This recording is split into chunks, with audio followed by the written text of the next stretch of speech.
Good morning, everybody. Thank you for being here. We apologize to you for being 15 minutes late in starting. We call to order the November meeting of the State Board of Education. I want to welcome Kathy Lavoie. Is that how you like to pronounce it? Yes. Yep. As our new member, filling out, I believe, the unexpired term left by our former colleague. We're very happy to have you here, Kathy. Kathy is a program manager with Franklin Grand Isle Restorative Justice Center and has a long resume of public service, including public torture at the General Assembly for 8 years, I think. Yes. Kathy was vice chair of House Education Committee, Kathy brings a lot of valuable experience, just as do our other legislative members to our work. So we're very happy to have you here, Kathy. Thank you. We are expecting Bill Mathis and John O'Keefe. We had Kyle and we've lost him. He's probably run into some friends in the corridors. Mm-hmm. We'll have him back shortly. So let's go around the room and just do introductions. Just tell folks your name and where you're from, please. I'm Dan French, Secretary of Education. I'm Kim Gleason. I'm from Essex, and a few other boards, but Indeed. Peter Peltz, I'm from Woodbury. I'm from Williston. Kathy Lavoie from Swanton. And I'm John Carroll from Norwich. So far, the prize for longest distance driven, but soon O'Keefe will be here complaining and happy to be here.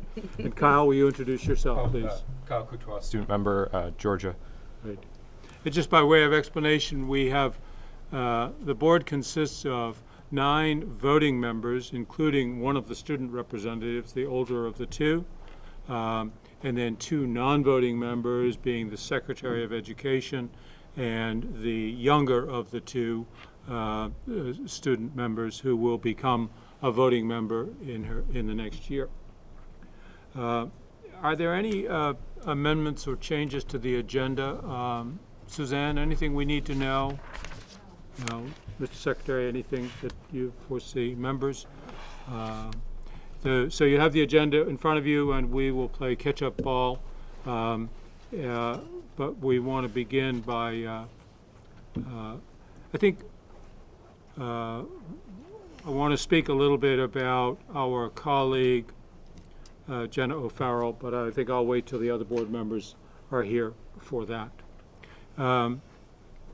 So I think we can move on to item B, which is to welcome Superintendent Amy Minor to speak, if you would. Please, if you wouldn't mind terribly, by sitting at the table there and moving the mic over toward you, your audio will be picked up on the video system, and just go right ahead. Awesome. Thank you very much for having me this morning. With me, I have our high school principal, Heather Barron, our Director of Curriculum Instruction and Assessment, Gwen Carmoli, and our Director of Student Support Services, Carrie Lutz. And so we're excited to share with you a little bit about who we are as a school. Our frame this morning for this presentation to tell you who we are, what we believe in, and then how do we provide education for students. What is that structure here in Colchester? We are a school district of 7 buildings. We have 2 K-2 schools, a 3-4-5 school that also houses our preschool program, a 6-8 middle school, a 9-12 high school, and we have an adjacent building that houses a very small alternative program for students who learn in a variety of ways outside of this campus. Many of our students that are in that alternative program access high school classes here at CHS, and they go back between the 2 buildings. Our enrollment in Colchester is strong. We did a demographic report, and the demographer predicted that our enrollment would be flat. I'm happy to report it. Every year it increases just slightly, so right now we're sitting at about 2144. So excited to have strong growth and student enrollment here. This is my 4th year serving as superintendent of schools in Colchester, and during those 4 years, I have guided our work to be one district We've had 4 overarching goals or themes, providing equitable experiences for all learners, providing strong support services that will meet the needs of our ever-changing student, providing high-quality universal instruction, and last but certainly not least, I've tried to instill in this district this model of continuous improvement. Good will never be good enough. We can always get better, and we can always get better as a system, not as 7 individual buildings, but as one collective district moving forward. And that's been my philosophy throughout my work. The goal that's probably nearest and dearest to my heart is our work around diversity, inclusion, and equity. You can't teach students you don't know. You need to know their experience really well in order to be able to reach them. And so we have students that join us from all over the globe. As part of our work last year with this community, we built a new vision and a new mission statement. Our vision statement really resonates with me because in order for students to succeed, they need to feel safe, they need to feel welcome, and they need to feel like this school is their home. And so we do that and we achieve that in all of our buildings. So I'm proud of that work we did together as a community to develop that new vision statement. So now I want to shift and I want to give you a little bit about the frame for how do we provide education in Colchester. Part of our vision statement highlights the transferable skills that we expect all students to know as they move through the grades K through 12. And so in our district, we adopted something that we call our essential expectations. They are essentially those transferable skills that we will teach and assess in each grade level as students move through their experience here. Ours are think, learn, communicate, and act. And so I want to highlight for you just a couple of examples of how we do that. We start in our youngest grades at Porter's Point School, which is a K-2 school. They focus on learn through project-based learning. Each grade at the end of that year completes a project. That project is different at the end of every single school year, so they have a 3-year experience. In that experience, they design an interdisciplinary unit. So the picture you see there is they learned the life cycle of a tomato plant. And so they had to figure out the math to purchase the seeds and then to grow and sell these tomato plants to the community. And so they do something very similar to that every single year. Interdisciplinary, takes them several weeks to complete this project, and then we involve families and the community as the culminating activity. When students move on to Mallett's Bay School, our 3-4-5 school, we focus on think. Every Friday, those students participate in Genius Hour, where we try to highlight STEM activities. But what's important about that as a transferable skill is there is choice within that. So students start to experience and build what are they passionate about. Even though Genius Hour is guided every Friday, there is always choice within that activity. As students move into the middle school, we've adopted something called passion projects. This is done through humanities courses. Each student has the opportunity to experience it. And it's where they can dive deeper into a topic that we don't teach at Colchester Middle School. The teachers become facilitators of learning versus facilitators of content. Our students engage with the community as they find content experts around the topic that they are hoping to learn more about. And it culminates with a gallery where students then are asked by community members, what did you learn? How did you do it? Who did you engage with? So middle school students are really building their communication skills as they're getting ready to enter high school. So our hopes is that our work through working on our transferable skills, K-8, and having families see student scores connected to that on their report cards, that students will enter high school ready to think about what pathway is right for us. And so using the language that my high school principal and our guidance director use, we want students to be able to step on and step off the conveyor belt of traditional education when it is appropriate for them. And we hope lots of students in our school community do that through choosing a flexible pathway. They might step off that conveyor belt because they want to access a course that is not part of our program of studies. They might also step off that conveyor belt because they've already demonstrated the skill. They already have that through a set of proficiencies. Or the learning environment within a traditional classroom doesn't work for them, and so we want them to have that opportunity. No better person can explain to you flexible pathways in Colchester than our students, so I'm going to turn it over to a few students who are going to share with you what do flexible pathways look like in Colchester.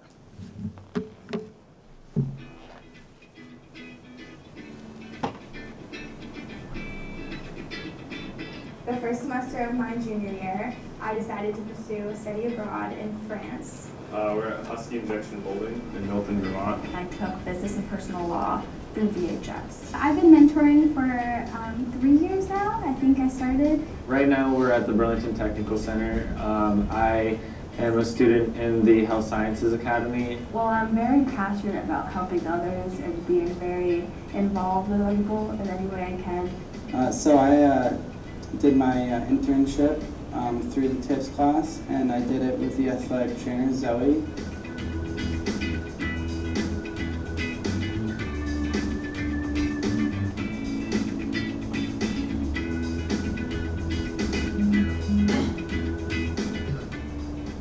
So I actually remember seeing this video when I was a freshman, and I saw this kid named Mooney who was talking about his experience abroad, and that I was like, wow, I didn't even know we had that. Because I'd always wanted to do a study abroad since I was young, and I definitely was nervous about doing it, but I kind of just had to push through my nerves and just do it because I knew it would be like a really amazing experience. When I first got there, my host family spoke no English, and I didn't really know French very well, so it was kind of tough.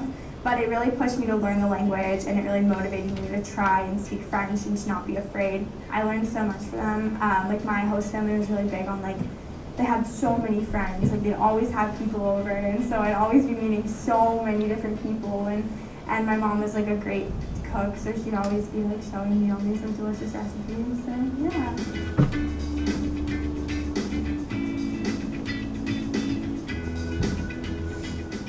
When we're talking about plastic injection molding, which creates anything from the casing on a drill to a toothbrush or something like that, and we play a critical role in Husky's supply chain. We're just one of many locations that supply different parts that create this overall big machine. What I really like the most, to be honest, is the ability to get a little bit of a taste for machining and manufacturing without having to devote a bunch of time, money, and resources to it. College has always been a financial choice for me, not really an educational choice. So if I didn't find anything that drove me to go to college, then I probably would have just ended up in a job somewhere doing something I wasn't really satisfied with. It's had an incredible effect on where I want to go and what I want to do. I kind of started high school not knowing what I wanted to do, where I wanted to go, what I wanted to be, and I kind of found myself gravitating towards math and science. And through this internship, I really decided I want to go into the manufacturing field. So what I'm going to be doing for college is becoming a manufacturing engineer, and I'm going to go through CCV and then to VTC to get my degree. So it's had a big impact, played a big role on what I've decided to do. It's a huge motivator to come here and be like, I really like what I'm doing here, and I want to pursue this further. And just having that ambition and that focus, I don't know, it just changes how you see things and what you want to be. And so I think having your own pathway to make and your own individualized thing is beautiful, because it can really influence what you choose later on in life.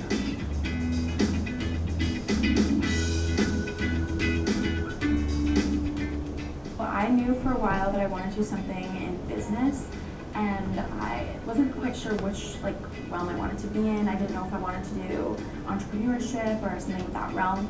So I kind of tested the waters, and I took business and personal law through VHS. And that was the first class I took, first semester of junior year, and I loved it. They offer so many different classes, and if there's anyone who's considering doing something that is not offered at the school, I highly recommend taking an online class, because then you get to kind of see if you like it, and you get to just test it and know whether or not you want to pursue it or go to college for it.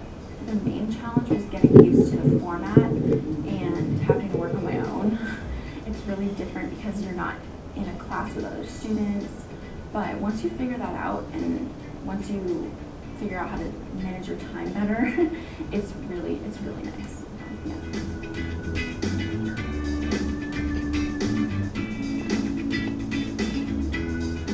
I want to go into teaching, and really I've been mentoring at MBS, Porter's Point, a lot of the schools, and just I really find that like I have firsthand experience right in high school and not in college, and I like just helping the kids and really getting that hands-on, and I find it's better than a regular class would be, and how just prepares you in life if this is what you want to do with your teaching. To start off, I did it with a friend, my sophomore, freshman year, kind of.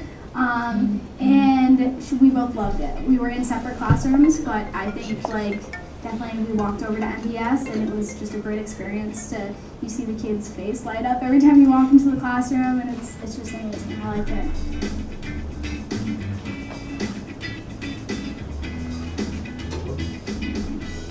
I knew that I wanted to do something other than Colchester, like bring something else into my school schedule, but I wasn't sure exactly what. And then one of my friends actually brought this up to me, and I thought it was super cool how we could go, like for instance, we shadow at the hospital and do a whole bunch of cool stuff. We went on clinicals to the hospital and looked in like the labs and stuff, and I realized that wasn't really for me. And then we had like our own individual time to shadow where we could pick where we wanted to go. So I chose to go to different physical therapy sites where it was more like getting the patients back into a functional state and their body is back to the way it's supposed to be. And I really like that idea of helping patients and working with patients one-on-one. I think that the way that the tech centers are set up, they really push to get the students ready for their workplace, like where they want to work, what they want to do. I would push to go to a tech program if you have the opportunity. It's definitely changed my life a million ways. Like I can't even begin to explain all of them. But you get to learn what you want to learn, not exactly what you have to learn. So that's really cool. And working with your guidance counselors, like they make it so accessible, like changing your schedule around for you, making sure that you have all your credits. So don't be afraid about possibly losing your opportunities that you're getting from Colchester.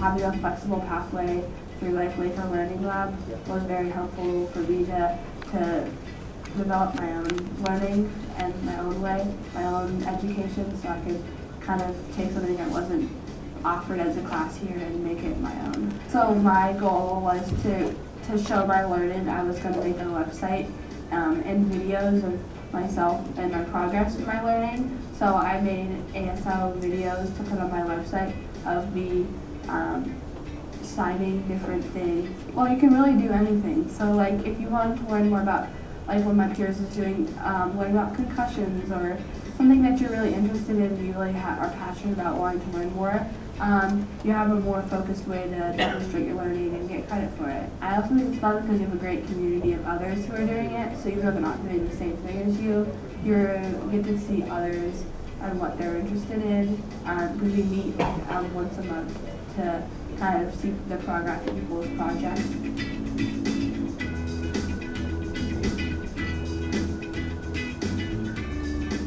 So TIPS is a class that gets you on your feet and like more into like the workforce and what you want to do post high school.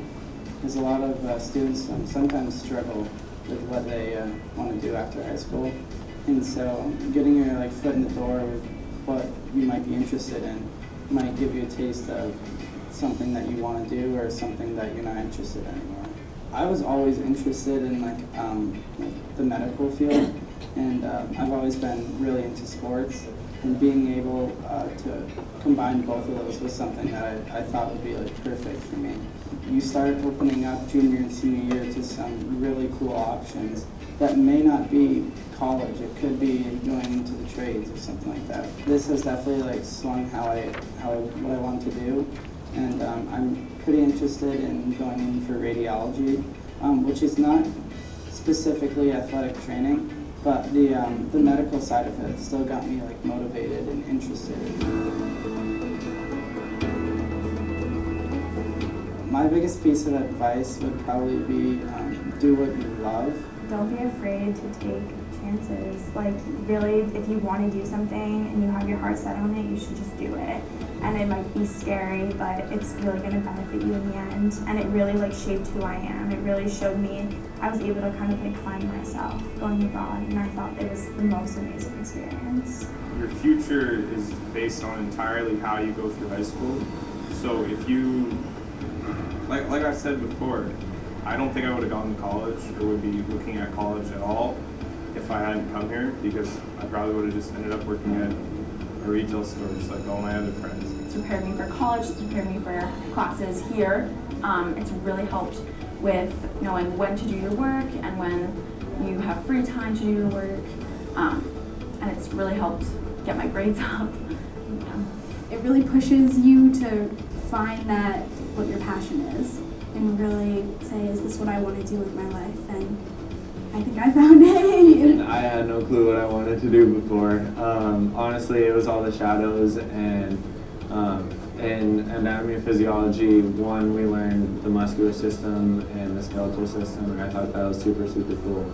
And I wanted to do something related to that.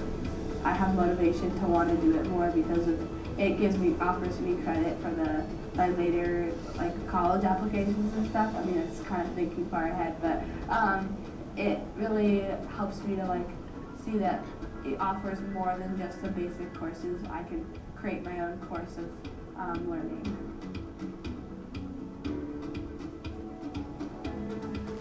We could have highlighted so many other pathway experiences that students have had, but we just wanted to highlight a few for you this morning so you understood a little bit about who we are as a district. So thanks for having me. Thank you. Great. Yes. Two quick questions. Yeah. How'd you fare with 46 and early college opportunities? So we are a single district, Right. and because of our size, we did not consolidate with Yeah. any other district. That's right. However, we do welcome and have a strong relationship with students from Georgia, from Fletcher, and from Right. the islands, and we seek to obtain more students and to serve them here. And you have a union board then? We do. We have a 5-person board. Yep. Yeah. And then early college opportunities, there wasn't much mention at whether it's actually early college or just taking... Yep. We have a large number of students who participate in dual enrollment, and we have a group of students that participate in early college every year. We didn't highlight those just because yeah. there were so many others Yeah. that we wanted to I would show, assume, but it yeah. is very active in this community. Great, Yep. thank you. I did have a question about the study abroad portion of it. How long are they there for, and like what does that look like? Yep. So probably 1 or 2 students a year will do it, and we work with a variety of agencies, and it can be 6 months. That one was a year. We have another senior who last year was also in France for a year. Okay. In addition, every year I would say we have anywhere between 3 and 5 students from other countries who are with us for a year or 2, which is really neat. We also have, that we didn't highlight in here, a series of extended educational trips, so over a week or 10 days. So this year we have a group going to Ecuador to do a service trip. Thank you. Does every student have one of these experiences, whether internship or otherwise? Every high school student get to do that over their 4 years at some point? I think that's our goal, and do you want to talk a little bit? Sure. I don't want to steal my high school principals. Sounds amazing. And it's just Oh, yeah. Yeah, we are hopeful. I think our philosophy is that by the time that you have experienced your time at Colchester High School, likely 4 years, that you have opted into one of the many pathways that might be in addition to the traditional pathway. So she used the phrase on and off, the conveyor belt of education. We offer a lot of traditional, what we would call traditional courses. But we have grown the opportunities outside of there. So if you were to pull 10 kids out of the hallways here, I think probably 9 out of the 10 would speak to one or more experiences here that were either an internship or our Laker Learning Lab, one of the things that were highlighted, or any of the additional ones. So it's pretty common that we try to offer experience that involves time off of the conveyor belt. And our goal is that all of that work we're doing, K-8, is going to set students up to be prepared to step off that conveyor belt a little bit more often. And I do have one other question. And how does all of that play into the proficiency graduation requirements and grading and all of the 77 stuff? Yeah, that's a great question. We actually had a school board meeting here last night, and proficiencies was a large topic that we shared with our board. When we look at our K-8 system, we're creating a proficiency-based report card, and it's really important to us that we're also reporting out on our school-wide essential expectations so that parents are getting an understanding of where students are thinking, communicating, learning, and acting. So we're building that capacity.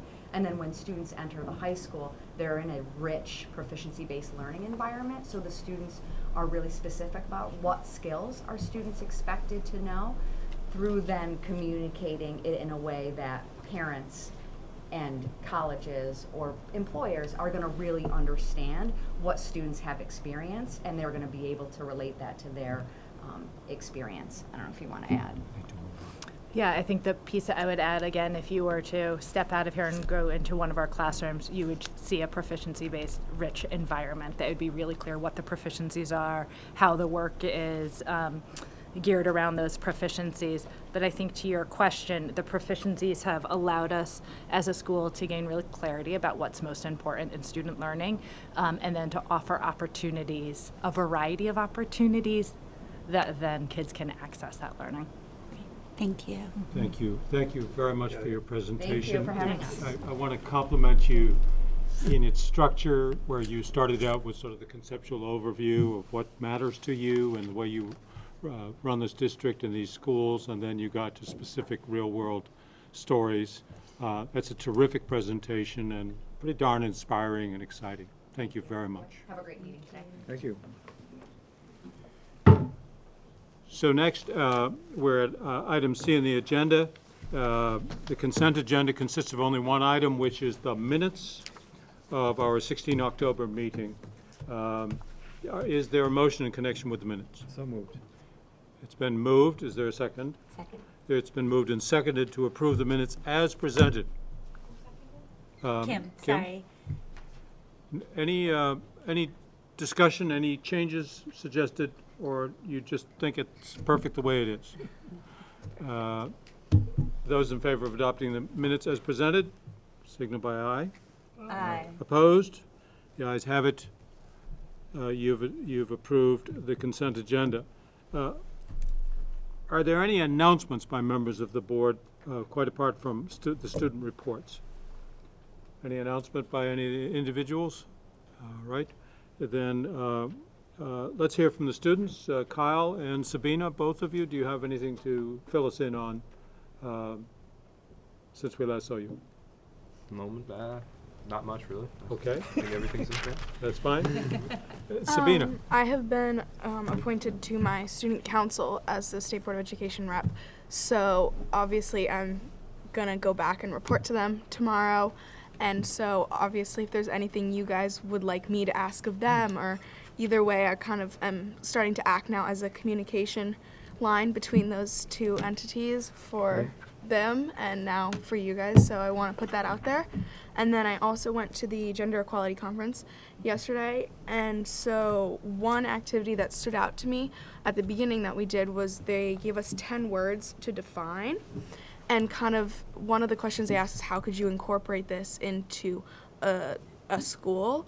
And so obviously there was a lot of discussion around that, but these 10 words that they had us define were gender, microaggression, stereotypes, intersectionality, unconscious and implicit bias, harassment, bullying, ally behaviors, equal versus equality, hidden curriculum, and then sexism and misogyny.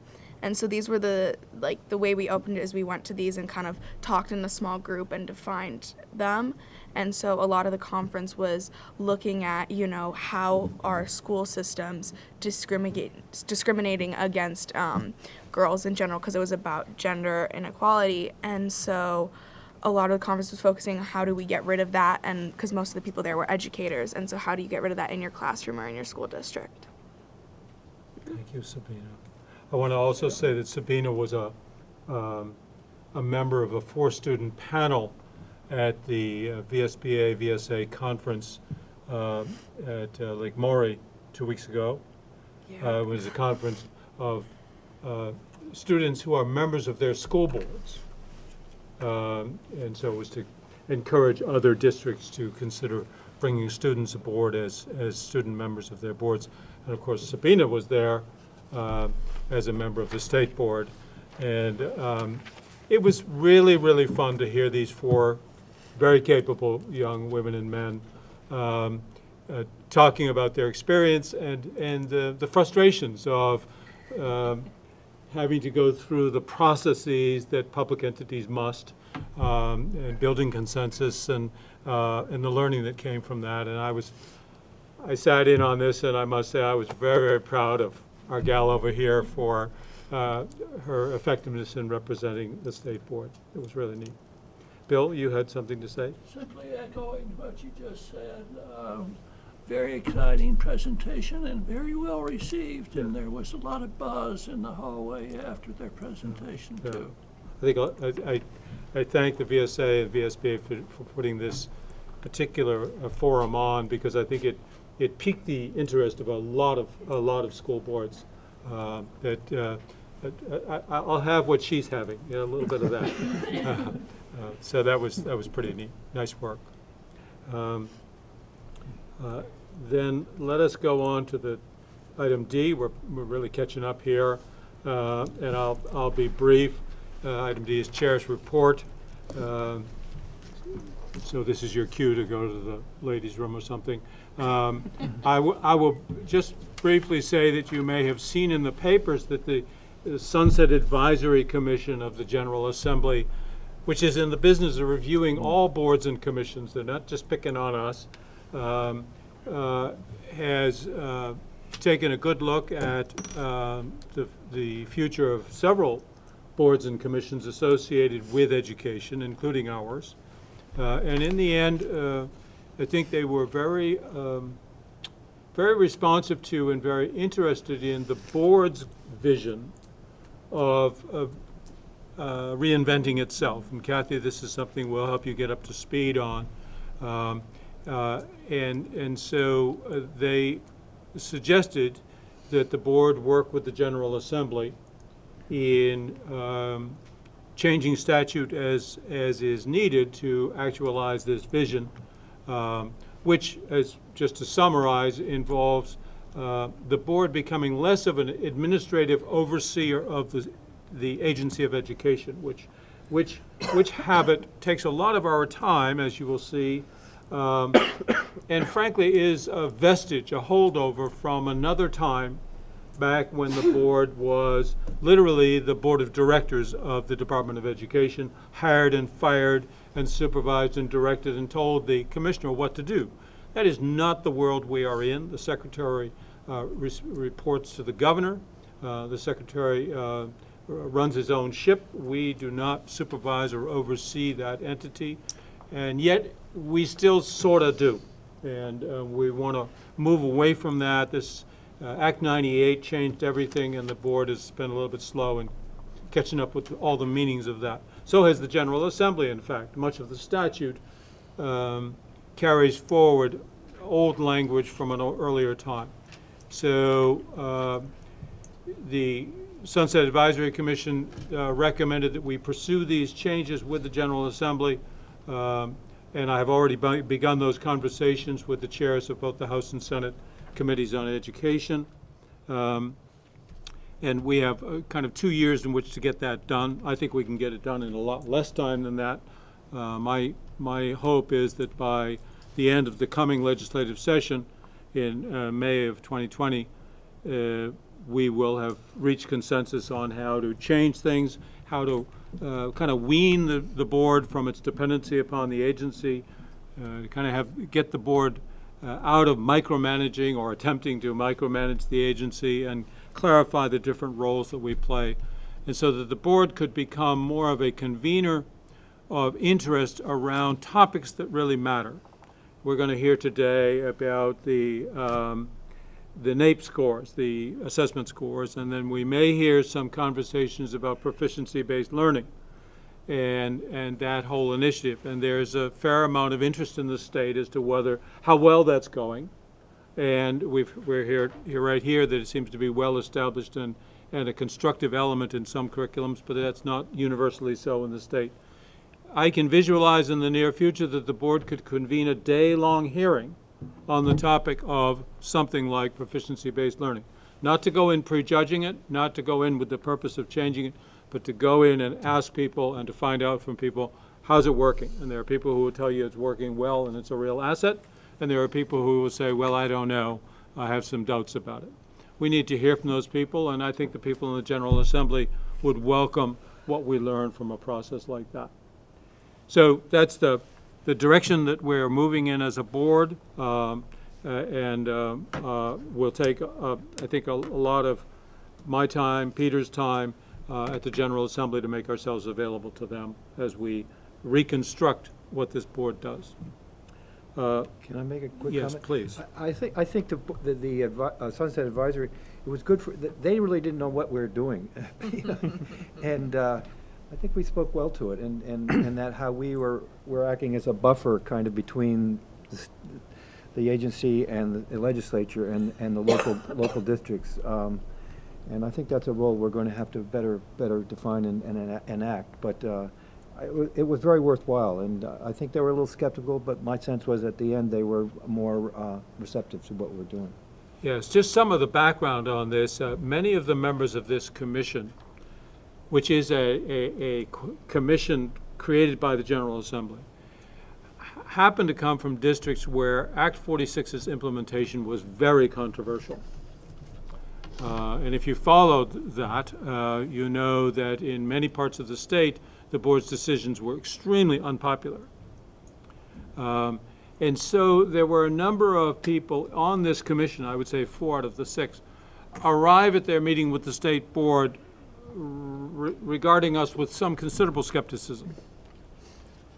So I think, thanks to Peter, we made a presentation that helped us navigate our way through that. I think before we arrived at the meeting, perhaps they were prepared to recommend the termination of the state board. That's how annoyed some of these people were and perhaps still are. So we have our work cut out for us in the General Assembly to remind them that we didn't load that wheelbarrow, we're just trying to get it out of the barn, and we did our best to do that. And just quick side note, they don't have the authority to disband us. It's the 2 education committees that have the ultimate authority. Right. They make recommendation only. So anyway, I think we came out of that feeling pretty good about the direction we're headed with the General Assembly. We can now hear from the Secretary. Good morning. Likewise, I have a fairly brief report. 2 items I was going to speak to. One, in your packet, I think it's listed as item E.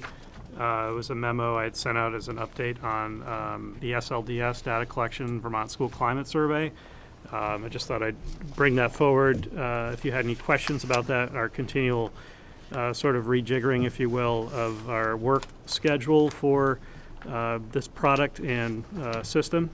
You heard, I don't know if it was last meeting or the one before, where we had 2 of our data people in, Dr. Wendy Geller and Kevin Vianney, give you a sense of sort of where the data vision that's emerged for the state or the AOE. But that's a relatively new vision, and as you might remember from that, one of the things we instituted last year was to create a data division at the agency. That data division is fairly new, and what they've been doing is sort of wrapping their arms around the entire workflow and creating a vision for the future. And that's led us to a place where we've had to sort of reconcile what were the previous trajectories of several key systems, including this thing called the SLDS and the report card. So what we're going to be doing is continually trying to go forward and streamline some of the processes around those, and in my view, right-size the report card relative to our few number of students in the state and the complexity of the product itself, so it's useful to everyone, but also very doable for us. So along those lines, in this memo, we're announcing the delay, at this point, sort of an indefinite delay of what was termed the school climate survey aspect of the report card, which was something that we would have to basically go out to bid on. build a new system, a new collection process, and so forth. And our attention, I think, rightfully, as we've gotten a better handle on things, is not shifted so much on creating new things, but trying to make sure we can deliver on the things we've already engaged in, including the SLDS. So, as the memo describes, a big part of that work is this idea of vertical reporting from school districts and getting data from the districts. Last year, in the middle of Act 46 and everything else, we launched that new process, and it wasn't very successful.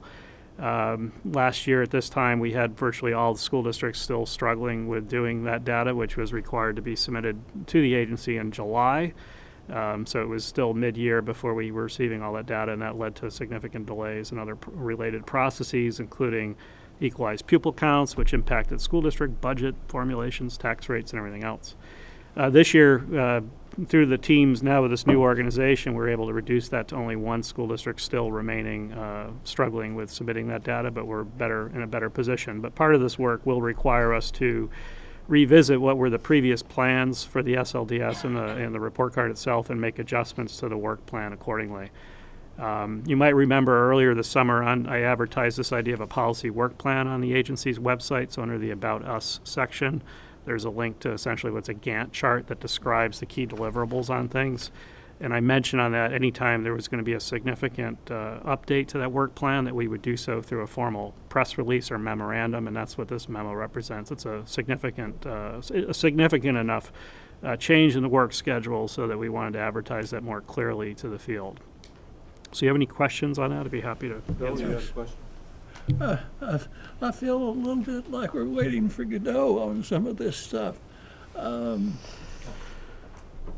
The act of streamlining, I think, needs a lot of attention. We're trying to do so many things that we've been looking at this school report for since 1997, to tell you the truth.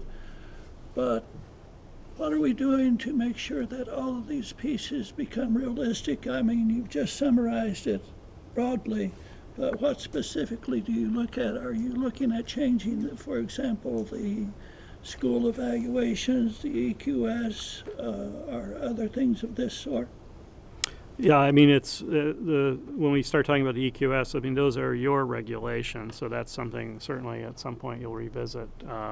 We are sort of, I think, evolving our approach from last year was more or less a triage, putting a tourniquet on, stopping the bleeding to get a better handle on our capacity and what was promised and the complexity of this task.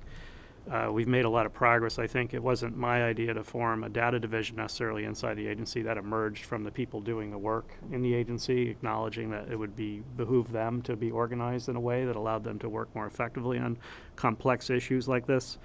So I think, we're taking it one step at a time. There's, in the background, there's been, one of the things that's been very immediate also is dealing with the vendors involved in both the SLDS and the report card, and making sure we have a good handle on the budget for these processes as well. But we're I think got a better handle on it now, and be interested. And part of my strategy with bringing the folks in from the agency to present to you last time was to just put it on your radar. And I think at some point we'll need to involve the board more significantly on the regulation piece. But anytime we're making just sort of practical decisions around the streamlining, we'll be advertising that formally in a memorandum like this.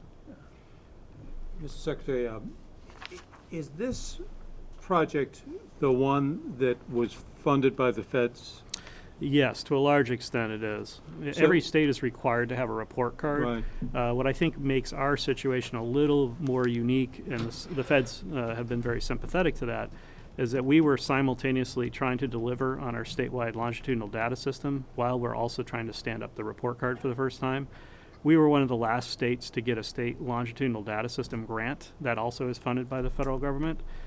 Because of our size, we were never a priority nationally to have such a system. So that system had been repeatedly delayed, I want to say at least by 6 years. But coincidentally, we ended up in this awkward place where we're trying to stand up basically the major chunk of apparatus that collects the data while also trying to set up a report card for the first time. And that was a huge traffic jam, so to speak. So the feds have been very sympathetic to our situation, but it is both initiatives were largely initially funded by federal money. The SLDS now has to be sustained, and that has been put into the Ed Fund off the top as of last legislative session. The report card is part of an assessment chunk of money that we received from the federal government that should be sustained, I think, going forward by federal monies completely. Well, I'm looking at a 2012 grant application and award that indicates $5 million provided by the federal government in the year 2012, over 7 years ago. That my impression is that was to fund this undertaking. Is that correct? The SLDS, not the report card. Well, the report card is a SLDS. newer. Yes, the So, SLDS. 7 years later, and $5 million later, it's still not up and running. I guess I'm... No, the SLDS is finished. There is an interrelationship between the two, Right. but SLDS, it's fair to say, was delayed about 6 years. Took 6 years to 6 years to construct. stand up, but that's been complete. You know, we still have some concerns I'll be talking about going forward about how we're utilizing that system, but that work is complete. Really, where the more the contention now is, and what I'm speaking to in this survey or this memorandum on the climate survey, is related to the report card, which is a new initiative under ESSA, which I think was authorized in like 2015 or so. So every state's required to have a report card. We were coincidentally on the tail end of this process on the SLDS thing, and they sort of arrived at the same time as deliverables. Okay, thank you. Yep. Questions? Yes. Is this just all data submission? Is there any personal direct connection between the agency and districts on these issues? Yeah, well, you say personal, yes. I mean, we Yeah. work closely with the districts on that. It gets to the question, to follow up on the chair's line of questioning, the title, State Longitudinal Data System. I think when we look nationally at what those products were designed to do, they were designed to be data warehouses, where a lot more opportunity for the public to go into the tools and play with the data themselves. That's not what we ended up by design using our longitudinal data system grant money for. We've built a piece of middleware essentially between our warehouse and the local school districts. So our design, and this goes back to the 6-year trajectory on this, was to create a piece of middleware that could automate the vertical reporting from school districts. Not really address the back end of the data warehouse, which as we've brought together a team and you saw our vision, what we're trying to do now is build a modern back end for state government, period, including the Agency of Education. So we have to modernize that data warehouse sort of aspect, but that's not what we used our state funds for in this regard. We built that piece of middleware that automates data collection from the local districts. So we could argue that wasn't a good idea or not, but at the time it was the most prudent way forward to modernize a lot of our infrastructure, because we were not interested in addressing the local control of student information systems, where a lot of the data begins. But we work very closely with school districts on that issue. I would say much better now that we have a division that can oversee its workflow more actively. Yes, Kim. Yeah. The climate study, I had thought that I had understood we were in the bid process. So do we even have places to begin if local districts were going to pursue this? I think among my biggest concern is the transfer of cost from the state to the locals to capture that data, and then to do so in a way that is not consistent and then does not feed back up into anything. And I thought I had understood we were in the process, so understanding better where you were and what were finalists and, where do we go from here? Yeah, we had, I think we've bid this project twice since I've been secretary. So I've been secretary since August. I stopped the process around January of last year, the first time, because it really hadn't anticipated what the data needs would be for school districts and what the cost would be. So basically once again, the agency wasn't well organized around this product. We had a small team making some decisions on what would be the qualifications for a climate survey statewide, and that was news to our data team and news to our financial team, basically. So as we brought that together, for instance, the original model was predicated on school districts having their own web servers to push this data up to the state, which is totally unrealistic. And it was alarming enough for me. I just reacted as secretary when I saw the price tag on what was coming in to say, time out, let's see what we're doing. Because I've used school climate surveys as a superintendent fairly effectively in our local districts. So we subsequently put it back out to bid, and when that was coming back in, it's precisely when we were getting a better sense, late spring, of what was involved with standing up the report card and so forth. I was anxiously awaiting, like many Vermonters, to see what the report card would actually look like with data populated in it, and I think that was around June when we turned that on. And at that point, we started to really start to look at more critically on to what extent we could take on this new thing while we're trying to build out the rest of the infrastructure. So the second shutting down of the process, which ultimately led to this memo, was more the result of an assessment of our capacity to deliver on this. I would also say to Bill's question about getting more simplified or coherent on the report card itself, the school climate survey is sort of a misnomer as to what it actually includes, because it does include a school climate survey, which typically in school districts, the value of that kind of product asks students, teachers, and parents to give perceptions of the learning environment, and then to look at the triangulations of those three different perspectives. So student perspective might be this, but a parent perspective might be this, and a teacher perspective altogether. So there's a richness in understanding that triangulation. That was one component of this, but this climate survey relative to the report card was also designed to collect teacher perceptions of professional development. So we were going to take a climate survey and add other questions to it to satisfy the needs of a report card. So we had some indicators on teacher perception of professional development, and also some perception information or some sort of measure to what extent students were experiencing personalized learning. So we were using the school climate survey to capture several different things relative to the EQS. So it was a much bigger issue than just the school climate survey. And that's, as we got into those areas, particularly the professional development and the personalization, I don't think we were particularly settled inside the agency on how to design the capture of that information. And I was concerned about the validity of how we were doing that. So that contributed to our decision ultimately to just put a pause on it until we could figure this out a little better.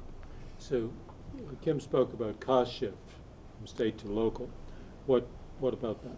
Well, I think the question would be, for those districts that have products right now doing school climate surveys, to what extent could they rely on the state doing that for them? So the shifting would be necessarily a positive one, where the state would be picking up the tab for it and they could stop doing that locally. So we're advertising basically we're not going to be engaging this in the moment. So if districts, I assume that's your question, if districts are continuing to spend those monies. No, I mean, our district, for instance, has been waiting because we didn't want to do, and with unification, I think that culture and climate is pretty critically important, and that is happening all over the state. So for the interest in seeing how culture and climate is happening for all the parties you mentioned, we've waited on that investment, not wanting to conflict with, over survey, compromise the validity of what data would eventually come from the state, and also wanting to make sure what we are feeding up is what you're looking for. Right. So I don't know how many districts routinely are invested in school climate surveys. I know it's a big cost when you do it individually. I think there's a big risk that it's not what's being sought. And I think then when you go out whenever it is, it comes back on the radar, because I'm hearing you describe indicators that are pretty important, I think, to knowing where we are as a state in education. And those indicators probably still need to be sought. And I don't know how that will happen in the absence of that. We still think it's very important, and I think we have a nice model of trying to balance our accountability, visualization of data on multiple measures, including these. It's just unrealistic to try to deliver on all these things simultaneously. And I think so far, I don't think there are many districts like yours that are positioned to struggling to make those investments. But I've heard pretty significant support for the delay on this from school district leaders, because once again, having worked with your district as a consultant, we in Kim's district had to make a decision about buying a new accounting system, and we were unaware the state was in the legislature were about to impose the centralization of that. So unfortunately, we had to make a decision unaware of what the state was about to do. So what we're trying to do by this is just advertise as clearly as possible, like, you know, we'll give you enough notice when we're about to do it, but right now it's on delay, so feel free to factor that into your local decision-making. Thank you. Bill, do you have a question? I think this is more of a comment for us to reflect on based on what I've just heard. Pogo said, "We have seen the enemy and it is us." And I look at, we've just been through Act 46, we're not completely through with that. Proficiency, dual enrollment, preschool, data systems, EQS, and school climate. And that seems like a pretty heavy load. And I would rather we do a few things well than be spread so thin everywhere that nothing gets carried through as completely as we'd like. Initiative fatigue. Right. Right. Yeah, and I think, you know, I would agree, but also another dimension of this is we also have to modernize some infrastructure. We call it a technical debt at the agency and in state government. So data is critical for us making good decisions and good policy decisions, and we have to make, you know, keep an eye on the future and do some modernization while at the same time we're trying to simplify things. So We can add that one to the list. One more. Yeah. quickly. Yeah, just one follow-up. Is there a federal requirement, a time certain by which safe and healthy schools domain must be reported on at the state level? Yeah, I would say no. I mean, and this will get to a question. So if you start to understand the interrelationship between the SLDS and the report card, there's also an interrelationship between the report card and ESSA, and the ESSA state plan. Okay, so and I'll segue into my other point of this in a minute, because I was just at a national conference where we were talking about a lot of these things. We have a statewide plan. To my understanding, that was not approved by the state board. And we are, as we work through a lot of these sort of practical decisions, and we're moving, I would say, from more of a triage into more sort of strategic disposition towards these items. At some point, we're going to have to propose an amendment to our state plan. And that's something we'll be looking forward to engaging the state board in. But the federal government does not have a deadline on a lot of these issues. The ESSA itself, I believe, is expiring soon, next month, but there's nothing firm in the federal statute, I understand, or regulation about a deadline for the report card. We ran into some issues last year. There are some related issues around identifying schools for comprehensive supports. Those things aren't necessarily caught up directly in the SLDS or report card per se, but a lot of these tools are by the means by which we do that identification. So there were some deadlines on that last year. But I was at a national conference. My organization is the Council of Chief State School Officers I mentioned. We meet about 3 times a year. We just had our national meeting in Atlanta. A lot of the conversation was around ESSA plans, ESSA amendments to plans, report cards, and also reaction to the NAEP data that we'll be talking about later today. General impression from our policy people is that, and this is just for FYI for you, that they don't anticipate much coming from the U.S. Department of Education or Congress relative to education policy in the next couple of years. Part of that is through the broader paralysis in federal government, but there's just lack of clarity, I think, at this point of any new initiative. So that's good news, is that, you know, we won't expect to hear in the way of any new things to do. And that's from folks who spent a lot of time on this, so I think it's pretty good prediction. But we have issues that we have as states need to take responsibility for, such as, you know, achievement and equity gaps and so forth. So what's emerging as a consensus reaction to the NAEP data is a focus on literacy. So the CCSSO will be convening a national forum on literacy in education, I think, in January. I don't have any more information on that, but as I get it, I'll share it with you. Coincidentally, that's something we've honed in on as part of our Act 173 work, as we were Act 173 special education reform, probably our biggest policy initiative before us right now. As we were digging into the research studies behind that, largely from UVM, there's a theme there about our need to focus in on literacy a little more proactively as a state. So it's something we're working on. I've been in contact with legislative leaders. I know there's interest on their part as well. So I would expect some policy interest on literacy in the upcoming legislative session. So. Thank you. You made reference to a need to amend the state plan. What's the scope of that amendment, and when will we see that? Yeah, I'm not sure. Basically, as we've been sort of doing the triage elements, as we've got a better handle on both the report card production and SLDS, we've been starting to accumulate a list of things that we might need to do an amendment on. Some of the tweaks, like delaying a school climate survey, aren't necessarily going to result in a need for an amendment. But we have to, as we work through it from a data and a technology standpoint, we have to eye those issues that might require federal approval. So we're creating a list of those items. I expect we'll probably before the first of the year, we're going to have a focused conversation inside the agency about what that looks. I think we're done with that triage of elements that might need to be addressed through an amendment. The question would be, to what extent does the state board get involved in that or not? And I don't, until I know what that work looks like. But what I'm inviting you to say, I will keep you apprised of that. And I think it would be in terms of probing your interest in restructuring the role of the board relative to Act 98. This is a very practical exercise in that regard. So it'll give you the opportunity to say, is this something the state board gets involved in or not? But I think until we know what it is, it's hard to say. But good. I'll keep you involved with that as best I can. Move on. Sure. I was just going to say, you had mentioned before the state board didn't approve the first one. That's not my understanding. Yeah. Knowing what happened before Yeah. I got here, so. Bill and Peter. I wasn't here either, might but know. I had assumed when I started that Do you you recall- had, but I Do understand. you recall were it not. on that front? So it would have been in 90. No. 90. No, it would have been 2013, somewhere in that 20 time frame. That was 2014. I wasn't on it. Yeah. Yeah. Actually, Everything. All right. Let's come back to that another time. This can be researched. It didn't necessarily require from the federal end, but the This- question I think would be state statute and the role of the board. Kathy. You know. it is state statute, and that is what bothered me That's some right. time back. Kathy? Yes, I have a question.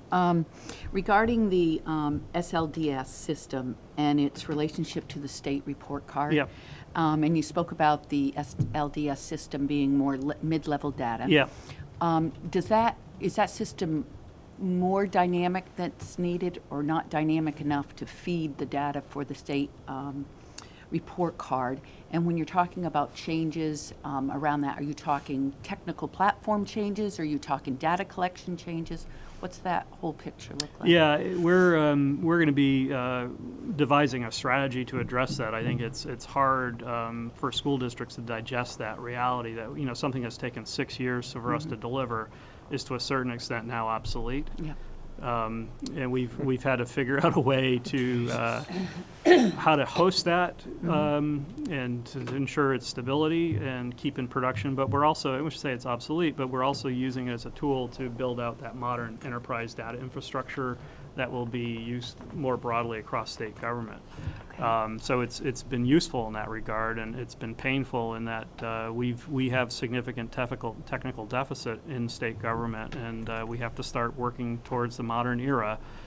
We still do a lot of things manually using spreadsheets, and if one person loses a spreadsheet, it has significant implications on our ability to do the work. So, I think, we have an eye on how we can sort of address some of the modernization issues. I think to the point of vertical reporting, I think that's a nut we have to crack, and we're contemplating discussing that with school districts about to what extent we might be able to move to a single student information system at the local level as a way of simplifying the vertical reporting piece. And our example of that, unfortunately, it hasn't been a good one, has been what we call the SSDDMS initiative, which is another project, which is the centralization of business management and accounting, HR. That was on Bill's list of things going on at the same time. We've turned a corner on that, I think, pretty well. That's moving forward a little better than it was. But the nice thing about that, we can sort of visualize the light at the end of the tunnel, if you will. With that kind of information, we don't need the locals to do vertical reporting because we coexist with them in the same system. So we can basically do an extraction on the back end of it without them knowing the difference, per se. And actually, that puts us in a very unique place relative to other states. We're going to be one of the few states that will have good information on school-level spending information.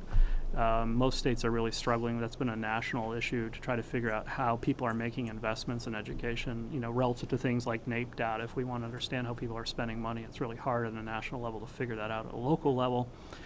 So I think we have some work to do, but we have to modernize some things, but also, from my view, have to acknowledge that we only have 75,000 students in the state. So our data solutions need to be acknowledge, the scale of our operation, which is relatively small. So the interagency, as I'm thinking of the Department of Labor, in which that HS. information is so relevant. Yeah.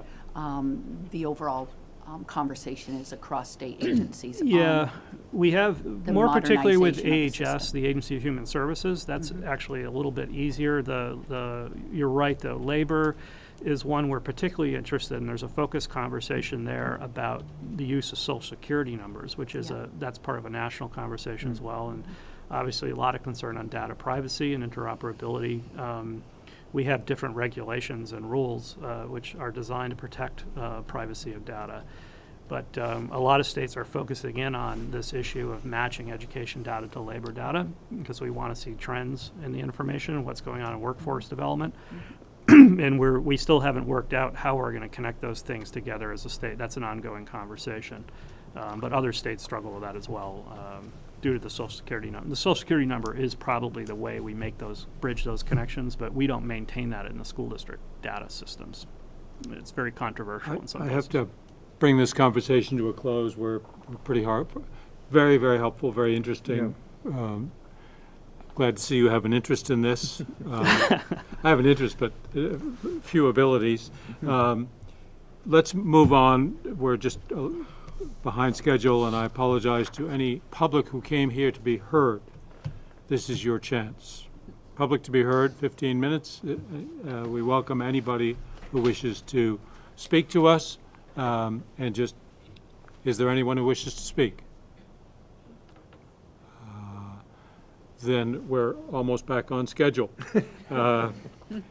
So we will take then a 15-minute break, which we didn't really earn, and we'll be back here at 10:05 to begin the discussion of the draft version, the next version of Act 173 rules.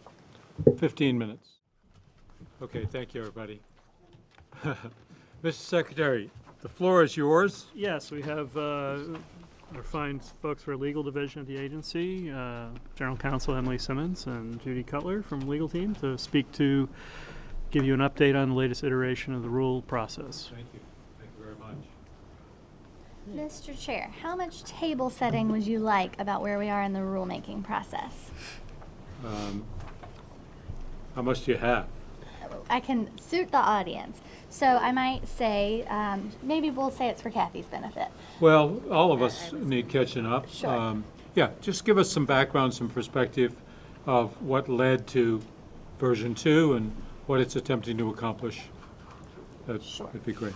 So as a result of the passage of Act 173 of 2018, the State Board has been directed to adopt rules to implement the funding shift in Act 173. So the state is moving away from a reimbursement model for special education expenses to a block grant model. That involves amending the current special education rules, which are State Board rules. Right now, agency folks call it the Pink Book. It's Rule Series 2300. Currently in the rules. Strategically, because this is a quite substantial long set of rules. Excuse me. Yep. I think people are having difficulty hearing you, so I don't know what to offer other than project. Sure. Would please. So because the special education rules cover practice as well as funding in their current iteration, the agency made the decision to recommend to you all that you create a new chapter of rules to cover only the funding, so that in the future amending either is more straightforward than opening up a really long chapter of rules. So what you have in front of you today is the agency's second draft of what would be Rule 1300, a new rule series in the State Board's rules pulled out from the substantive special education rules. We gave the first draft to you in January of last year. The state board, it would have been April. Okay. And then again in July, I think we finished up our conversation. The first draft of rules is dated July 8th. Yeah, July 8th. a couple of revisions were made for that presentation. We're calling this draft 2, or the November 4th draft if you're looking for the materials online. So this funding series is not the only set of rule changes the agency feels is necessary with Act 173. We also have proposals for selected changes within Rule Series 2300, and we'll go over some of that interaction today, but all we've brought you today is draft 2 of the funding rules. We've not made any changes except for one that we'll cover today in the other rule series. Okay. So just a question. The red type represents changes from draft B1? Yes. Okay, thank you. Because remember, all of the language will be new language. We're not amending anything that's an existing rule, so we're amending a draft at this point. So the first large area of changes in the rules statement of purpose, 1302. This language is very nearly a direct quote from the purpose language of Act 173 itself. The inclusion of a longer purpose statement keyed to the purpose of Act 173 was a suggestion from the advisory group. So next on page 1, you'll also see some conforming changes. We're going to also comply with state law, not just federal law, when we're writing these rules, for instance. Okay, so that takes us to page 2, which is the definitions for this rule series. We've suggested striking the definition of inclusive setting because in this draft of the rules, the term is no longer used. In draft 1, inclusive setting was used in one of the permissive use sections of the federal funds, and we've restructured the description on use of federal funds. We think it's more clear, and it leaves out a specific use of this term, inclusive setting. And you'll show us where that restructuring is. Yes. Later. So the next major change that we'll point out to you is we are recommending conforming the state's definition of special education to align just exactly with the federal law's definition of special education services. At the bottom of page 2? At the bottom of page 2. So this exactly replicates the federal definition? I made one judgment call here because the federal language speaks to the standards of the jurisdiction. So let me point that out to you. The second line from the bottom. So I'll read that full phrase. So the student can meet the educational standards within the state that apply to all children. You'll see the federal language uses the word jurisdiction instead of state. This is a policy decision to say that the standards for all children will be at the statewide level rather than at the SU level. Right, okay. It's understood? So the contentious point was the language that's struck on the first and second line of the definition. Previously, the state's definition included language that cannot be provided within the school's standard instructional conditions or provided through the school's educational support system. So the big shift here is deleting that language. Can you put a little bit more flesh on that bone for those who Yes. didn't participate? So the concerns that we heard loud and clear from the advisory group were, and you can invite the group to speak to this in more detail rather than have me represent their point of view, but the gist of it was they saw that language as limiting and that the definition as written was more narrow than the federal definition. And in order to give more flexibility, the definition should be broader or as broad as possible. Does this have anything to do with regular ed and special ed? It has more precisely to do with multi-tiered systems of support and which services within an MTSS are never, always, sometimes general education versus special education. Can we have a real example of how this might work out in the field? Or do you want to think about that? I would want to think about that Okay. because you can step wrong really easily with real world examples. That's why I gave you the hunting. Yeah. I'll jump into it. Okay. You're allowed to.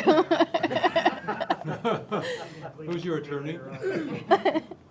No, just to sort of rephrase some of the conversation that's gone back and forth, and we used the archetype of a reading specialist as an example. But I think we have two basic funding systems that are involved here. A federal funding source for special education we call IDB, which is restrictive, what you can use that money for. And now under Act 173, we're going to have a more flexible state block grant.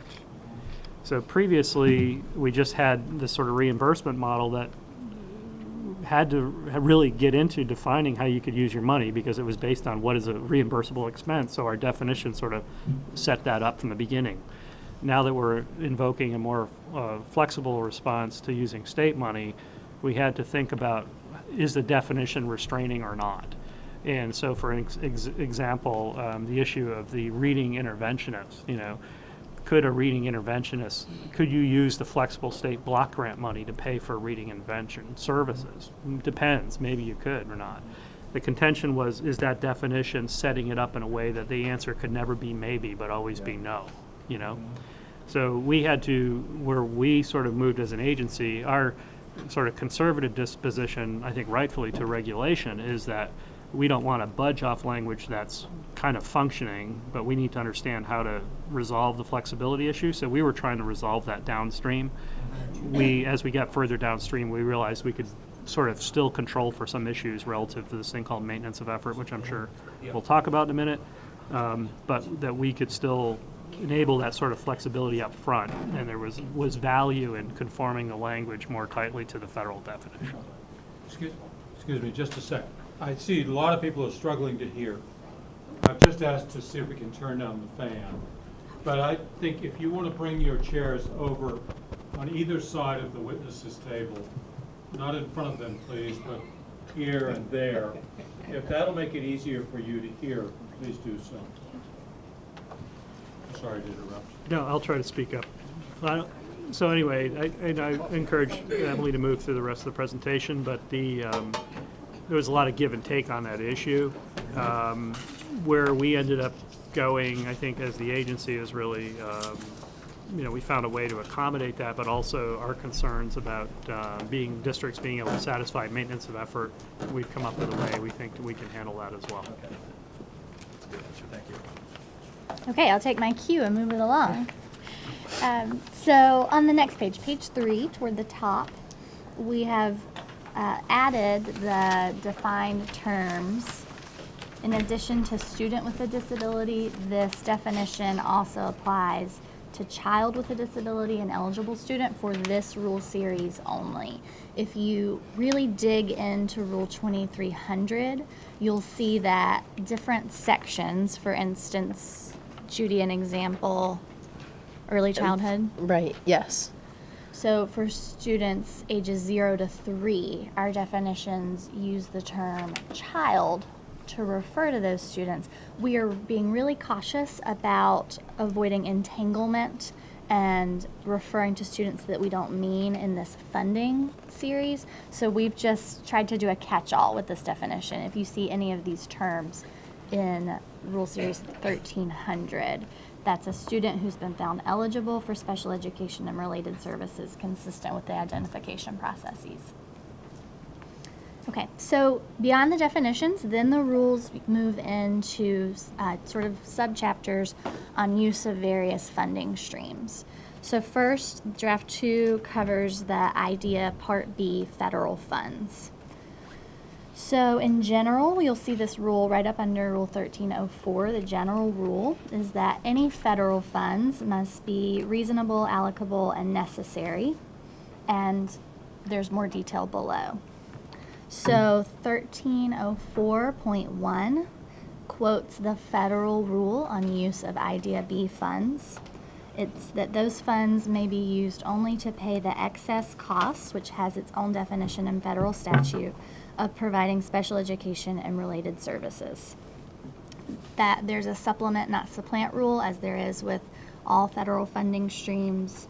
And we say in C that we realize this isn't giving districts a lot, so this directs the agency to put out a technical manual for use in accounting of IDEA Part B entitlement grants that puts more meat on the bones of this general rule and is consistent with this general rule. May I just inquire on that point? Often, I'm thinking of 1304, where it says an LEA may use. The may, I take it, is intentional as opposed to must. And there's no, it doesn't say may use them only in these ways. Are there other ways? No, and I think each rule after that makes it clear.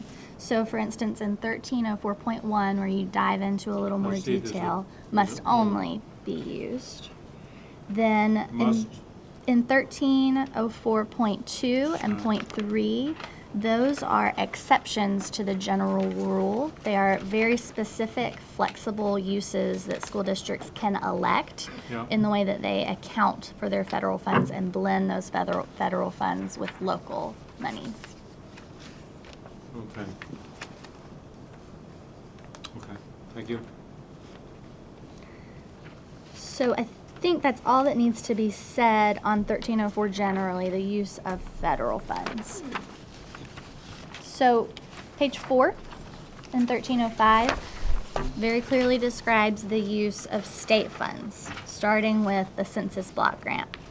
The rule here is very similar to draft 1's rule on the use of census block funds, which is that once an LEA, if any LEA is able to meet its ongoing requirements under Idea B and state law, then the census block grants may be invested in system structures or programs for students with and without disabilities requiring additional support. So that's the flexible use language from Act 173. B is just really a reminder that all LEAs still have the very important obligation of complying with the maintenance of effort requirements. So it's sort of a, well, it is a notwithstanding. Remember that you have to do this other thing. So the sections below that are not new, they're just reorganized. State-placed, reimbursement, and EEE or essential early education funds. The language is the same as draft 1.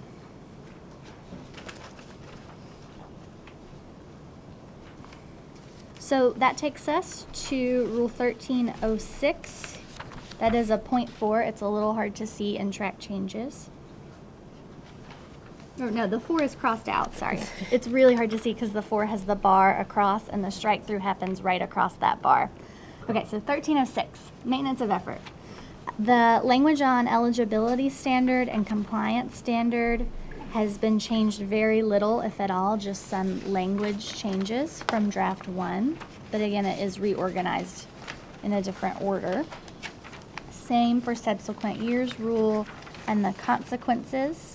1306.4 consequences of failure to maintain effort.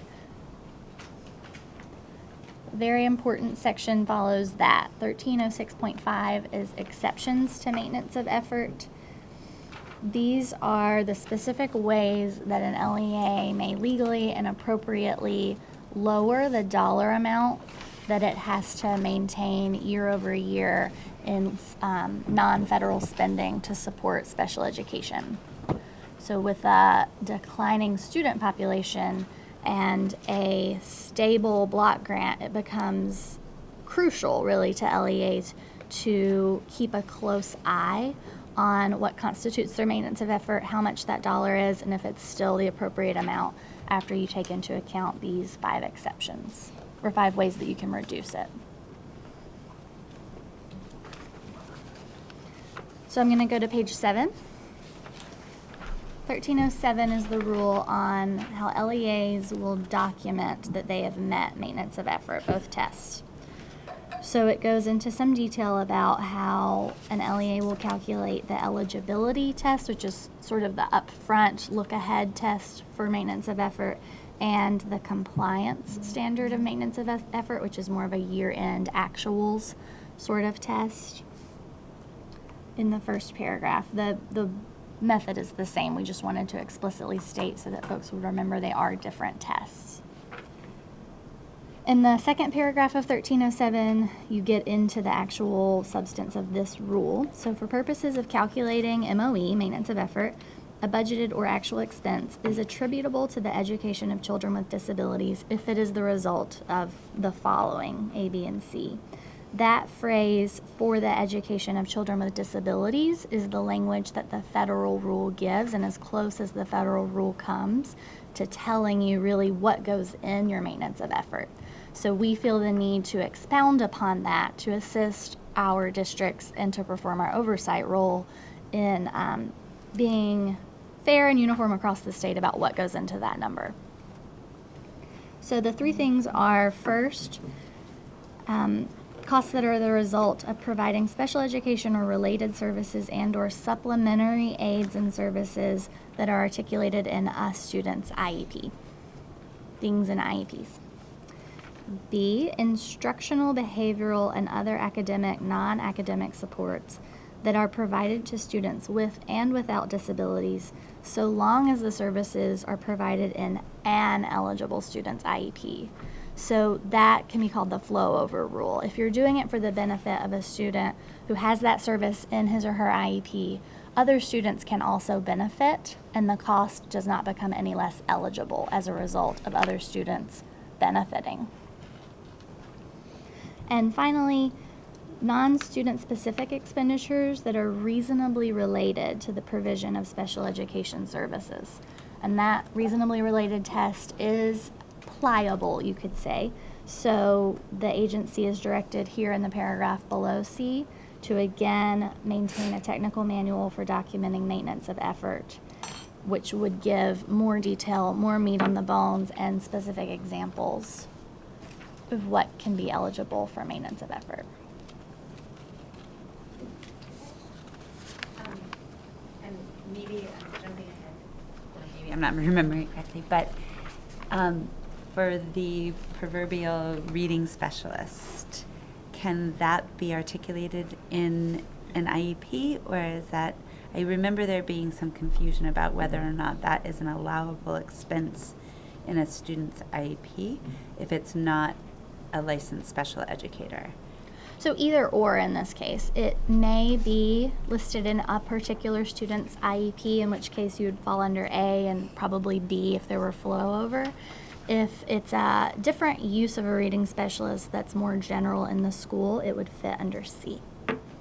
But it would be okay. It sounded like there was some inconsistency in the room about whether or not a non-special educator as a reading coach or specialist could be articulated in an IEP and allowable. And that really is a separate question not answered by the funding rules. You're asking the question of, in Vermont, which professionals can be listed in an IEP. That's a substantive special education rule in the 2300 series that we're going to also be taking a look at. It's not going to appear in 1300. Okay, but it would be addressed so there's consistency and it's allowable someplace else. Yes. I mean, it would be allowable under C. C is not depending off of any particular student's IEP. It's a reasonable relation to the delivery of special education generally. Okay. Thank you. We do have the issue potentially of looking at licensing regulations as well, which is beyond the 2300, and licensing regulations are controlled by another board.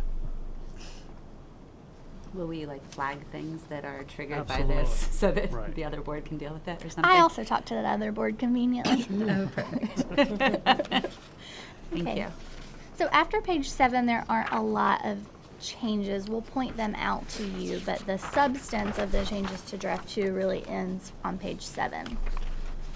So you'll see a lot of strikeout. We've provided the strikeout in this draft, but on pages 8 and 9, those have been reorganized into an earlier place in the draft.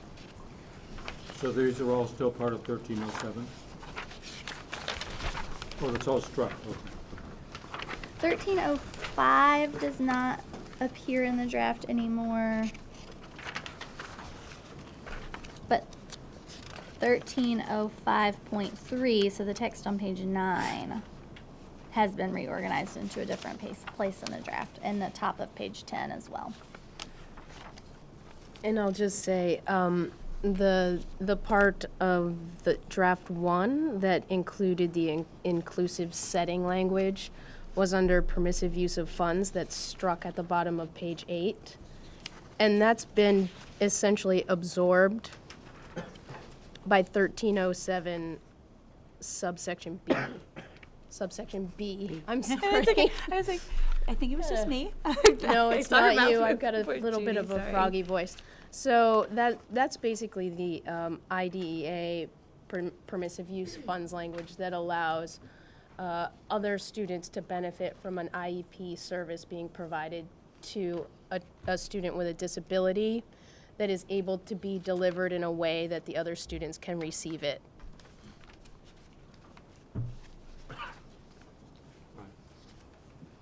So, excuse me, would that include, for instance, some of the tech centers will bring in a math specialist or a reading specialist into the classroom to accommodate multiple students within the classroom, but not every one of them? Is that an example of a use of that? It sounds like that service is appearing in those students' IEPs, or is that not usually the case? Possibly, yes. Well, then you sort of have double coverage. The Okay. sort of A, it's in a student's IEP. You might have some flow over students in that hypothetical. And then I'm not sure if C, which is just reasonable relation to special education, would be implicated or not. It depends on the students. So I'm not seeing substantive changes in draft 2 through page 14. There's a lot of renumbering. I want to call your attention, I also called the advisory group's attention, to page 15. 1309.4. This is one of the rules that also relates to our statute, section 826, when it comes to students who are attending approved independent schools and public schools on a tuition basis from their sending district. And we have this term, excess costs, which are those costs related to services a student needs that aren't covered by the standard tuition. We're uncomfortable and wanted to flag for you that the term excess costs is used in a really specific way by the federal government that I don't think we can convince them to change to suit Vermont's use of the term in a totally different way. So Vermont's excess costs in section 826 really doesn't have anything at all to do with the way the federal regulations use it. And so we're just nervous about confusion. We're really clear in the rules to the extent we can be that this is totally different. And in the excess cost rule on the use of federal funds up front in the rules, we also refer specifically to the federal regulation. So I don't think we're building in any confusion, but if there were an opportunity for Vermont to change the statute and use a different term in section 826, we'd want to also change that in the rules and the problem would be solved. So you're saying that it would be desirable to change sub 826 and 2962? Yes. Do you have language in mind for that? I could come up with some, but yeah, Oh, it's it might just be a helpful it's just to a see that. noun. So another vocabulary word or term of art that people like better. Right, right. Can you tell us where that might go? I mean, what that would be? What the term would be? Yeah, how or- would you change it? Well, we have, on an annual basis, are required to, or the advisory group is anyway, to recommend some statutory changes. I think we're talking about changes to statute. So we'll be prepared to engage with the legislature on those technical corrections as we would on an annual basis. I'm kind of curious in terms of the implications of where you're headed in regards to that. What would that Well, I think we have a term that's been long used in Vermont statutes that's now emerging as being inconsistent with the federal definition, also where we need to go with 173. So once again, 173 is provoking conversation in other areas of statute that need to be looked at, and we're keeping tabs on those issues. Right. So at this point, we're just raising it for everyone's awareness. Seems easily soluble. Yes, yes. Okay. Anything else?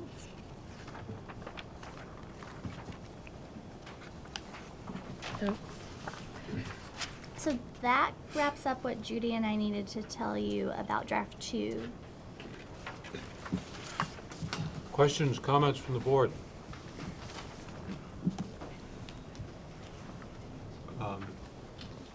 Where do you go from here?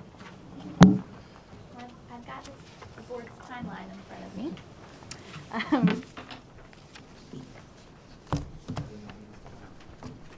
So it looks like early November, AOE to complete AOE drafts rules version 2 and disseminate to SBE, and I think we can check that off.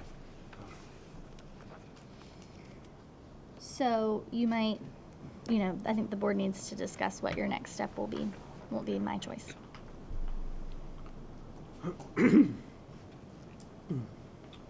Well, first of all, thank you. Yes, Bill? I may have not got hold of this or heard it yet, but is the advisory committee okay with all of this stuff? Well, let me just address that.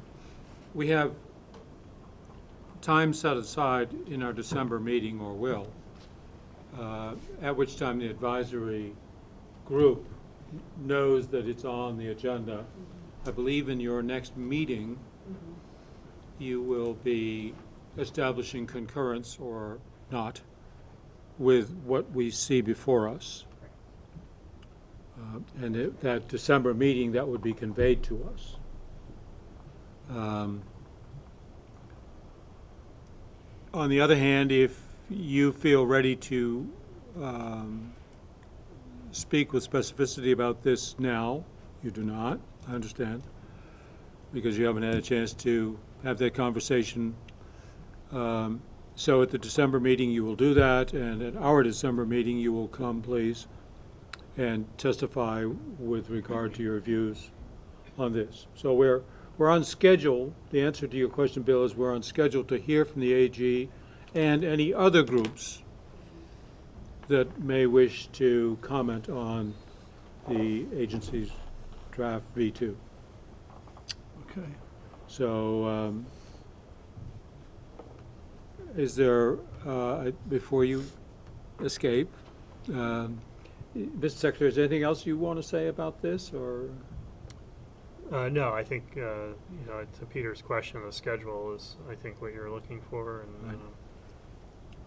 Right. I think we're on track to land that before the board in a way that'll be useful to your potential Right. rulemaking process. Right. Exactly. I think we are, and I thank you for that. I think that's really most commendable, that the agency has heard and responded to the concerns and strengthened and clarified the document. Yes, Marilyn? If I may just kind of echo that, sort of in response, I think you're absolutely correct. The group has not had a chance to really give a lot of thought or feedback into this draft, but believe that the agency presented us with a draft that really considered a lot of the concerns and incorporated the changes that we were hoping to see. So I think this is a huge step in the right direction. So I will say that is that the advisory group has some more work to do on this and more conversation to have, but I think that we're definitely moving in the right direction, and we're really pleased with the revisions to this draft, largely. Just a question for you, if I may. At the 16 October meeting, you presented general comments about the first draft, and you left with us but did not discuss some specific changes that I think you folks were proposing, maybe from the law project, I'm not sure. Yes. Where does all that stand? One of the major changes relative to that was the recommending that the rules adopt the federal definition of special education. Okay, so that's which all that addressed. has been agreed to, both within the Rule 1300 series and then changing that in the 2460 series as well. That was a huge change that, Yeah. that was very appreciated. Yeah. And I think that the other place that was really important was relative to some of the maintenance of efforts pieces. So without having my draft in front of me, I don't want to get into too much specifics, but the agency appears to have been very thoughtful and considered many of the recommendations from the FEG group that sort of moved that conversation even farther from the draft that we had proposed. So that's when and I don't have it in front of me, so I don't want, like I said, get into too many specifics, but I think that the agency has incorporated many of the recommendations of the FEG group that we were primarily concerned with. But my recollection is that that second document came from the Family Law Project. Is that correct? The Disability Law Project. Pardon me. Yes, the Disability Law Project had presented a draft of rules of the 1300 series. Yeah. And this draft is different from that, but we came to learn from conversations with the FEG group and the reports that were done that some of the ways that we were thinking about it didn't incorporate everything that we needed to be concerned with. I'm sort of stumbling with this because I don't have the draft in front of me. However, I think that the conversations that groups have had subsequent to that have narrowed and properly reflect the federal rules, largely relative to maintenance of effort, excess costs, and those kinds of things. So I think this draft is much cleaner than the draft that we presented relative to these issues and cleaner than the prior AOE draft. Okay. So I guess thinking ahead to December, I think it'll be very helpful to the board if we are hearing kind of one voice from you in the several hats you wear. I was wearing my vice chair hat. Right, and that's Just so you know, I'm not a disability person. yeah, and the chair. I think we want to be working with. We got from you folks two documents at that time. Paid attention to one and not the other. I think we want to get this thing boiled down to, if you have reservations about what the agency's proposed, one document plays about them, so that, because we're on the cusp of asking the agency to prepare, pending a conversation in December, we're getting very close to asking the agency to prepare a final draft for this board to then take public, not in the formal rulemaking process, but in an open hearing process where we really invite anybody off the street to come complain to us before we go to the final rulemaking draft, which would be actually probably April. So we just want to get as close to the perfect everybody salutes project proposal as we can, and the goal is to have that happen by the end of December's conversation.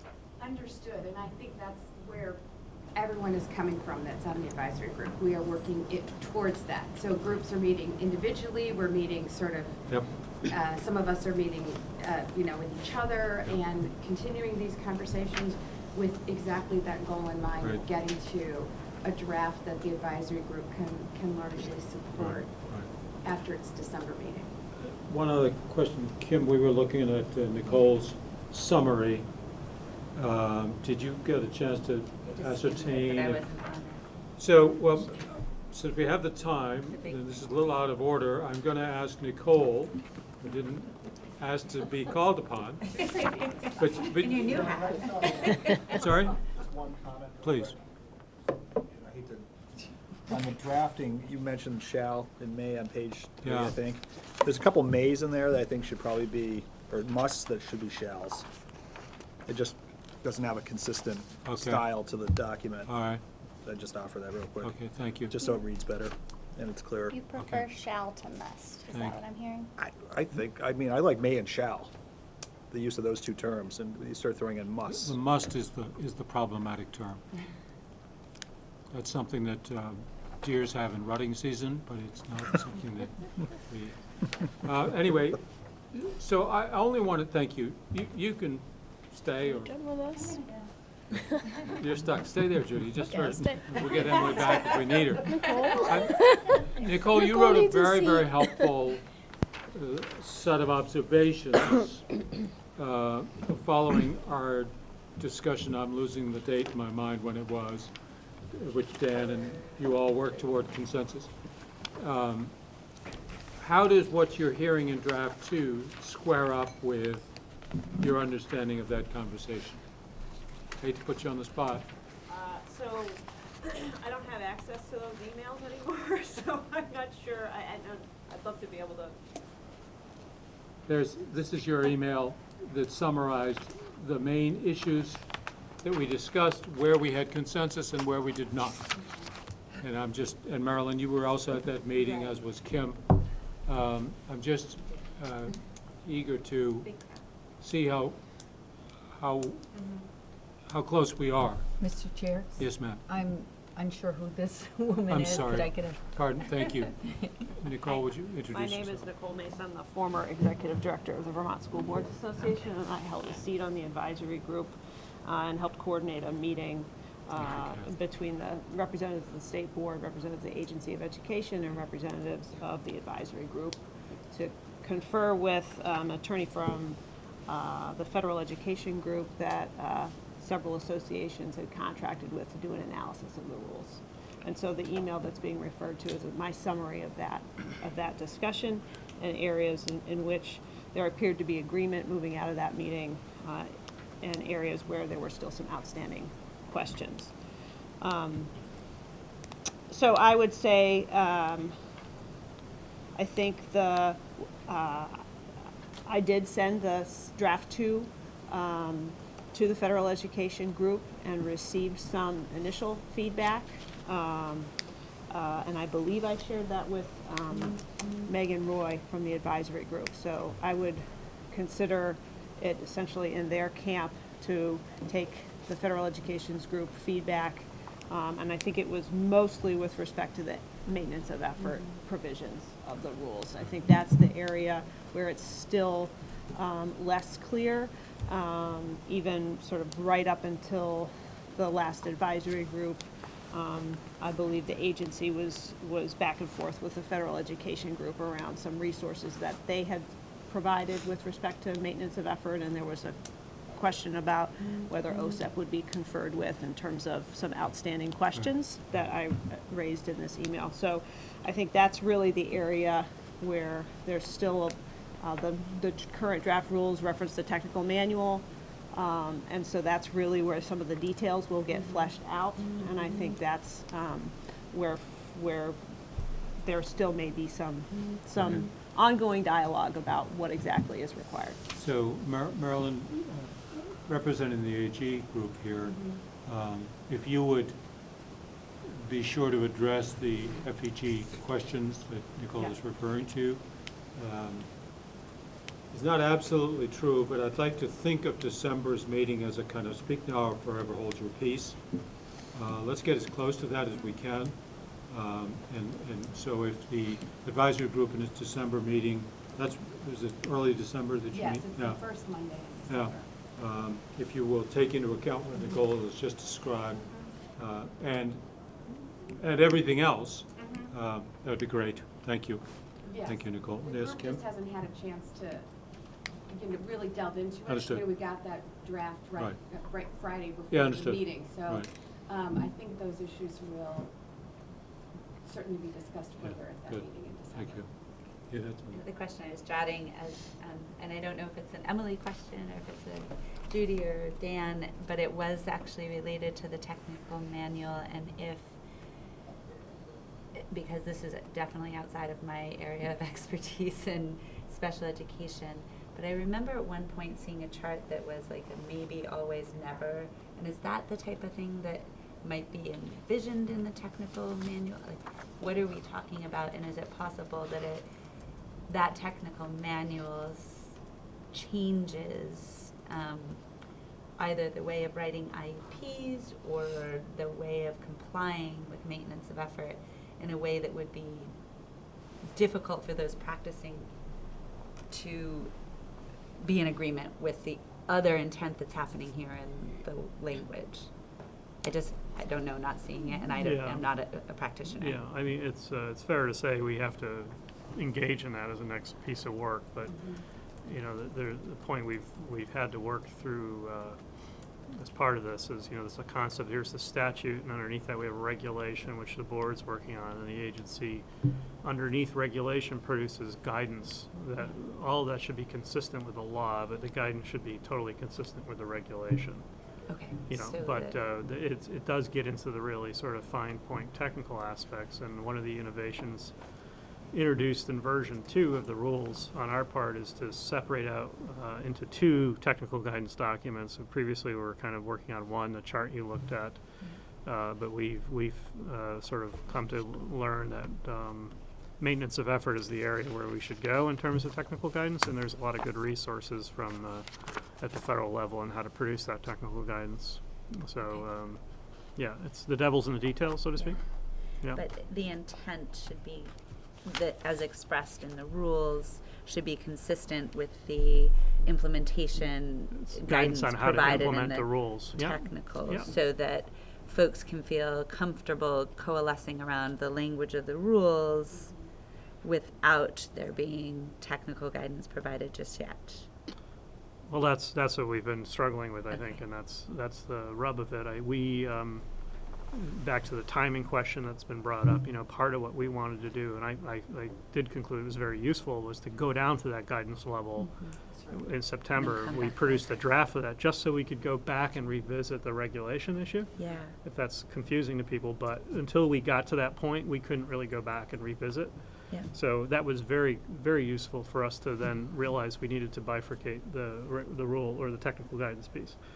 But yeah, the devil will be in the details. I think the other an interesting piece that's surfaced as well is that we haven't done a lot of thinking on the intersection between the statewide SSDDMS implementation, you know, the accounting implementation, and Act 173. So I think there's some things we can do with a chart of accounts to help districts code expenditures to satisfy maintenance of effort. So we want to start that really, you know, that's the kind of the level of detail we're looking at in terms of the guidance documents. That's really the consumers of that are special ed directors and business managers and so forth. But we need to provide that guidance, and it will be useful to have one accounting system statewide to do that. Yeah. So hopefully that will lessen paperwork on the Yeah, on I that mean, front? it's you know, on the one hand, we're not going to be doing, districts aren't going to be doing the service plan thing. On the other hand, they're going to be doing some maintenance of effort calculation, and we've got to figure out to what extent the AOE pre-populates that calculation for them, or to what extent they start with a blank spreadsheet and fill it in. You know, that'll be one of the pieces of it that we have to figure out. And then Yes, I Kim. think just my follow-up is I remember there had been a draft of a version from before. If that is evolving in a way that allows people to see the thinking around implementation of this version of the rules, that might be helpful in having people feel comfortable coalescing around the rules language, because that's the part we need to move forward in a timely fashion. But it might be hard for people to do that without seeing if there's been migration and evolution on the first draft of the technical manual. That might help people come to the table on the rules. Right.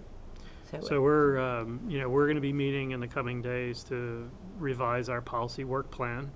You know, we're also sort of in a place where we need to understand, is this process on track, so we can then put resources on working on other parts of this work. So it's a complex work plan, to say the least. But yeah, we understand that interrelationship, and we'll endeavor to get consensus on those documents as much as possible. But we're at a place now where we need to understand if this is moving forward, then we can then go back and revisit our work plan, because we also have projects related to the independent school rules and so forth. So we've got to figure out where to put our resources and time and create a deliverable schedule for the board and for other stakeholder groups. Right. Your term, the devil is in the details, has a certain chilling quality about it. I'm reminded that the great architect, Mies van der Rohe, said that God is in the details. So it's another way to frame it and to hope. Anything else on this topic? Thank you all. Thank you, Judy. Thank you. Thank you, Emily. We're ahead of schedule, which is great. Is the representative from the Vermont Higher Education Council here? Perhaps not.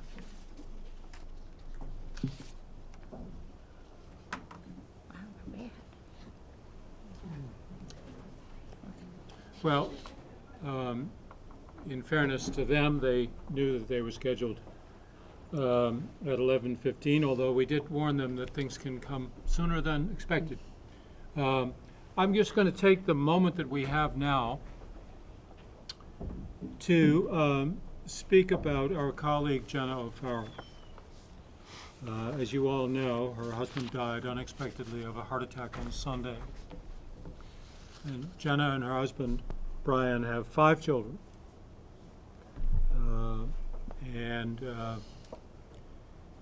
I wanted to invite us all to just take a moment of quiet reflection to think about that family and what they're going through.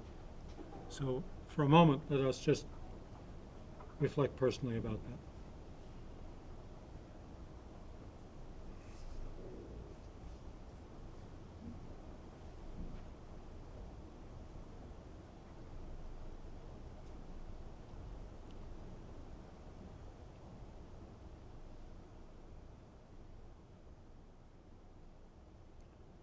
Thank you. If any of you would like to send a personal note to Jenna, I have her address, which you can see me at the break, and I will give to you, her mail address. There is a sort of a family visiting hours on Friday. I plan to go up just on your behalf and my own. And then the the service itself is on Saturday morning. If you need any particulars about that, I'm happy to furnish them to you. As you can imagine, they're just in shock and struggling. They have some very, very good friends. And you all, most of you know one of them, Callahan Beck, who was our student representative until she graduated in May of last year, of this year, pardon me. And I wrote to Callahan yesterday knowing that because her family and Jenna's family are very close, knowing that she'd be struggling as well. And Callahan wrote to, I'm going to get a little choked up. She just wrote to say that this man whom none of us knew, perhaps you did, Brian O'Farrell, I don't know. Yeah, he was an educator, counselor. And Callahan, whom I think of as this robust and effective and with it person, said, I wouldn't be where I am except for that man. I spent a year in his guidance office, and he just made all the difference in the world for me. And there are dozens, if not scores, of young people in St. Johnsbury who have had the same experience as a result of this man's work. And I think all 3 of my daughters are educators, each in their own way. And my mom was, and it just reminds me of the difference that educators make in the lives of young people today. So thank you for indulging all that. I think we do have now representatives here from Vermont Higher Education Council. You came early, bless your hearts, because we're early, and we're ready to hear from you. So if you would come to the table here. That microphone is capturing only what will go into the audio-video report, but so you'll need to project so that people behind you as well as here can. So if you would begin by introducing yourself, we'd be grateful. So my name is Dr. Sophia Howlett, and I am the president of the School for International Training, otherwise known as SIT, in Brattleboro, Vermont. And I'm here as the chair of the Certification Committee of the Vermont Higher Education Council. Thank you. And my name is Carrie Williams-Howe. I'm the Executive Director of the Vermont Higher Education Council, just here to support Sophie. And Carrie, you and I have been corresponding, and you've been corresponding with the former chair Yes. for about a year and a half. Mhm. And here we are finally. We're very, very happy to have you here. So, Dr. Howlett, do you wish to make a statement? I do, yes. With your permission, I'm going to go through the original memo and provide some language that we are proposing today for consideration by the State Board. So it has come to our attention, that is the Certification Committee of the Vermont Higher Education Council, that there is language in the recently revised rules for post-secondary accreditation that may constrain the ability of new institutions of higher education to successfully begin and sustain operations in Vermont. We would like the opportunity to discuss this issue with the board and explore possible solutions that serve the interests of all parties. The language of concern is section 2243.3 of the board's rules for certification of post-secondary schools that addresses renewal of certification, which states, any school seeking renewal that has obtained initial approval to offer or operate a program of college or professional education for credit or degree on or after January 1st, 2015, shall obtain accreditation from an accrediting entity recognized by the U.S. Department of Education in order to be considered eligible for renewal by the State Board. Under the current practice of the VHEC Certification Committee, our review committees have recommended that new institutions seeking certification be reviewed again in 2 or 3 years in order to ensure that schools have maintained their ability to meet standards. So normally the certification period is 5 years, but increasingly due to the environment within which higher education exists these days, we have been recommending that new schools come back to us after 2 to 3 years so that we can check what's going on and make sure that they have all the conditions of certification in place. We believe that this provides institutions with a reasonable time frame to address potential issues and enables them to benefit from the experience of the reviewers on the certification committee as they move towards accreditation. A reasonable time frame for a new institution to achieve regional accreditation from the New England Commission on Higher Education, NETCHI, that is the new name for the former NEASC, is at least 5 years. However, section 2243.3 of the Vermont rules says that campuses must be accredited before renewal. So in other words, if we give a college 2 to 3 years to review, under the current regulations, they would have to achieve accreditation from NETCHI within 2 to 3 years, which is actually impossible according to NETCHI standards. As a result, VHEC must either recommend certification for 5 years to give in the new institution a fair shot of obtaining regional accreditation, or maintain our current recommendation time frame and put the institution's state renewal at risk. The VHEC Certification Committee does not believe it is in the best interests of the new institutions or the state of Vermont to recommend to the Agency of Education certification of 5 years without some type of interim review. We would like to discuss an alternative structure through which we could recommend and you could consider a shorter term of certification, during which one review for renewal would be possible, so long as the institution was in the process of seeking NETCHI or any other type of regional or national accreditation before requiring that full accreditation. So the suggested new language from us is, any school seeking renewal that has obtained initial approval to offer or operate a program of college or professional education for credit or degree on or after January 1st, 2015, shall obtain accreditation from an accrediting entity recognized by the U.S. Department of Education in order to be considered eligible for renewal by the State Board, unless certification has been granted for less than the standard 5-year period. In the case of a shorter term certification period, one Vermont renewal will be considered so long as the institution is in the process of seeking regional or national accreditation. I'm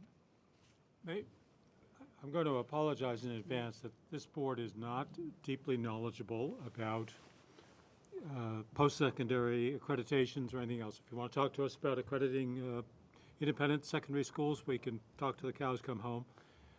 So walk us through how this works now. Is it that VHEC gives the initial approval? Is that correct?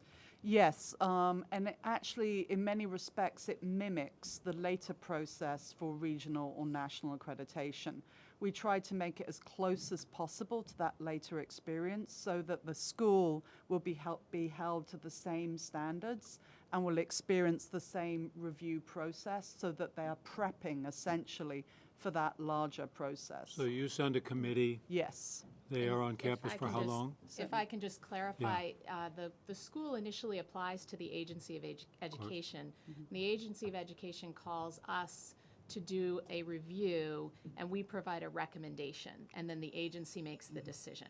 So just to clarify, who's the approval body there? I see. Thank So you for that clarification. we don't approve. We basically do the review. Right. But as I said, it mimics the later, which means that a team goes to the school, they review the finances, they look at the curriculum, they look at the structure, all of those aspects that are later reviewed under NECHI. And then provides us with a recommendation, and then we have a discussion with that school about what's going on with them, and then make a recommendation to you. So your committee is on campus for how long? Usually about Typically 2 to 3 days. And a committee of how many folks? About 4 to 5 people. They're drawn from institutions across the state, and they're people with expertise in the given areas that we need to look at. So typically we'll have a finance officer, a curriculum officer, an academic chief, or we might tailor that depending on what this school offers and get people with expertise certain to that case. So, Bill. How many members of the Higher Education Council, how many institutions, how much churn do you see in terms of applications for new programs? How frequently? It's not very often. So I've been with VHEC working on this committee now for about 2 years. And so I've experienced 2 reviews. And we haven't had any, I think, for about 1.5 years. Yeah. So it's quite rare. But it's an important first step for an emerging institution. Many of both the institutions that I've been a part of the process on have been very niche schools, and I think those are the sorts of schools that we're seeing rather emerge in Vermont. Mr. Secretary, do you have any comments? No, I don't feel well informed on this either, partially due to the rarity of it, but I'm wondering, when I first read the memo, the phrase recently revised rules. Do you have any sense of the history on when the rules were revised and to what extent were the prior rules working?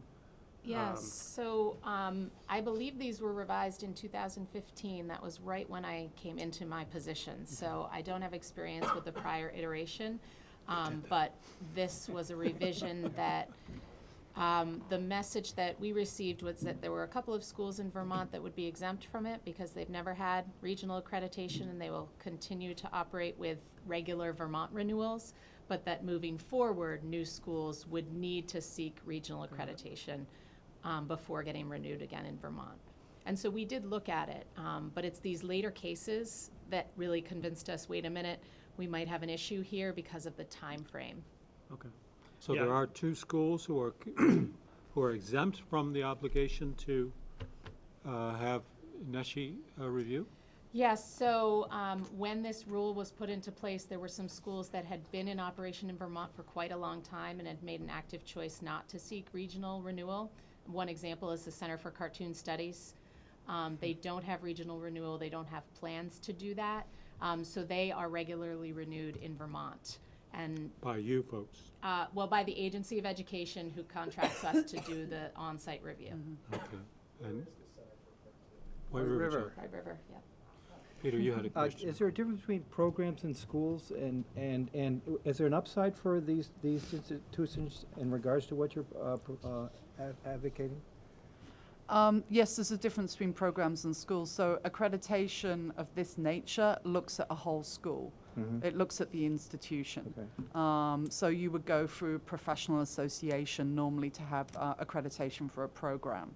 I wasn't quite clear about your... Well, I mean, is there an upside for these startup institutions to have this changed? Yes, there is, definitely, because, you know, any institution that's opening, especially as you know in the current climate, really requires some careful guidance and is actually seeking guidance. And getting institutional accreditation from NETCHI is becoming a higher and higher bar, and it should be. So being able to support an institution towards that accreditation process is important. Things like making sure that people have good auditing processes, for instance, right? And making sure that they're assessing the quality of their programs as they go along. It'd be nice to reverse the trend. Yes, absolutely. Yeah, I would just observe to the board that our experience with the Compass School, where we sent in a team, admittedly for only a half a day, of people from a variety of backgrounds, was an enormous help to that independent school, which had outgrown its governance, in effect.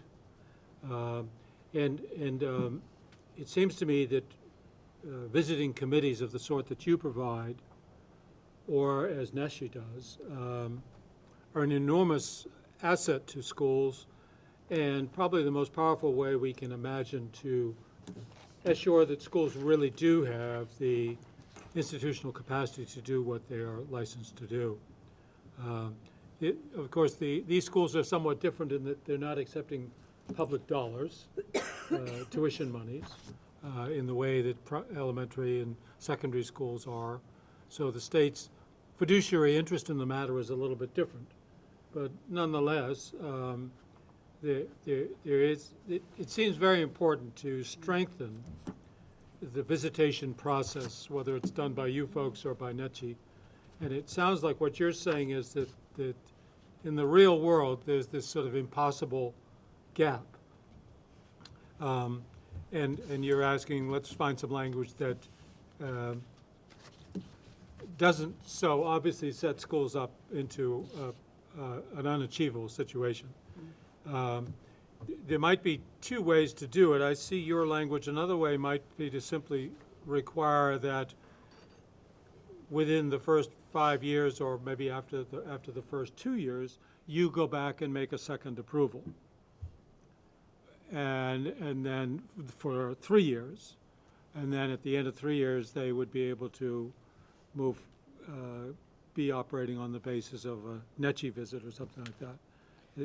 Is that what we're trying to accomplish? That would put it out of their reach, because basically NETCHI, you have to become a candidate for accreditation first. So there's a number of hurdles on the way to a final accreditation. So it's a kind of a run-up, if you see what I mean. So we have to kind of get them prepped before they can actually start the run-up and apply for candidature, etc. So right now the language says that they have to have achieved it already at the end of 5 years. That means they have to have gone through all the hurdles, including candidature, including the final visit, etc. So we're asking that we're allowed, say, 2 to 3 years before they get onto that road of passing through those hurdles with So the NETCHI. run-up is 2 or 3 years, and is that what you're saying? We would say 5, personally. Yeah, to get an institution all the way through to complete accreditation it's a bit of a haul. Okay. I mean, my process for my school of reaccreditation, we start at least 3 years out for reaccreditation, and we're a historical school, Right. and we have everything organized. Yes. Mr. Chairman, Yes, sir. question. Do you see I look at the headlines and see these institutions of higher education going bankrupt or what have you. Do you perceive that there's a niche here that might be developed, or some kind of target audience that you would benefit from this kind of change? I can just say, one of the things that we discussed at our recent board meeting was that we are probably likely to see creative reconfigurations in the future, merges, schools operating in different ways. For example, Marlboro's initial solution was to have a university out of Connecticut come to Vermont and run their campus there, which we believed would spark this process. And so we think those kinds of things are likely to come up, and we would love for the state and us to be able to respond to those quickly and have a way to help make sure that those things, if they make sense, can happen as one way to address the issue of struggling schools. I mean, frankly, it's far better for everybody if an institution seeks those types of approaches, merger or consolidation of some sort prior to getting to a situation where they're on the verge of collapse, right? And so if we can encourage them to do so and then have a road forward for them, that would be really productive. But it has to be a road forward that has some checks and balances. So essentially what we're asking for is to be allowed to have some checks and balances there. Higher ed folks would be the group that would help ensure academic quality between the founding of the school and the NECHI accreditation. Yes. So you'd be willing to take that on and ensure that the school is progressing and is on both good financial, a good financial foundation, but also offering a quality program. That's my biggest concern. It seems like the NECHI program, which has been described in the past to us as very rigorous, gets there in the end. But I guess the concern that I would have is that these schools, that when they start up, I would assume that they'd be most vulnerable. And so if we can get our hands around that, I think it's a good idea. So what is the typical period of approval, initial approval? Is it typically less than 5? Well, it's become that way. Because, as I said, we're trying to be a lot more sensitive about supporting an institution, but also supporting the state, if you see what I mean. So we had a recent example where we felt that the school was making significant progress, but also had some significant shortcomings. But we didn't want to say no right now because you want to give them a period of time to get those issues sorted out. So we found ourselves in a bit of a bind. What do? Do we give them 5 years, which for us would have been giving up our responsibility? We wanted to give them 2 to 3, but then it would have been impossible under this legislation to have them go and apply for NECHI and succeed in that way. So we were kind of caught. And just to respond to your comment, we do largely see one of our most important roles as consumer protection and making sure that students are not enrolled in a school that cannot support them. Right. So going 5 years worth of students is one of our main concerns. We don't want something to fizzle out after 2 years and us not check in on it and make sure that those students are being served well. I was late for the meeting because I drive all the way up from southern Vermont, which is heavily impacted by what happened recently with colleges, whether it's Marlboro or southern Vermont and St. Joe's. I think one of the challenges with this too is that what we saw on Southern Vermont College was that as news stories came out and it became increasingly clear that the school was in jeopardy, not only were students leaving, but new students weren't coming in. So I think that the whole process around accreditation and around the news stories that came out basically guaranteed that the school was going to go out of business. And I think that's one of the pieces that you want to have transparency in the process and you want to have accountability, but at the same time, I think that especially in that one case, I think they just saw their incoming class coming in and they didn't have enough students and that was the end of it. I would refer you to a Inside Higher Education article that came out yesterday. I don't know if you've heard about it, but there's been a bit of a storm going on because a group around Brandeis has set up a supposed model for predicting failure of schools, and they were going to publish all the schools they thought were going to fail. And so there was like a sort of a mass, schools started slapping on injunctions. Anyway, it's a very interesting article. Wow. Yeah. Basically, here's a list of schools you shouldn't go to. Yes, basically, which probably meant they were all going to fail. Yes. Well, I think their model would be probably pretty highly effective. Well, the trouble was it was one of those. Yes, it's true. Yes. As a self-fulfilling Self-fulfilling prophecy. prophecy. I mean, of course, what it didn't put in was the fact that a school can change and can innovate. They were trying to predict over 50 years. Over 50 years. It was really awful. What would happen if the initial period for renewal was automatically 2 years? Mm-hmm. The condition and that as a condition of the initial approval, the school had to begin the NECHI process, knowing that is a 5-year period before there's a NECHI approval, and then that there's an initial 2-year period, and then there's a second visit by your team after 24 months. In whatever level of detail appears to be needed in the situation. By that time, NECHI has already begun some kind of relationship with the school. You guys go back in after 2 years. I think to your consumer protection thing, a lot of bad things can happen in the first 18 months. Mm-hmm. In fact, it's in the first 24 months where the greatest vulnerabilities probably lie in any startup organization. I just am wondering about the way to make this work in the real world and to be sure that we are looking closely over the shoulder of this entity in those first 5 years. And would it be redundant to have you people go back in after 2 years to do sort of an interim checkup while they're underway in their NECHI process? Because NECHI doesn't really have standing until they get to the end of it. No, yes. No, they do not. I think, I would say at least, I'd want to give them at least 3, because 3 to 4, because the problem is that, if you're starting a new institution, you're a 4-year college, and you haven't even got through to a graduation. It's really hard to see all the glitches that might arise. I see. Speaking as a college president. Right.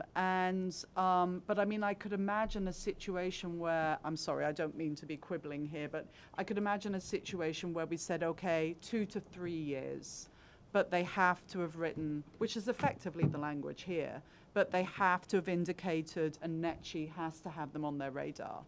In other words, started the process. 5 years, is that optimistic? I'm hearing, we keep saying 5, and you keep saying, 5 at the minimum. Yes. Is that right? Yes. And does this have any impact? Say like the University of Vermont wanted to start a new school or a college or a program. Would this also? So they're already covered under their. Okay. Yes. So a school that's starting another college, university that's starting another college, for example, under the university. No, they're not that's impacted. Not impacted at all. It's okay. only this is just institutions. Standalone institutions. Yeah, whether they're called colleges, institutes, Okay. universities, whatever, and it's an independent institution. Okay. Or an institution that is Newly certified formed. in another state and wants to begin operating in Vermont. Okay. I think one thing I would add is I think we need some leeway for a case-by-case basis, because if I were to give you 3 examples, the Center for Cartoon Studies has been operating for a long time. We do renewals for them, but we don't need to do that every 2 or 3 years because they have a long history of 5-year cycles. So we'd want the 5-year option for someone like that. We might also want the 5-year option for a place, for example, Southern New Hampshire University opened a campus in Vermont. They have a very robust New Hampshire base. We may not feel they need to come back after 2 years. So there's a case by case, whereas a brand new startup, we may feel they do need to come back after 2 to 3 years. So I think it would be preferable to have an up to with some discretion for both us and the Agency of Education to make some decisions case by case. So you're saying if RPI, for example, which is in Troy, New York, wanted to open a program in Bennington, Vermont, that would be handled the same way under the regs as a completely new startup? Yes. Okay. Yes. It is right now, yes. Okay. Yeah. That Which is doesn't why we've got to seem- be careful. Yeah. Well, you've given the cartoon studies, and there's one other entity in the state that's think so. not going through NETCHI review. Is that correct? I think so. I don't off the top of my head know who it is, but So- I think they said there were 2 and they. Are they grandfathered, or is that still an option that's available? They're grandfathered. Okay, so there's only 2 cases of that. That's not gonna change. So there won't be any more schools that are started that won't have to have had be reviewed under this rule. The school must have NETCHI come in. Or and- there are other There are options, others, but right. NETCHI's the most common. Right. And you're saying it's 5 or 6 years before NETCHI can issue a decision, have spent enough time on campus to be able to give information to the secretary that says, yes, reapproval is appropriate. So we're just trying to manage the period between when you first go in and say, yes, go, and so does the secretary, and when NETCHI does. And not visiting that campus for 5 or 6 years seems very inadvisable. Right. Was it the Albany Pharmaceutical, wasn't there a pharmacy college or something? Did they go through this process? I believe they did. It was before my time, but that's another example. A school like that also, for example, when Southern New Hampshire came in, they were offering a master's degree. When they decided they wanted to offer a doctoral degree, again, that kicked off the process. And it is the Agency of Education who determines whether a review is needed. It's not us, but typically it's when they're either new to the state or offering a new level of a degree. And this is just degree granting. There's a different process for awarding credit before you decide to award an actual, degree at whatever level. So so you mentioned the word campus.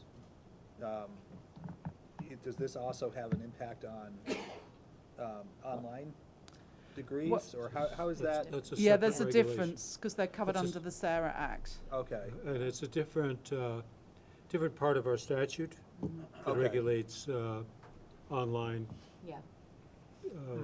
post-secondary courses. Okay. Which may be confusing because Southern New Hampshire is known so much for that. They have a Yes. physical class that teaches educators. Yeah, in they actually have a Vermont. They campus, they have right? well, they have an office and they Yes, teach they in have a- schools and other places. Okay. They have a They have campus. a physical presence.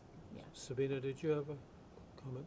I just kind of, I may be completely oblivious just to my slight ignorance to this process, but when we do the school approvals, right? Independent school, yeah. In the independent schools, we do have that, like, is it 2 years or is it 5 years? And we recently saw that with, like, how much do they think that the school, how much attention do they need?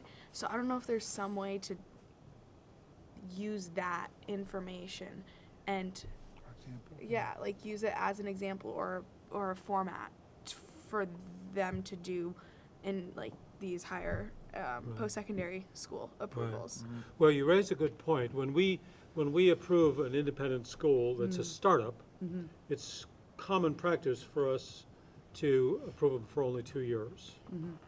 There's nothing in statute about that, and there's probably nothing in our rules. But the agency typically, in fact, we're going to see some this afternoon, typically will recommend an approval for only 2 years. They have to come back, and the agency revisits.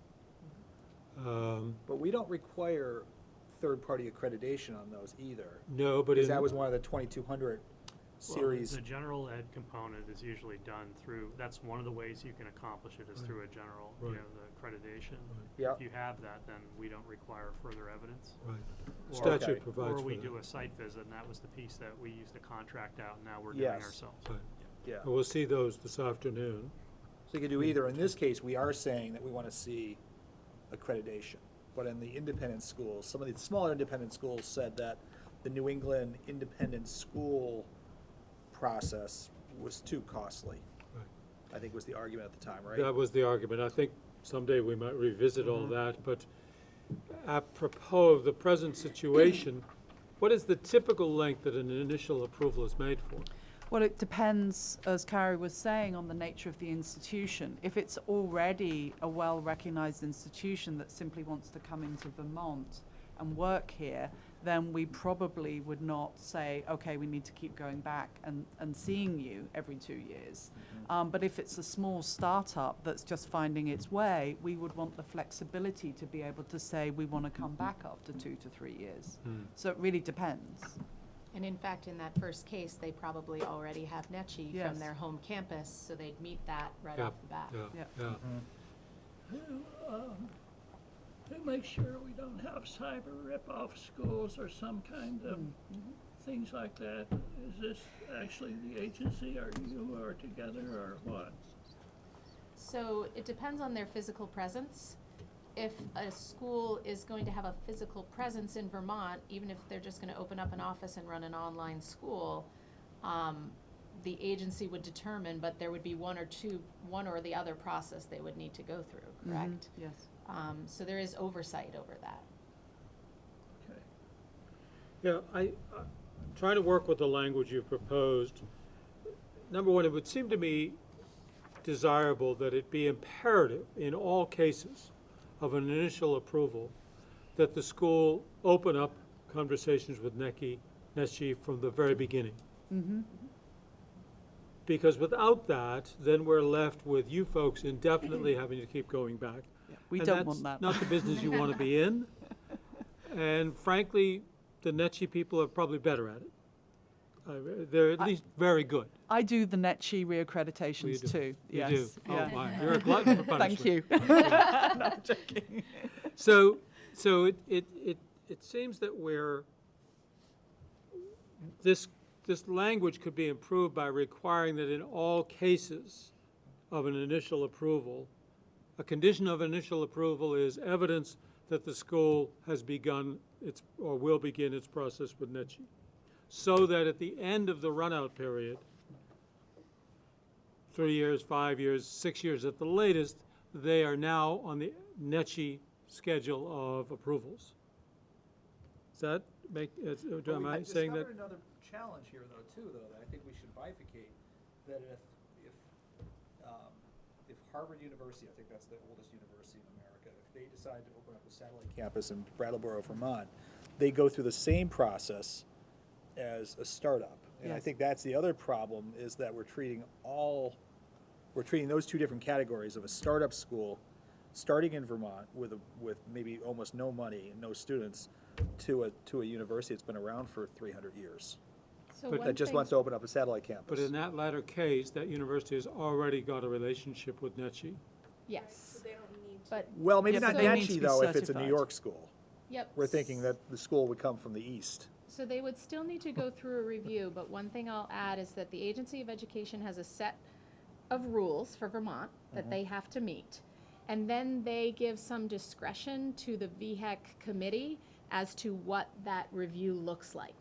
So we always look at whether they're meeting the Vermont rules. And then we have another set of more narrative things that we ask them to cover. So we do have some discretion Okay. with a school like Harvard to say, please don't give us 18 binders with all your financial models in them. I use the nth Please give us your example on that, financial by the model way. for this portion of your activities. So we have some discretion as to how we conduct the review. Okay. I would also add that I think the language right now is actually saying, maybe not as clearly as I'm hearing you might want, exactly what you're stating. So it says one Vermont renewal will be considered so long as the institution is in the process of seeking regional or national accreditation. So the presumption of the language, therefore, is that they are on the NECHI or whoever they're going with track. So is it like a new school starting up and they get their NECHI accreditation? Does that mean now that they're probably on the track to have a prosperous school and they're probably not going to shut down?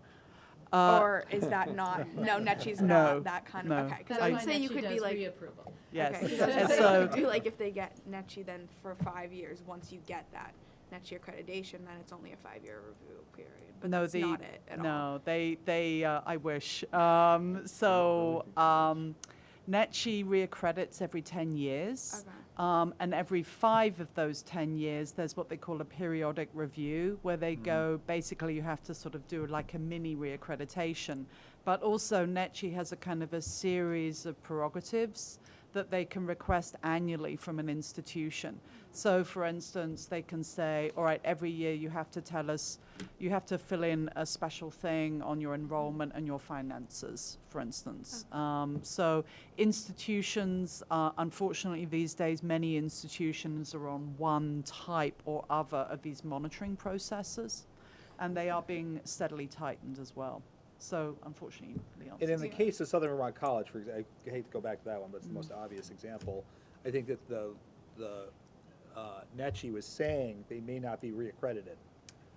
That is usually the reason why things then stop.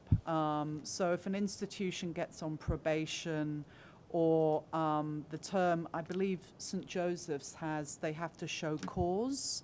In other words, you have to show cause why you should stay open. That's the step after probation. So right now there's all these different stages. And, you know, in my view, personally, I suspect that in the future, those steps are going to be far more tightened up. Because one of the problems right now with that process is it can take a very, very long time between a school being told, we're not quite sure, and then a school being told, show us just cause for you to be here. Yeah. So would it make sense that when you guys go in for your approval, you just get to decide on your discretion whether it's for 2 years or for 5 years? And that's basically what you're attempting to get here? Yes, that's exactly right. Yeah. So, I mean, I realize that's a lot to ask, but we are making recommendations rather than, I mean, it's. Yeah, it will come.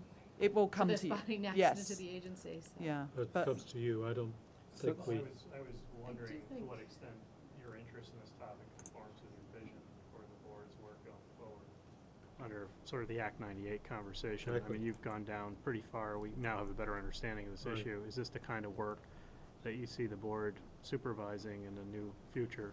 Can I ask one more granular question in regards to Burlington College? Is there a role for NETCHI or anybody if they've seen sort of alarms or something to step in, you know, and say, do you know what I'm saying, in terms of what the purchase of that property and everything that ensued thereafter? So Burlington was just before my time, so I'm not quite sure what their position was with NETCHI. Do you know? I don't know. It was No. before my time as well. It was right when I came in, so.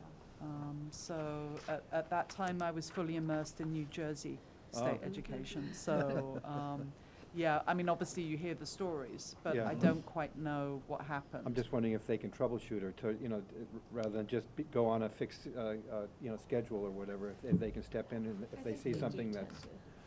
I know that these are the very issues that they're talking about. Okay. And they've been piloting a couple of things in Massachusetts. You know, I would just comment that I think the Vermont higher education sector feels a little lonely up here. You know, because NETCHI's experimenting with Massachusetts and thinking with Massachusetts, and you know, meanwhile we're suffering, and it would be really interesting to engage more broadly as a region. But that's just a side comment from me. So let me just to respond to Dan's observation, which I think is really on point. Under the current arrangements, is the rule the board's rule or is it the agency's rule? My understanding is we have no rules other than your rules. Yeah, my understanding is that once a school gets reviewed by us and is forwarded to the Agency of Education, they come before this board. Yeah, I mean, one of the, I believe the sort of vestigial artifacts of this Act 98 transition was previously the agency was a department by So therefore did it's- not have rulemaking Its board of authority. directors did the rulemaking. Yeah, and now as an agency, we have rulemaking authority, but that hasn't been investigated. Okay. That's So- inference. Yeah, I don't know. So I guess, Question. John, the Yeah. big question on higher ed is, as we think about our future, is does the board take? We've had some discussions about higher ed and like head scratching. Why have these schools closed? And we've thought about organizing like some kind of event around it. And I guess as far as reinventing the board, and we'll talk about this later, but do we just get rid of all the higher ed functions, or do we try to become more involved in higher ed? That's a question. And, yeah, I don't have an answer to it, but Kim does. No, I have no answers. More questions. That's what I do. But I am thinking, I guess my question is, the timeliness of the request for new language and whose authority it is to approve it to make this process more productive for these institutions and for your body as a reviewing body on behalf of the agency, who then sounds like brings it before us. We may not get to new legislation before we need to, it sounds like, be responsive for you to do your jobs better on behalf of the agency and higher ed in Vermont. So I'm just wondering if we want to consider the language change and add it to our list of things to consider regarding future roles and responsibilities. Good question. You have stumbled across a board who is in the process of questioning its own identity. Right, right. Um, I'm hearing that. Yes, and We'll know by 5 o'clock tonight. So. Stay tuned. And the legislature will be like, so fixing it. in terms of the way things have always been, kind of vestigially, as the secretary says, you've come to the right place. It's our rule. It would be our job to change it, but it's the secretary's job to implement it and cause it to happen in the real world. And there's some question sort of under the surface here is this stuff that do we bring much value to this, and should we continue on in the way that's before us? Maybe we could get to an operable conclusion, something that would give you some assurance that one way or another this will move forward, but we're not quite clear as to who among us should move it forward. And as Kim said, we're not there yet. We haven't had the operation, and it'll depend upon the General Assembly to make that happen. I think it would be just useful if we could have a sense of the board about what is the as close as we can, what's the language that would seem to respond to the need here. And in practice, usually when it comes to rulemaking, even though it's the board that adopts them and theoretically, historically owns them, it's always the agency that does the legwork of drafting the language. So, I'm sorry. yes, go ahead. So I'm a little bit confused. I thought I had heard that this is the body that can make this decision, right? And if we're agreeable to the language to support this, then we can make a decision today, right? Is that, thinking about what we might do in the future or where we may be in the future, Yep. is not irrelevant, but it might not be pertinent to this conversation, Yep. right? We can make a decision. I think you raise a good point. I think that's a great point. As things stand at the moment, the rules are our duty to change as we see fit. And it's the agency's duty to cause them to be implemented. It's not the direction we want to go in the long haul, but for the immediate situation, what's your sense on the board? How about asking these folks to come back with a refined suggestion? Or can we just, can we just do it? About the language at the bottom. So, Yeah. And I guess to that Go ahead. question, because that was my sort of where I was going with it too, Kathy, is like what can we do now that's responsive, that doesn't make the process worse while we figure out who's ultimately responsible for this. But do we even have authority to amend rules at this meeting sitting here? No, No. not today. What I was going to offer is that if you want to, we'll be happy to work with them to, similar, parallel to what you just experienced with 173, to come up with a draft that would be amenable and solve an issue and present that to you for consideration. To then, you'd have to vote to open rulemaking process, which would take 8 months to thereabouts. Oh, for goodness. So, but we, from the agency standpoint, we could certainly engage with them to resolve the language issues and try to work through something. Is that useful? Good news, bad news. This rule is in Rule 2200, which you Oh. have not amended. Congratulations. Oh, what fun. But you will be amending according to your work plan and our work plan probably next year, probably in 2021. So the rulemaking on says? the series of rules will open.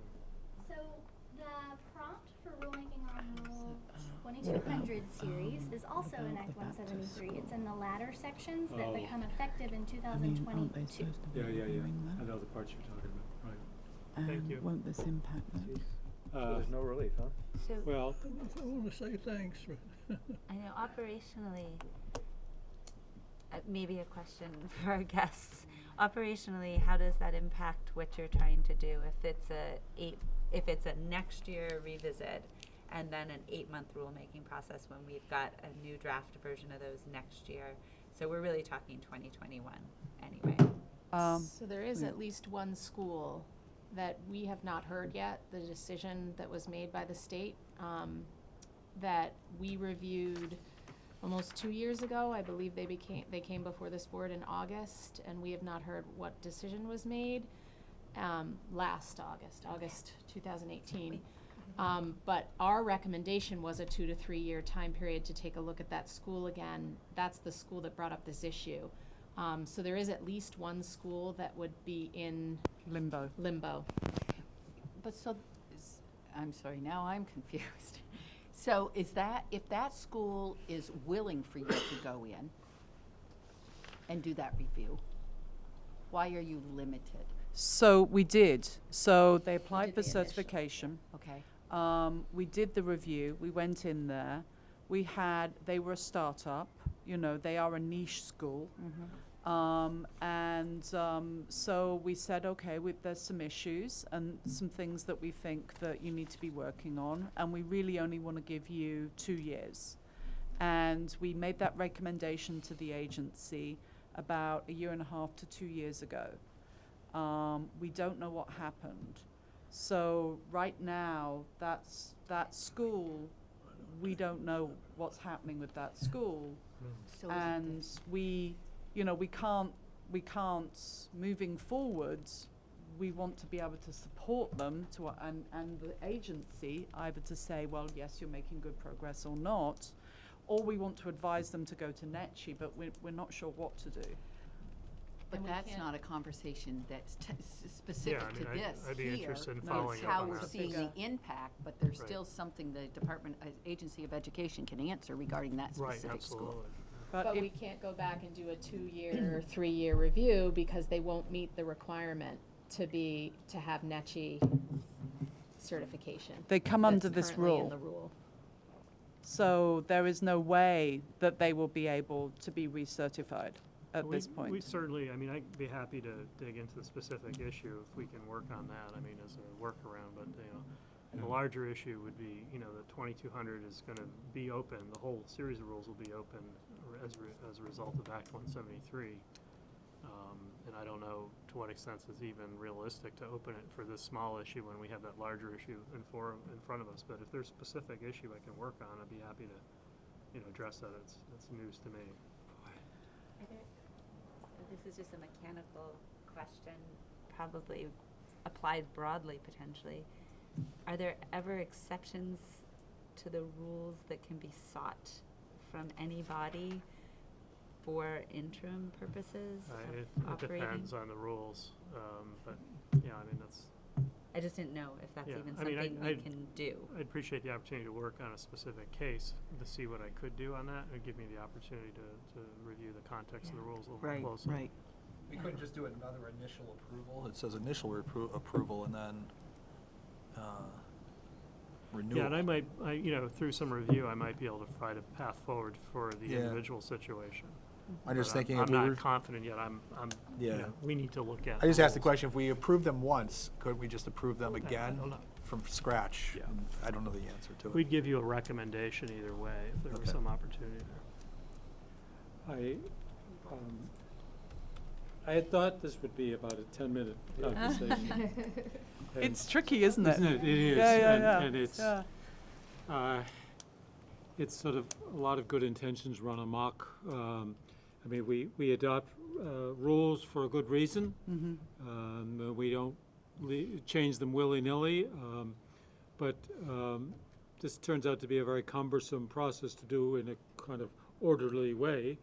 And frankly, if the agency were writing the rules and adopting them, they'd have to go through the same change process. Our Administrative Procedures Act sets forth this 8-month minimum rule change process. I think the way forward is to let the secretary get into the specific case that you have in mind, and then maybe think about a way to give you some flexibility to be revisiting these schools. I'm not sure that I can see how this language prevents you from being the people who go back for the second round.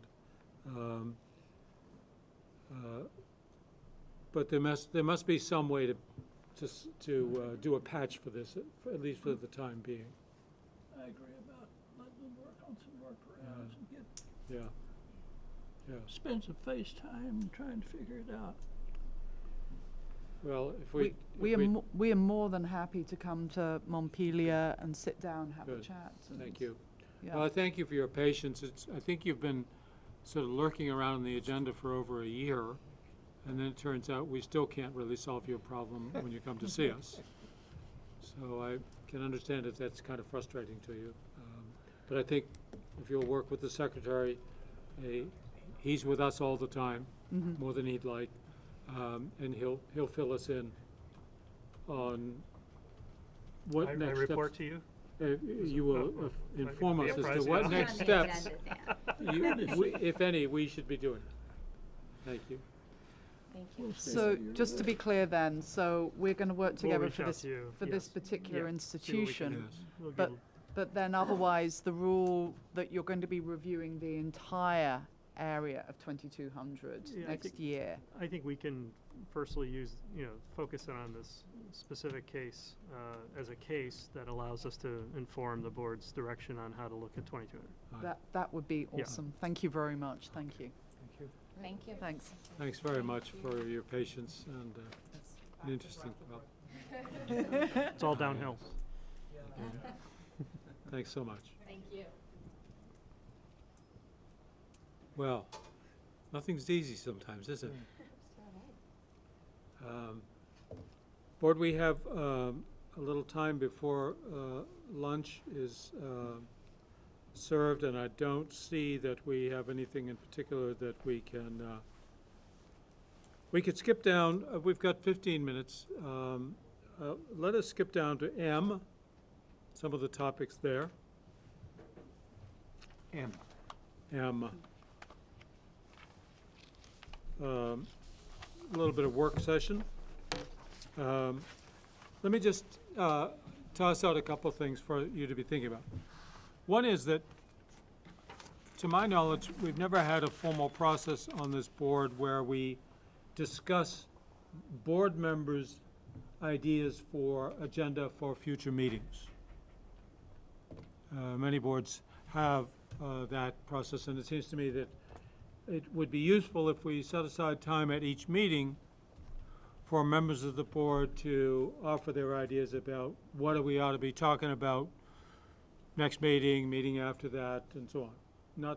Not the meaning of life questions that we've been doing, but sort of what are your ideas about agendas? So that would be under C if it was this meeting, would you say? C, or maybe even at the end of the meeting typically, so that when stuff comes up during a meeting that might trigger thoughts on your part to say, gee, you know what, we really ought to spend 4 hours on proficiency-based learning. We keep hearing about it, what have you.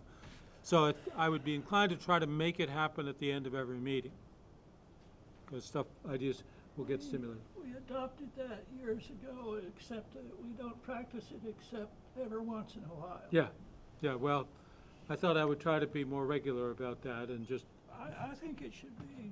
my friend here urged us to be doing that.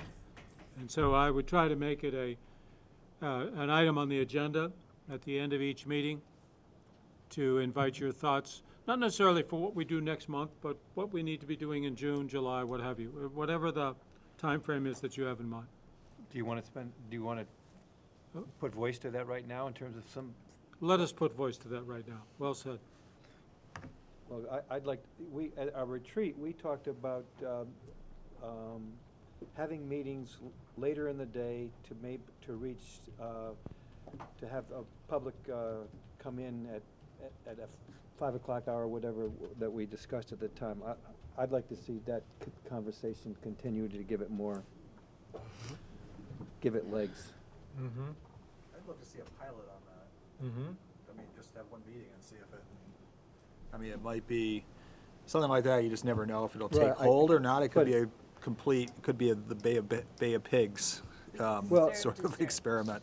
That gets people out. Yes, always food. Yeah. And have enough cookies at our break for people who come. I half jokingly say that, but we are doing a pies and pie charts around our budget to get folks to join us, because no matter what board meetings you attend, there are very few public in attendance unless there's pitchforks, because there's been something really horrible that's happened. Yes. And I think if we could avoid that being what provokes people for coming out, but rather interest in whatever the topic is, So great. replace the pitchforks with forks. With forks, or And if we I could do something even easier, just cookies and coffee. In Title 16, our role is clearly is connected to local boards. I mean, it's in statute, Right.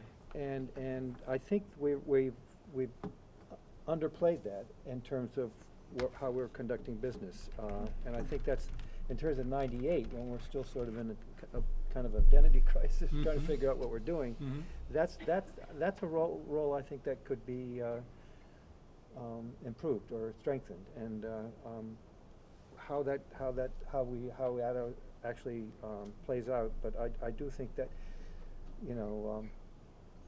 perhaps try see what happens. I mean, I think it'd be interesting to actually invite, maybe not the entire board, but maybe the board chair of the school that we're in to sit with the board. Maybe that would encourage more people locally. They could sit over there, but I wouldn't be opposed to that. Sit next to Dan.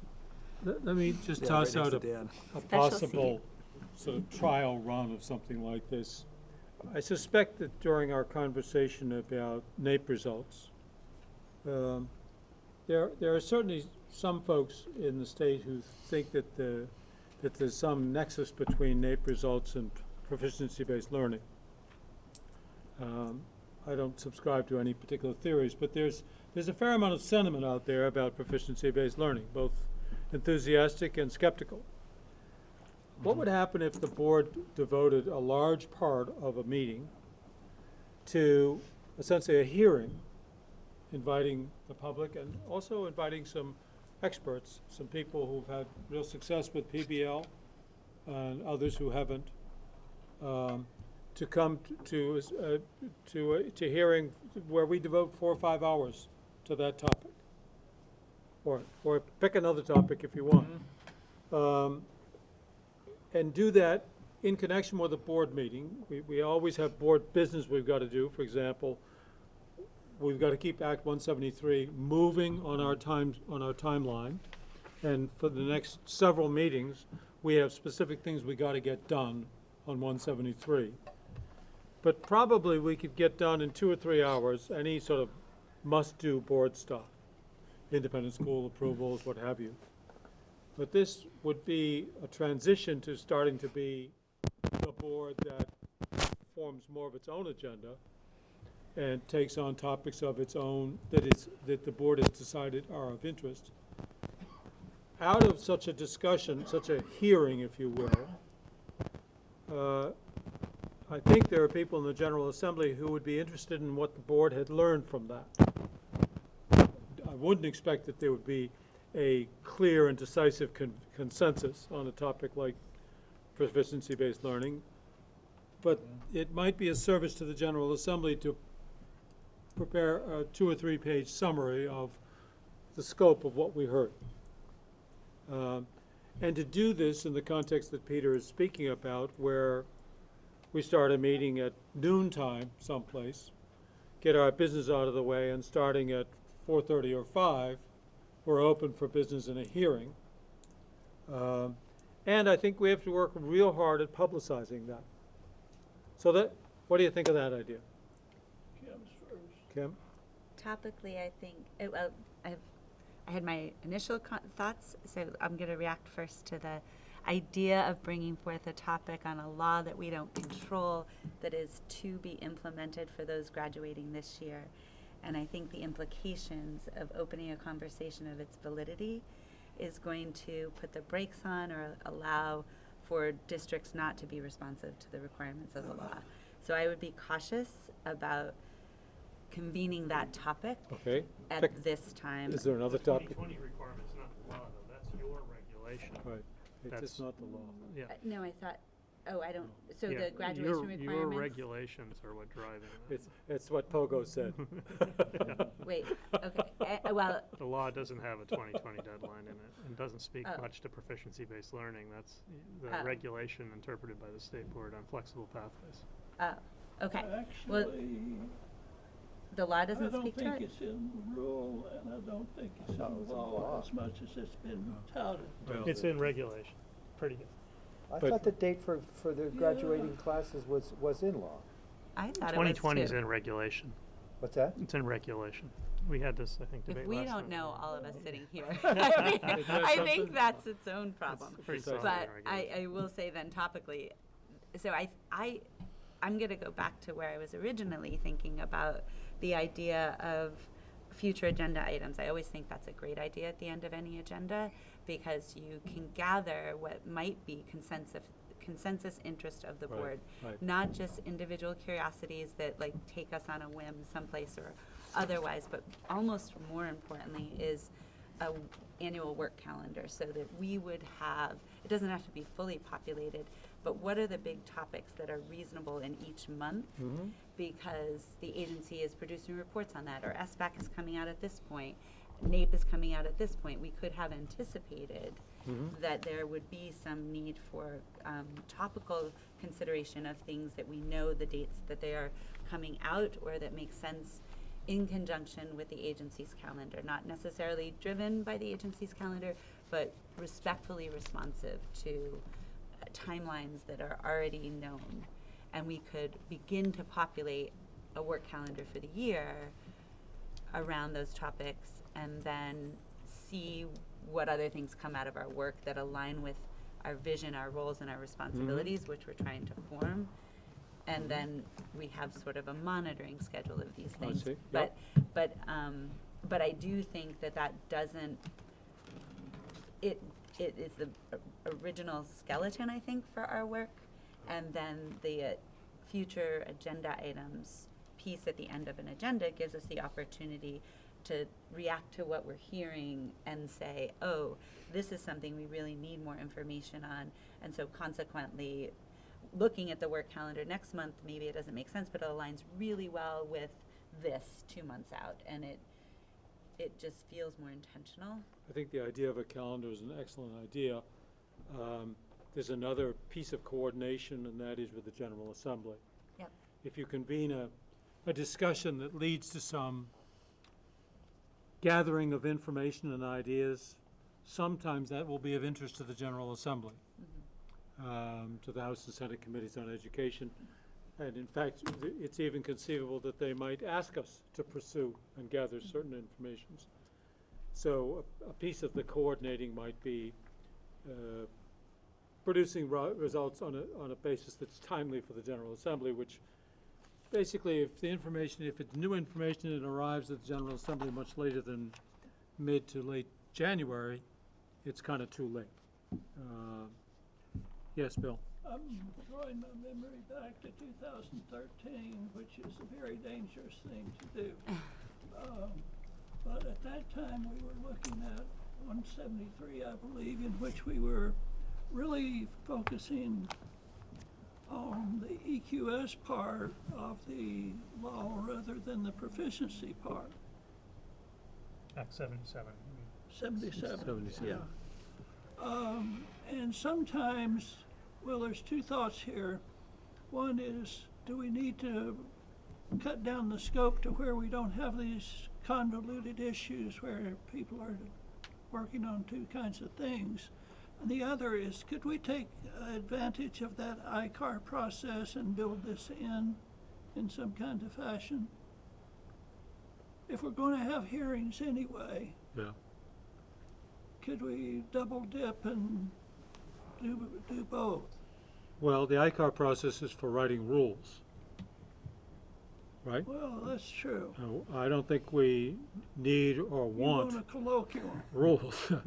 I mean, not, I'm not sure that the board needs to change its rules in order to do what we're trying to do. That's not to say I'm No, certain I that was we don't. just but I thinking don't. that if we were making rules, Right, we could expand that a whole lot more than what we have in the past. yeah, we could, I guess, the place to start, of course, is with law. Most of what we do is stipulated by statute, and much of that, as the Secretary has indicated, is vestigial from an earlier time. Let's not get off onto process there for a moment. Let's stay with the general idea of convening or using a large hunk of our meeting to invite discussion from lay people and experts alike on a topic. I mean, you might, for example, take dual enrollment. How's it working? You know, and we hear that there are successes, and we see from the data that participation isn't evenly spread across our student population, I guess is a fair way to put it. But I guess the idea would we would take an educational topic of interest to the state and intentionally convene a gathering to get input and opinions about it. So, I mean, it would be my thought for the January meeting in that January or February that it wouldn't be too ambitious to do something like this and try it once. And I think we should put Peter in charge of it to sort of map it out a little bit and you know, everything down to what kind of pie we'll serve. Well, and you assume may there'll be a have. rhubarb. Bring a pie, it's the board You could very easily have, there, I'm sure, according to where you're gonna go, you may have issues that are more pronounced in one area than the other. Yeah, absolutely. And it might be worth trying to get a, you know, an idea of, before we land someplace, what might be, what they might wanna talk about. Kathy? Yep. It's the idea of convening our group to hold broad-based discussions that could conceivably be from around the state. Sounds good, but I guess I would be cautious to hold a conversation on a topic that very well could be very inflammatory, that we have maybe no control, no influence, or no authority on. And then what do we do? Then we've just convened a group and we have nothing we can give them in response to any of their concerns or suggestions. What happens So- if we go and say, tell us some success stories, or, you know, I don't. Yeah. Um, Good point. I'm thinking of, I know that there was a study on early childhood ed, like there are studies that come out of acts that are enacted that sort of look at the results of the implementation. And in some of my hats, I get to see those studies and don't necessarily notice that they get a lot of more broad attention in terms of the effect of the implementation of the law. and or at least from a general public that might otherwise be interested in knowing how the preschool universal pre-K is actually impacting Right. the state. That being an example. So convening people to speak about studies that have already been commissioned and produced and provided to the legislature, that I think feels a little different than having a somewhat non-technically valid kind of study of people coming and testifying and then providing a report out of that. So I would view those two things differently, and my preference would be that we bring light to reports that have already been produced and invite conversation there so that there's attention if it needs to be remedied because it's having an opposite effect of what was intended in the law. Mm-hmm. And then we aren't sort of recreating new evidence, we're just bringing attention to a topic that may need attention to affect change. Mm-hmm. What about the waiting study using this kind of thing? It's due out in 2 days or something like that. Love that. But it has the possibility of being very volatile, as Kathy is speaking. But it's a very important topic. And it's not our data, so like it's just It's a study, it's contracted. somebody else's. Yeah, right? we'd have a It's also very discussion technical. hour. I don't know if a lot of people Right. come out for that, but maybe the 10 hours of pre-K is something that people do have an opinion on. But Right. It Well, affects and- money. yeah, no, I know. We all get it. It's just the session that I went to at the VSBA was pretty technical. Yeah, yeah. Right? It might be hard. You'd have to have a lot of Really cookies didn't and give me coffee. the answers I wanted. A lot of cookies and coffee. So let's try to integrate like what that we're idea. hearing here. Let me just try that. First of all, I'm hearing that there is interest in getting out where people have more easy access to us. By the way, that'll take some work because how will people even know we're there? We've got to be much better at that than we are used to. Second, there's the idea of let's not needlessly be stirring up enmities, certainly understood. Third, there's the idea of maybe a way to structure this is around some established research or analysis that points at some concerns and that we could bring some greater light on those concerns. But fourth, to Kathy's point, we need to frame this in a way that people understand that we have very little authority to make change. And I think there's been a lot of confusion about that over the years, even on this board. But that the vehicle, but we do have this power to convene. If we were a business, you would say you have a brand.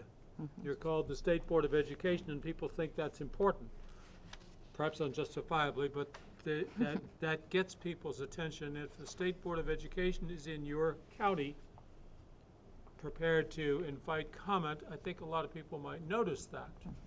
Schools even put it on the sign in front when you Yeah, show up. notice that, yes. The sign hasn't, it wasn't shot up by the time you got here, was it? No, it's still there. Yeah. It's still there. So- All in one piece. So, but I think part of our duty is to explain to people that we are advisory. We don't tell the secretary what to do. The governor does that, if anybody does. And we certainly don't tell the General Assembly what to do. But the General Assembly is interested in what we have to say. And so out of this, if we prepare an analysis or a point of view or simply present facts and information, we can, if we time it correctly, get that in front of the General Assembly, and it may, through their good offices, influence the direction of legislation. And especially, I think, when you choose an established program like pre-K, dual enrollment, there have been some analyses which raise questions about some unintended effects of those programs. I think there's probably an appetite in the General Assembly to know more. To the question of January or February, John mentioned those two possible times. I mentioned January only because this does not, you can hold a meeting, but one thing that this board is not used to is writing reports on its own. And these things don't just materialize out of thin air, and we don't have staff people who are readily at our disposal. So that means board members needing to sit down and write stuff. And we're all very capable of that, but we all also have day jobs, or many of us do. So there's some work that has to happen in connection with this. But I could imagine that a January meeting, by the way, we're scheduled for Hyde Park. That's where we are currently scheduled to go, and we would like to keep our commitment there since they're anticipating us.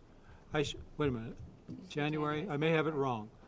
No, I think January we're scheduled for McFarland House, which means nothing.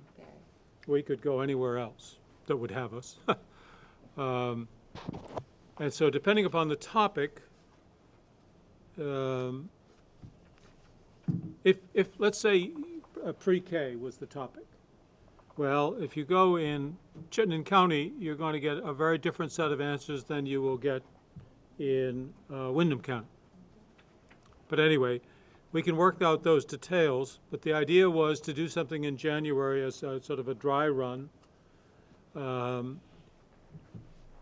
partly for us to begin to learn how to do this, and partly to do it in time so that if there's something that comes out of it that is discrete that might be useful for the General Assembly to know, we'd get it to them in time to be useful.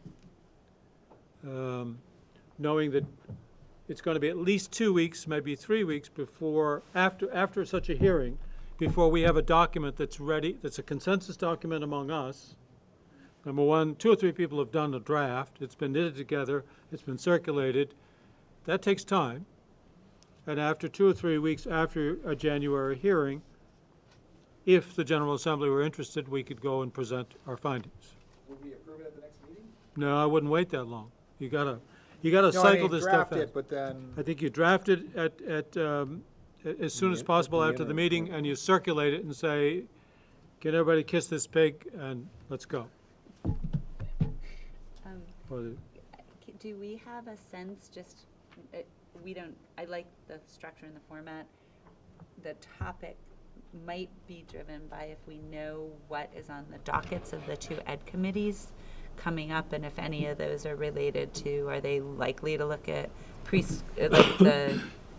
whichever act it is that's early childhood ed, or are they more likely to look and react to the weighting study, or are they more like, do we know I can find that what's out, no coming problem. up and what would be most helpful, and that we're not trying to create new data, but rather I could imagine us doing almost like an information session. So we've got 45 minutes of somebody who's either produced the study or been on the committee that produced the study, sharing the highlights, and then hearing more. 2 phone calls tomorrow. Yeah, so that'd be cool. I think that That's a great point. Thank you, Board. We're on item I, Middle School Appeal. Ms. Simmons, will you come to the table, please?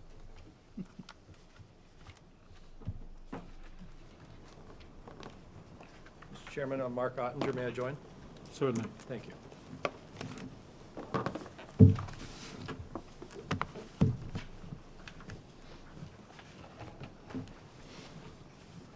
So, Ms. Simmons, why don't you begin? Sure. So the topic of this agenda item is based out of, again, in Rule 2200 series. We're in the realm of Rule 2228.8, which is the process for rate approval for independent schools that are approved for special education purposes. So the middle school is one such school. It actually received its initial approval from the board last December.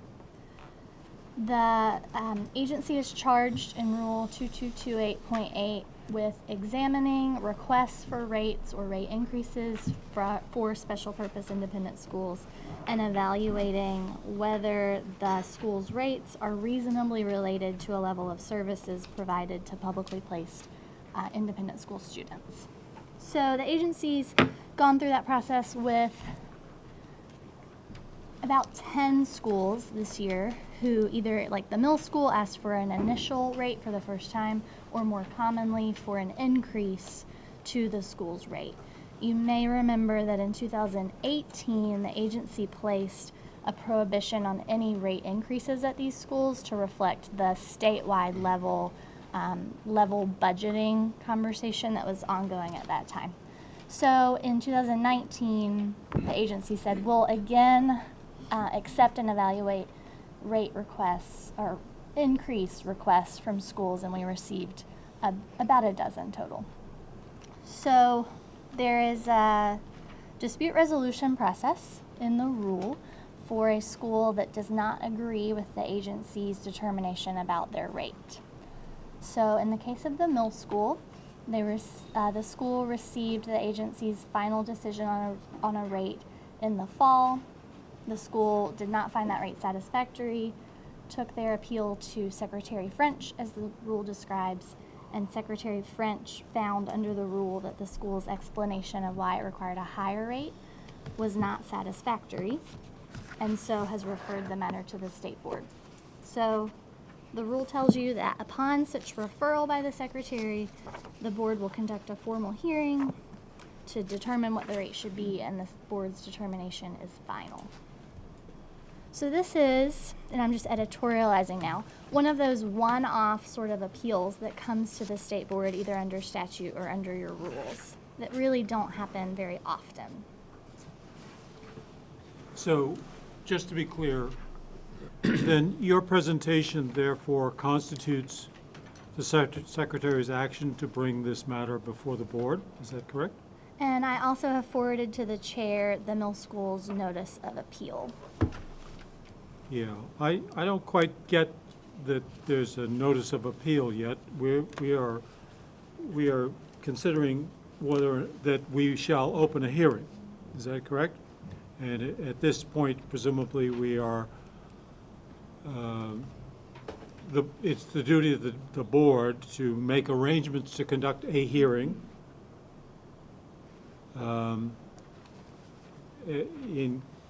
as prescribed by statute and rule.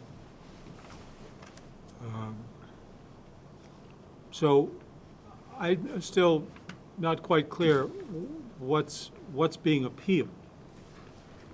So the middle school, and I'll let Mark chime in next, the middle school has a decision from the agency affirmed by the secretary as to a dollar amount of its maximum rate, and is appealing, finding that that rate is still not as high as it should be in the middle school's opinion, and is invoking its right to have the state board conduct a formal proceeding.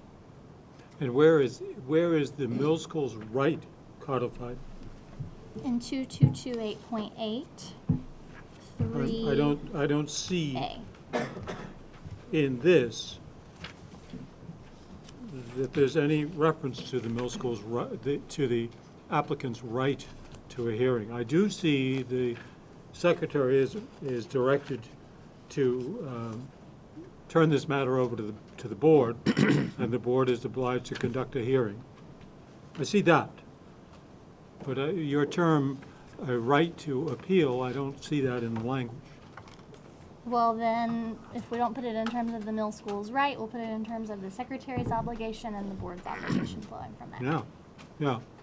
Mr. Ottinger, do you have a comment on that? I do, Mr. Chairman. Thank you. My name is Mark Ottinger. For those of you who do not know me, I represent the middle school. I'm an attorney in Burlington. To answer the chair's question directly, I think the right of a contested case or an appeal or a hearing is contained in what's called the Administrative Procedure Act. Understood. Which is actually in Title III, Chapter 25. A contested case, which I think is the category that this falls under, that being a disagreement with the final determination of the secretary. The contested case means a proceeding including but not restricted to rate making and licensing, in which the legal rights, duties, or privileges of a party are required by law to be determined by an agency after an opportunity for hearing. So it's a contested case, and then the actual, I think, enabling statute is in section 809 in that same chapter that talks about, in a contested case, all parties shall be given an opportunity for hearing after reasonable notice, including. So as Emily indicated, this is one of those very unusual events where the State Board of Education is placed in a quasi-judicial capacity. Given the complexity of the rate setting, we feel that perhaps a half day or a full day is going to be required. Well, before we get into the specifics of how much time is required for a hearing, I'm just trying to clear up the language. I have in front of me something furnished to me by Ms. Simmons, which is your notice of appeal, Mr. Yes. Ottinger. Yes. Middle school hereby appeals the decision of the Vermont Agency of Education. This is maybe semantics, but the process, as I understand it, is that the secretary has duly turned the matter over to the board for a hearing of a contested case. And so we conduct a hearing whether you appeal or not. There's nothing for you to appeal. The hearing is underway when the board convenes it. And you, as a party to the hearing, come and present your case. So I'm still stuck with, the hearing happens whether you appeal or not, I guess is the point. Well, I think, Mr. Chairman, had we not appealed, I think the agency would have been satisfied simply to allow us to charge the rate that had been determined to be appropriate. As a lawyer, I sort of strive for some concreteness about the rights and the procedures, and that, for me, is the Administrative Procedure Act. So my feeling was that, it was my obligation to appeal when the middle school believed that the rate that had been set was insufficient and contrary to law. And then the rights that I believe we're entitled to would be contained in Chapter 25. Well, there's no doubt that the proceedings are spelled out by the administrative rules, and we understand that. I think we can leave behind our semantic differences and say we need board members to conduct a hearing in the matter of the middle school's contested case with regard to rate setting. This board's not used to doing a lot of hearings, but many of us have been involved in this kind of thing in other settings. So, Mr. Ottinger, you have some ideas about how the scope and dimensions of this hearing. Why don't you tell us about that? Well, I draw partly on past experience, having been on board when the State Board of Education in prior years had engaged an independent hearing officer to essentially do fact-finding and to create a recommendation that would be given to the State Board for adoption or rejection or modification. We had an internal discussion about the possibility of the State Board designating perhaps 3 of its members to sit as a panel, and then the next question would be whether they would be advised by the staff of the agency. It's our opinion that you either should have, in order to give us the due process rights under the APA, we either should have an independent hearing officer or independent counsel for the board. As much as we have great respect for Donna Russo-Savage's intellect, if you will, she's been suggested as an alternative to guide the board through this process. We find it impossible to understand how she could advise the board in the context of a situation where her boss's decision is the subject of the appeal. Now, I know that there's some practical issues with, how could you obtain an independent lawyer to advise the board, and Ms. Simmons and I have talked about whether it's possible to use one of the hearing officers or the mediators that are currently under contract with the agency. Now, of course, their contracts tend to be specific to their undertakings, like due process. But in the past, I know that the boards have expanded the hearing officers and had somebody make a report and recommendation for them. In any case, it's our position that the three-person subgroup of the board as fact finders would be fine, as long as there's independent counsel from outside the agency. And we apologize for the fact that there would be some cost attendant to that and possibly some needing for contracting or getting a waiver from the Attorney General's office, so there could be simply the appointment of the appropriate person. But we feel that that would be the best and most efficient way to elucidate the issue, so that the State Board as a whole can then make a decision as to whether the rate should be modified or should stay the same, and then we can move forward. Do I understand that you're saying, and I'd like your view as well, Ms. Simmons, that there are two alternative structures for this? Either the board retains an independent entity to conduct a hearing and make recommendation to the board, right, or the board sits and the board or some designated part of the board sits and hears the evidence and is advised by counsel, and you're advocating it should be an outside counsel. But there are two different models that can be employed? I believe so, and if you employed the first model, I think then you could have staff attorneys from the agency, whether it be Ms. Simmons or Ms. Russo-Savage or any of them, advocate on behalf of the agency, because then the independence would be vested in the hearing officer, who again would not make a decision but make a recommendation that you would then adopt or modify. So, okay. So board, I think we're getting at a point where I think we need to make a choice. I think it would be wise to get this, which model chosen. So yes, excuse me, go ahead. In either model, staff from an attorney from the agency and Mr. Ottinger would present their side of the case, whether it be to a hearing officer sitting with two or three board members sitting with the hearing officer further over to the side, or just a hearing officer who would then report back to the State Board. Right. But in either case, I mean, obviously, the board's attorneys can advocate for the board's views. I'm sorry, the agency's attorneys. That too, yeah. Would advocate for the agency's views. Mr. Ottinger is saying to us that the board should not be advised in this matter in its determinations by an agency employee, but rather a separate outside counsel. Is that what you're saying, sir? Yes, sir.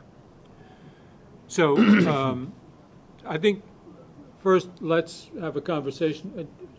Mr. Secretary, do you have any comments at this point? No, I don't feel it would be appropriate for me to weigh in.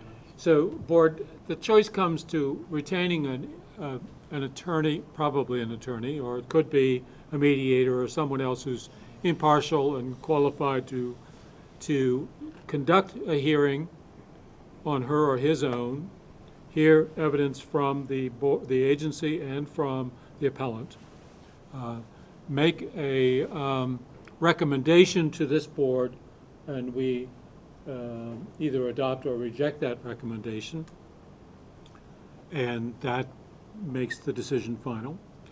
Or alternatively, the board itself conducts a hearing, presumably with an outside attorney to advise the board on its procedures and its understanding of the facts.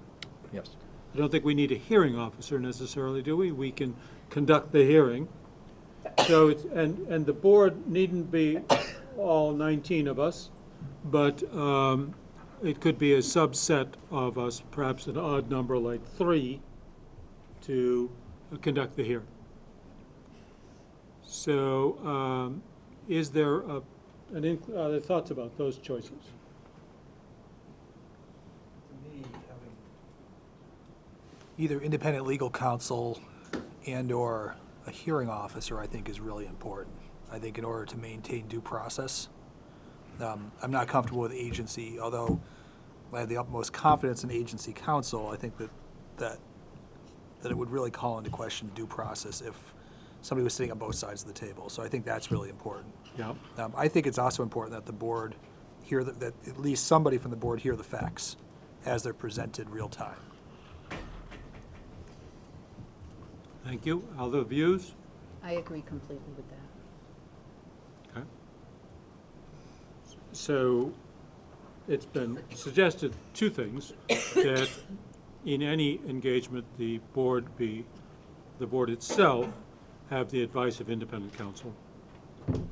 And second, there's a preference for having the board itself, or a subset of the board, conduct the hearing.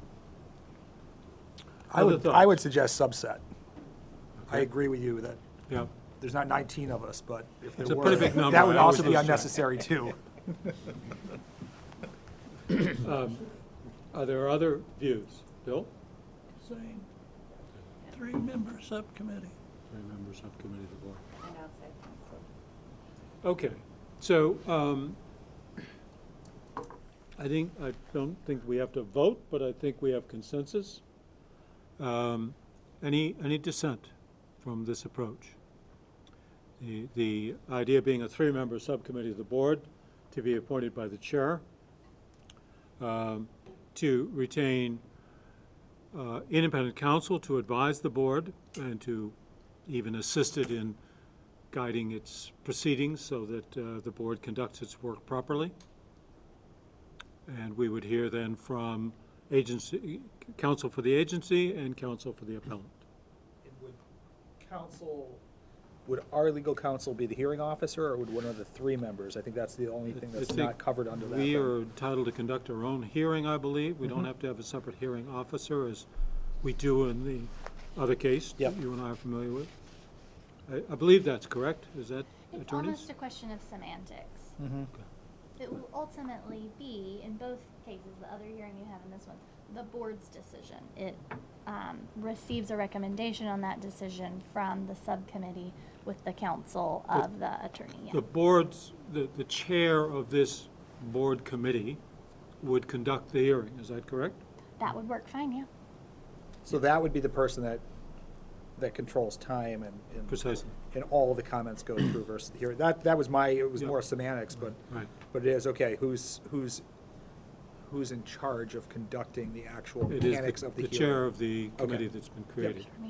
And the board would be advised by its own counsel. All right, I think there seems to be consensus on that model. That's how we would like to proceed. Now, you have some thoughts, sir. I just wanted to introduce one more thing with Yes, your please. permission. Ms. Simmons and I have been working together on this quite successfully. I mean, we've talked about discovery, which is kind of a formalistic way of saying, getting the information that we need for our hearing. We've exchanged certain things on a voluntary basis.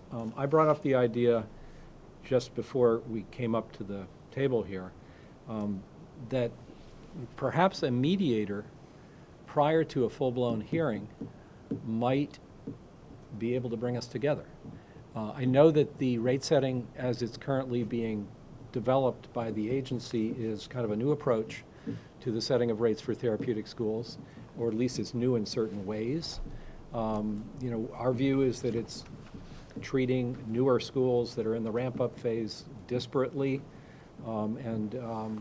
but I don't know that we're that far apart. So I just wanted to let the board know that we're open to the idea of possibly having a day or half a day of mediation to see if we could close the gap, limit the issues that are before the board, your hearing, possibly resolve things, and then also possibly provide some type of,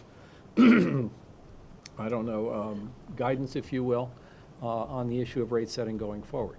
So we're open to that. It's a sort of a common approach in the litigation world that before you consume all the resources of an actual contested hearing, you give a good faith effort at mediating. So I just wanted the board to be aware of the fact that we discussed that briefly. Mr. Chairman, wouldn't that be a voluntary process between the agency and the school? I believe it is. That would be designed to avoid board Precisely. action? Right. I don't think we would have any involvement in that. I just wanted the No, I the body appreciate to that. be aware of that in To make case sure we're... you won't get mad at us if we come to agreement and don't need you to have a hearing Oh, at all. yeah, well, don't throw us in that briar patch. Yeah. So the board, I think, probably should proceed with appointing a committee. Yes. And stand by.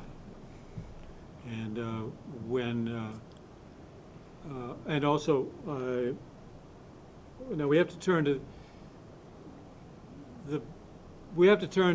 Mr. Hunjo, just to be clear, we have to turn to the agency to arrange for an independent counsel on our behalf.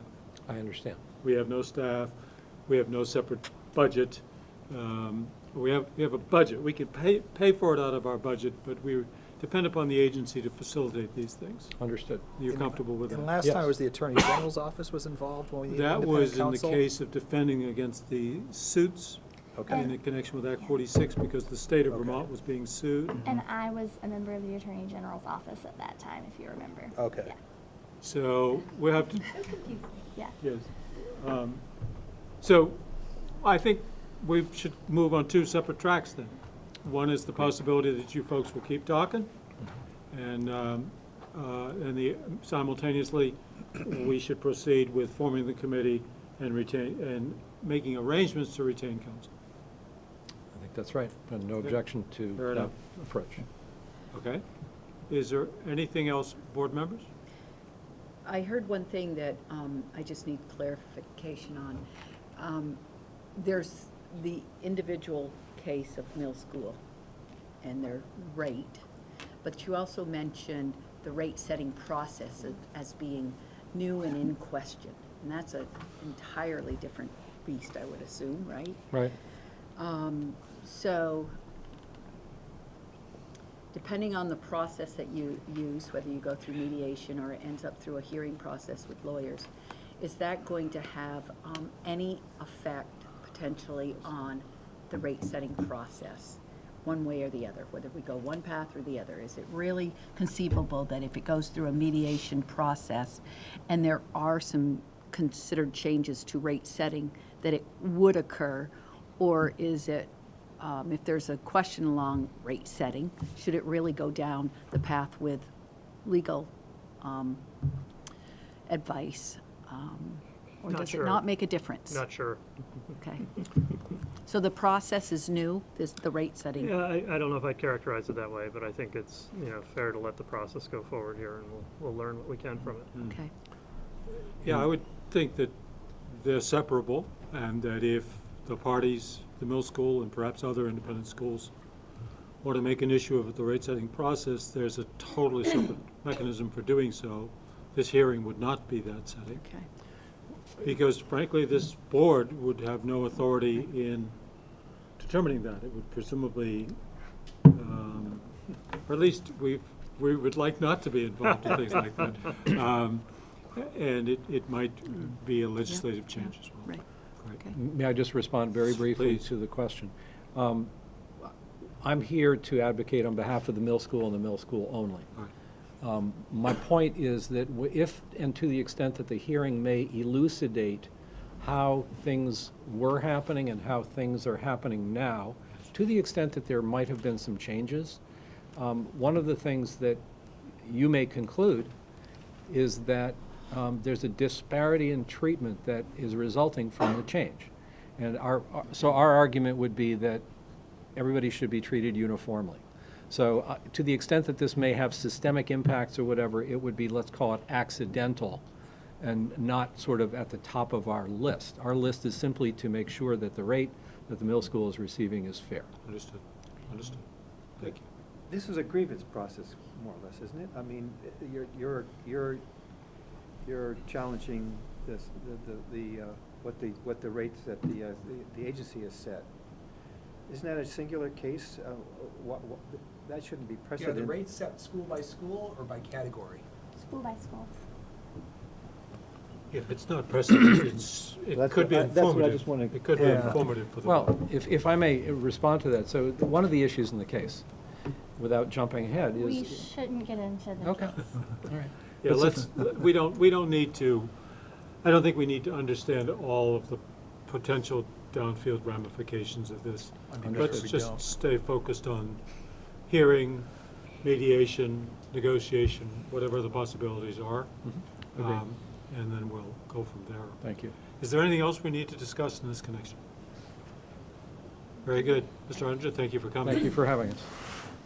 To you, John, do we have a sense of the time commitment that would be required if you're looking for board members to be able to sit on this subcommittee?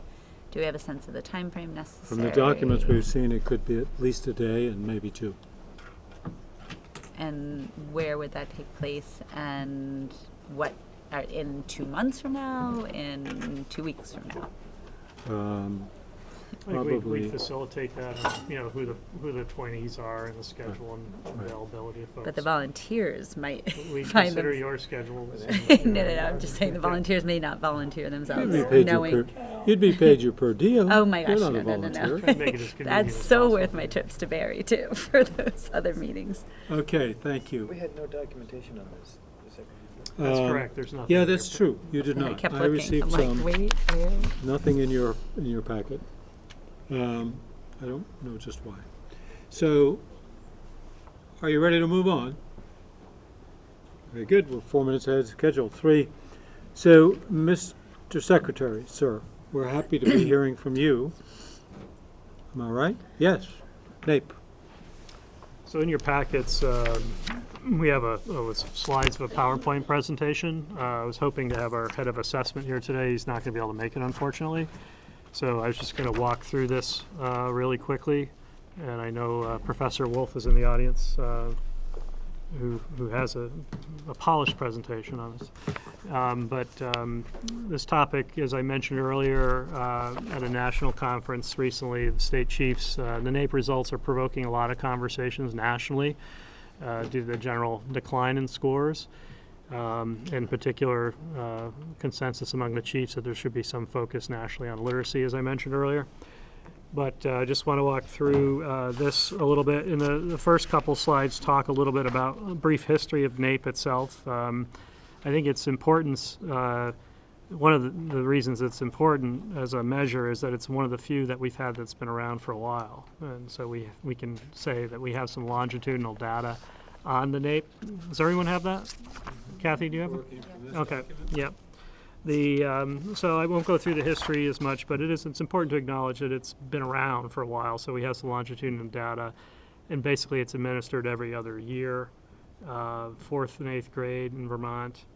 And most, if not all, our schools participate in this. It's in some states there are samples. Our state is small enough that we have to have a large number of schools participate.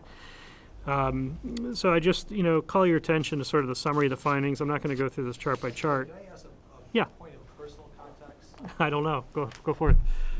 I got a report recently on my student that, Your student? on my student, my Yeah. personal student, yes, that I have legal possession of right now. Is this the same test? No, you would not get student level results on this Not yet, assessment. okay. No, not ever. So we get generalized Okay. state level results. We don't get school level results on the NAEP either. So it's Okay, just I can't. State I by can't- state. Yeah, I can't keep them all straight when they come home. Yeah, you should Okay. keep a better eye on your kids. I should, I know. Yeah, You're busy so- wandering around town. Yeah, I know. To point that out. We live in the same town, so I see his kids hanging around sometimes. Yes. Anyway, so these are state level results only. I should have mentioned that. So there's not school level results, just state level results. But once again, it's one of the few assessments that's been around for a while in the United States. And as you know, in the United States, education was largely an activity left to the states themselves. So our educational activities and policies vary greatly from state to state. So this is one of the few things we've had not only consistently through time, but also consistently administered across the United States. And on the bottom of page 3, just to summarize the 2019 results on a national level and compare those to the Vermont results, most states saw little or no improvement in either reading or mathematics at both grade levels that were assessed, 4th and 8th grades. Lowest performing students showed the most significant declines in scores since the last time the test was administered in 2017. In Vermont, students scored above the national average in reading at 4th and 8th grade levels and mathematics at the 8th grade level in 2019. However, students scored below the national average in grade 4 in math. Key takeaway, although the average scores in reading and math for Vermont Nation appear to show a population of students who are stagnating academically, those averages are made up of high-performing students who continue to improve, contrasted by low-performing students whose scores continue to decline. So that's a big part of the, let's say, interpretation of the results, is that though the average composite shows a decline, as we unpack those results, we start to see a little bit where the students on the 90th percentile continue to do fairly well, and the students in the lowest 10th percentile doing much more poorly. So that's kind of what's involved with the average. Got a question. On page 3, you talk about the scales running from 0 to 500. How much was the decline from last administration to this administration? I don't have that answer. That would be, I would invite our assessment folks to come back and answer that to that level of detail. 3 points. Okay, so a significant decline or not? It's 0.6% of the scale. Okay. That's the size of the difference we're talking about. I'm just going to try to provide the sort of, I don't want to interpret the findings so much as just provide a straight up, but I appreciate your opportunity. Well, I'll continue. Yeah, okay. No, I think, it's a very important assessment. I just want to keep emphasizing it. It's one of the few things we have to compare ourselves in Vermont to the national level. So it's a very important piece of data for us to consider. The other thing I'd point to is a bit on page 6 when we started breaking the data a little further between gender, and we still use the National School Lunch Program as a proxy for poverty. We still have those trends in reading. Female students outperforming males for the most part. Trend appears somewhat in mathematics, but not the same consistency. And we still, have the discrepancy in performance. Use National School Lunch Program as a proxy for poverty, but the poverty issues are still there as well. But it's fair to say the overall trend for the last 5 years or so has been one of decline, both nationally and in Vermont. And just the final word I'll say on the back cover, key takeaways. Vermont's results indicate a widening gap between high-performing and low-performing. Vermont results indicate that females outperform males in reading, both for students in poverty and students that are not in poverty. This is frequently the case in mathematics, but also not always. NAEP results should not be used to make causal inferences, meaning they can't be, can't say this, what caused this, we don't know. The NAEP data tell us what is happening, not explicitly why it is happening. And generally our approach at the state level, and I think the same at the district level, is to use these results as one point of data, then to seek correlation among other data. I would, without getting into the detail of it, I think it's fair to say we see similar trends in SBAC data as well, which is our state assessment. And that's pretty much all we have at the state level. Local districts can go further. They have benchmark assessments and so forth that they use locally that I'm sure they will use NAEP as an opportunity to invite the unpacking of those results in more detail to examine their own trends. Mr. Secretary, a question for you. This was discussed at CCSSO. Is there any thinking that, let me back up, a year or two ago, we had the SBAC folks come see us, and there was some conversation about could the decline in scores be a result of changes in the examination itself. Well, not surprisingly, the SBAC folks said, no, we've corrected for all that. Yeah. And none of us had the ability to dispute that claim. Is there any reason to think that the nationwide decline that we're seeing is associated with changes in the NAEP? Yeah, I don't know. It's there are certainly, I know the CCSSO is commissioning sort of, or I should say getting a group of chiefs who are thinking that way together with the folks behind NAEP to examine some very specific points in the data where they think that might be the case. I think from my standpoint, as long as we use these data in a general way, there's no harm in using them in a general way to elucidate our understanding of a trend. Right. If we want to go further and design a specific policy intervention, then I'd be very cautious. As this, basically the rule of thumb would be as the stakes increase with the intervention we're designing, we want to make sure we have solid triangulation with the data before we proceed further. But I think as long as the data are used in a general way, they're useful. I think, the issues that emerged, as I mentioned, at the national level around literacy as a trend. Another obvious one, for instance, I attended a panel that was staffed largely from educators from Mississippi. Mississippi is one of the states, historically one of the poor performers on NAEP, has made some progress on NAEP. And so it was interesting to hear their, what they've been doing essentially. And if I were to distill that down, it basically is investing in high quality instructional materials, curriculum, and making sure teachers are trained to use the curriculum. So, the point I'd make that the data is general and we could contemplate specific interventions to achieve it, but honestly, the interventions that most likely we'd use are ones we've always had in our toolkit, which are make sure the students have high quality instructional materials and make sure they are before a high quality teacher as long as possible, so. Yeah, so to the question earlier, initially, of changes in the examination, which is possible, and none of us here in this room could ascertain if that's happened, but it's somewhat moot in the sense that there's a convergence of scores in Vermont with nationwide scores that is noticeable. And I think that here in Vermont, lots of people have fancied somehow that we were significantly stronger than other states in our educational system. And the data suggests that whatever strength that was that differentiation is diminishing for whatever reason. We have no idea. So in some ways, you don't have to worry about whether the test has changed. Probably the most significant trend is that the difference between U.S. average and Vermont is diminishing. Yeah, and as I mentioned, we also can see that in other data. So I mean, Yeah. the other point, particularly as I mentioned earlier, is we were digging into the Act 173, the research behind that, and particularly the UVM study. Surface are a fairly mediocre performance on literacy, in particular at the end of third grade. I think it was less than half of students are reading proficiently at the end of third grade. Right. So those kinds of trends, coupled with this kind of trend, should be setting off alarm bells for us at least to think a little more deeply about what we're going to do about it. Right.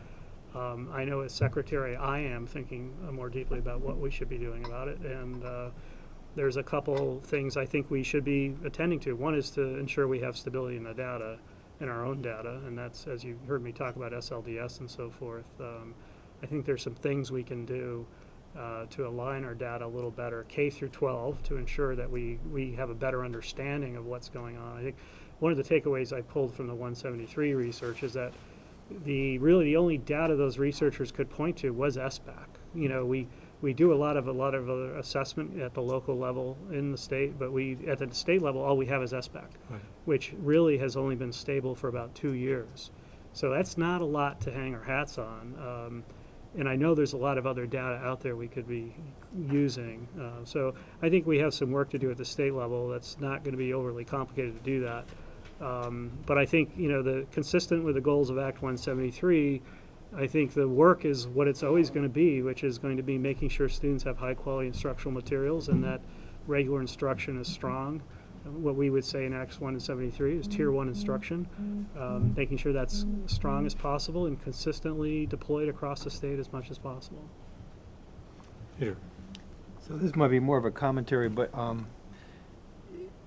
I was on a board when Neckleby came in, and that really transformed what we were beforehand. Vermont was trying to get its own Common Core and set its own ground rules and whatnot, and that pretty much subverted that process, and everything got skewed to teaching to the test, and that was a big issue for years. And I'm wondering, in terms of just how we're measuring and how we're preparing both teachers and students for a learning experience, how much we should really depend on testing to be the decisive indicator, and how could we be doing things differently at the ground level, personal level?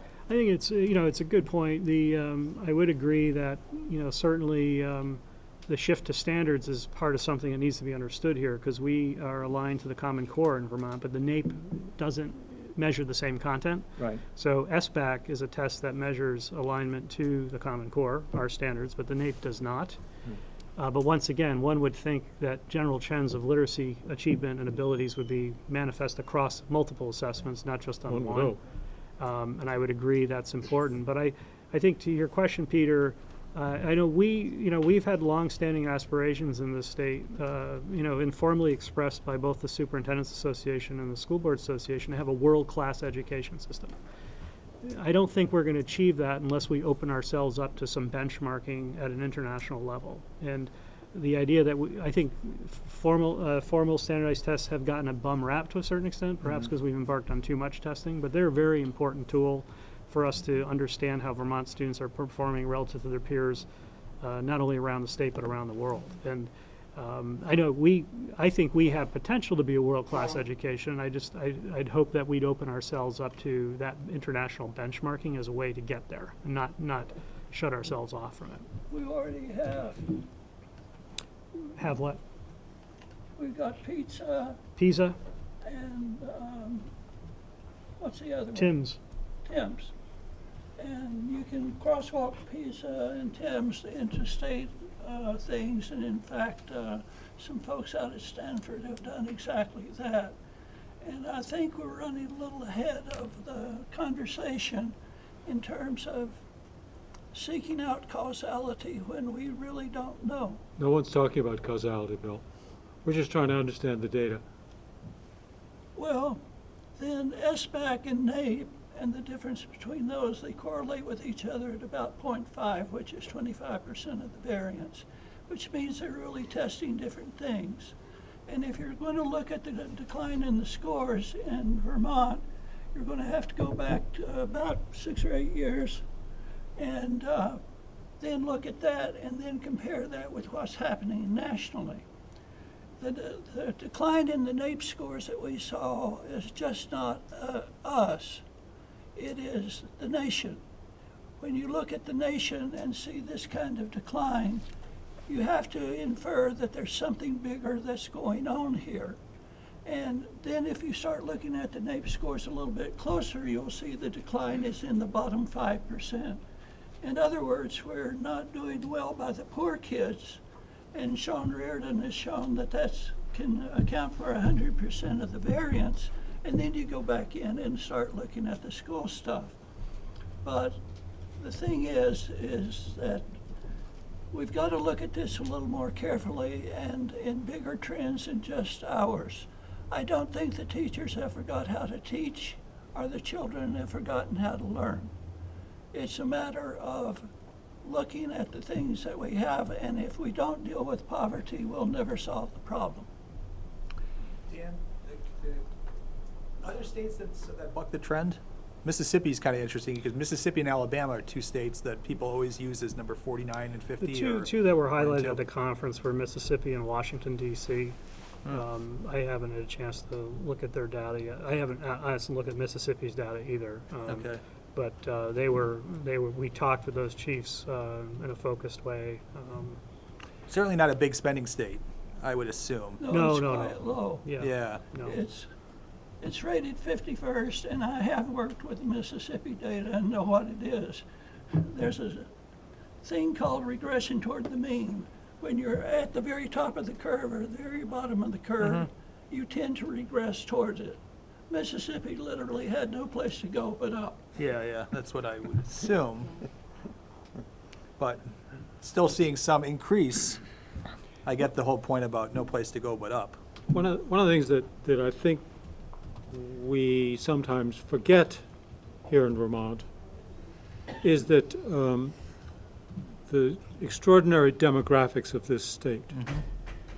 The state happens to have racial characteristics which, for reasons that are beyond most of us comprehending, equip this state with a 90% white population with a population that has a significantly lower poverty rate than the national average, has by most measures significantly higher health indicators for children, or in the number 5 to number 10 in the country in terms of the overall health of children. In general, our children have kind of what would appear to be a lot of advantages. Statistical advantage. Walking into the schoolhouse door.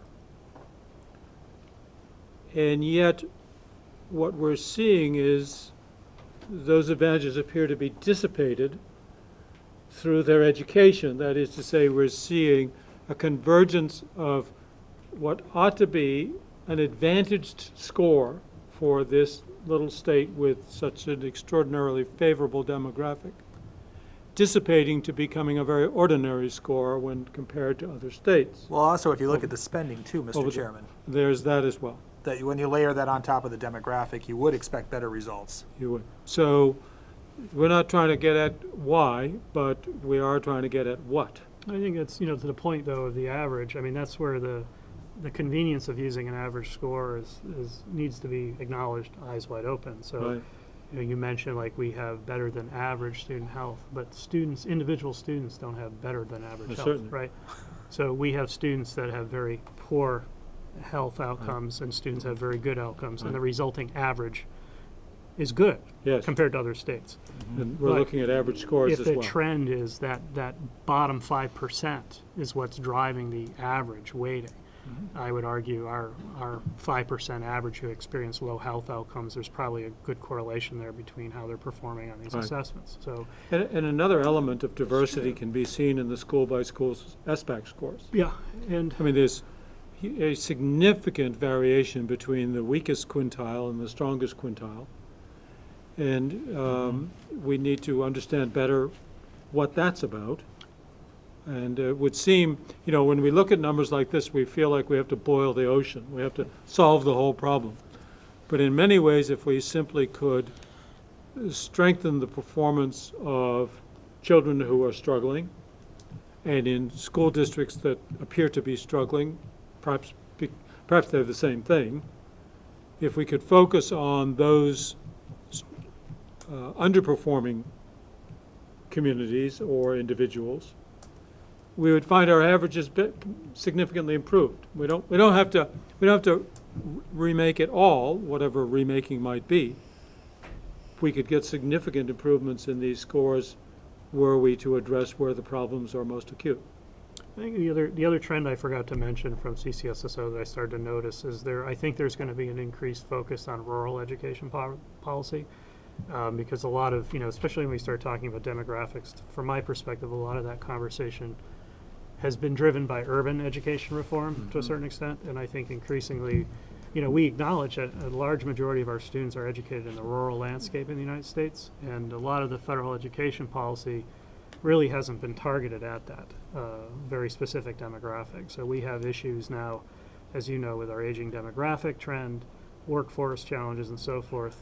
So the larger lens of rural economic development, and social development, education development is gaining some traction among the chiefs anyway. So I think there'll be an increased focus and probably an opportunity for Vermont to inform renewed energy on rural education policy. All right, it's been a good conversation. I think it's time to invite up Art Wolf, whom I invited to come here with us today because I know that he has a long-standing interest in data like this.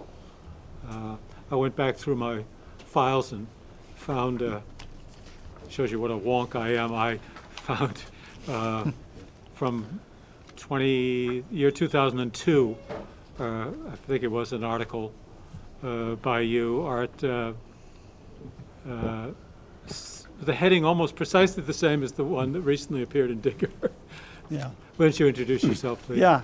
Well, thank you for giving me the opportunity to come here. My name is Art Wolf. I am an emeritus professor of economics at UVM, just retired this past year. I have had a very long interest in Vermont economics and Vermont education, starting back when I was the state economist for Governor Cunin back in the late 80s when The chair was a senator at that time, and I've been interested in it for a number of reasons. I'm interested in it because we spent a lot of money on education, about $1.6 billion. That's K through 12, or pre-K through 12. It's about 40% of all the tax revenues that are collected by state and local governments in Vermont go for K through 12 education. So it's a large amount of money. And I'm also interested in it because we want to look at how effective that money is, because what are we getting for our money as taxpayers, and what are the students who are on the receiving end of that, how well are they going to be prepared for the life they're going to be leading as a result of their education in Vermont. So I started investigating this and writing about it when I was working for the governor, and I've continued doing it. So I have a PowerPoint here, which I'm going to have to get a crook. Yeah, but I don't. So I'm going to be turning my head. That's all right. I can do it this way. So first of all, as the conversation just mentioned, Vermont is very different than the United States in a number of dimensions, and I've been focusing on Vermont's demographics in terms of aging for about the last 10 or 15 years. But we're obviously very different demographically in terms of the racial and ethnic composition of the state. And if we look at the school children in the United States, less than half of them are non-Hispanic white students. And I'm using census and US DOE definitions of race and ethnicity. And so black and white are races, Hispanic is an ethnicity. Okay, so there are differences there. So fewer than half the students in the United States are white, and about 15% are black, and a little over a quarter are Hispanic. And you can see by the numbers in Vermont, it's tiny numbers. So we are very different.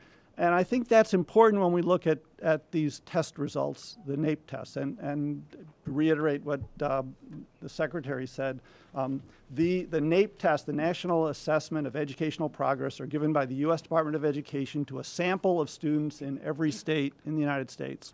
The Smarter Balance tests are given in Vermont to every school. I think every child takes them, right?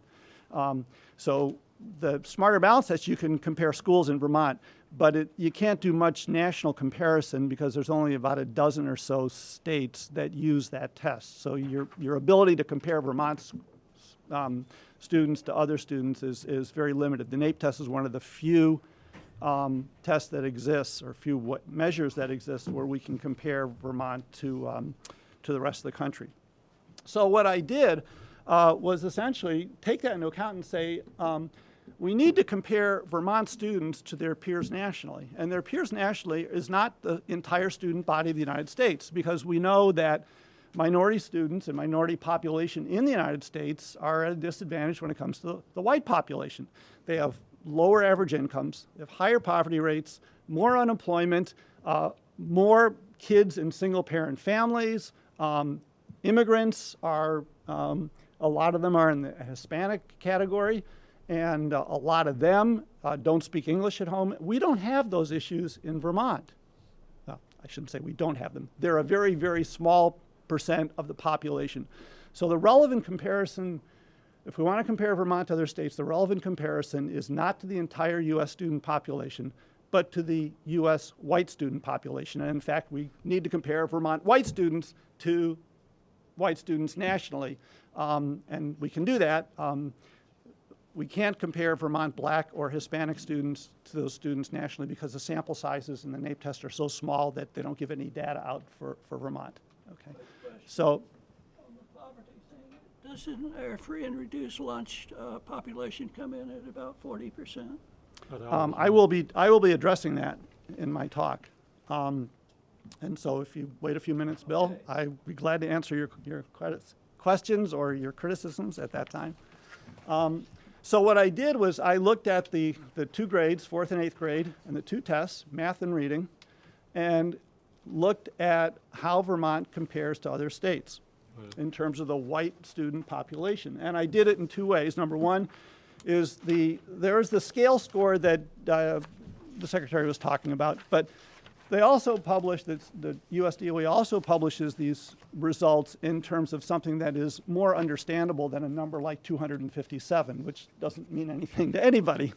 And they divide the student test results into a number of categories. Below basic, which means really bad.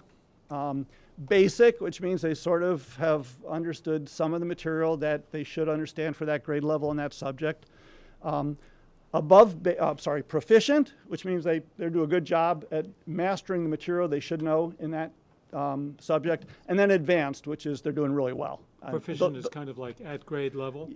Is that sort of what No, proficient would be, I mean, I kind of read through the way they do it, and I would say that below basic is like a D or an F. Basic is maybe a C or a C+. Proficient, B minus, B, B plus, and advanced in the A range. I mean, that's really a broad generalization, but that's the way I think of it. If you're doing proficient, which is the measure I use in my things here, is you're doing a good job at educating your kids at what they should know at that grade level. And I actually have the official census definition and thing later on in my deck if you really want to do that at the end, but I didn't want to get into the minutia here. So, and then what I did was I went through the process of doing this for every state and finding out what Vermont's ranking was. So if we take the 4th grade math test, we can see that Vermont looks like they do about average nationally, just for all students, about 40% proficient or above. And we rank 33rd, so the bottom half, but not too far from average. If we only look at white students, Vermont doesn't do very well at all. Only 40% of 4th grade white students in Vermont score proficient or better on the 4th grade math test. 52% of students nationally do, and we rank 47th in the nation among white students. And that's white students in every state, not just white students in Vermont compared to everybody else. So we're looking at just white students totally. So if we were number 1, we'd be great. If we were number 50, we'd be pretty bad. Okay, so that's math. So I'm just going to go through this fairly quickly, but I'm sorry. Oops, I think I'm going the wrong way. I'm not sure what that was for. Okay, so what about 8th grade math? Same thing. For all students, Vermont looks like we do better than the national average. 38% of 33 proficient or better, almost top 10, number 11. If we look only at white students, we're below the national average, and we rank down in the almost in the bottom third. Well, in the bottom third, pretty much in the states. Right? 31. Not so good. If we look at the reading tests in 4th grade, again, better than average if we look at everybody, top third of the states. But if we only look at white students in Vermont compared to white students nationally, we're below the national average, and we're down in the bottom 6 states, number 44.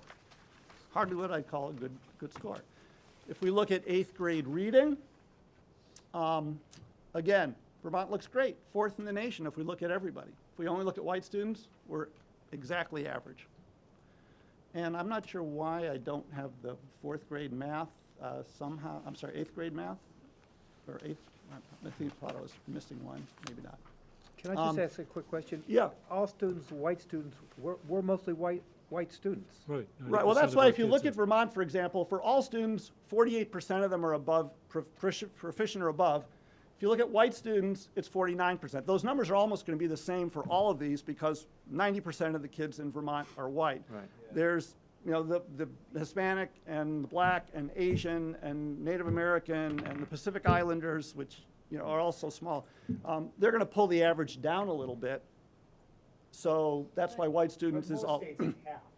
Pardon? That's right. Most students, white is half. Yeah, remember, it's Or less less. than half. Yeah, Less I than mean, half. for the school population of the United States is a majority-minority country. And in 15 or 20 years, the entire population of the United States will be majority-minority. That is, the white population of the U.S. in 2040 or something will be less than 50%. And Vermont, it'll still be probably about 80%, 90%.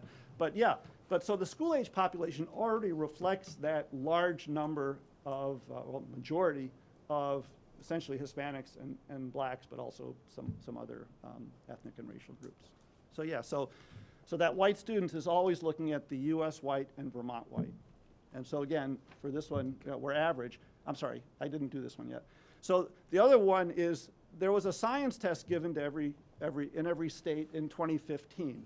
In 2017, they do it every 2 years. 2017, 2019 was only reading and math. But in 2015, they did a science test.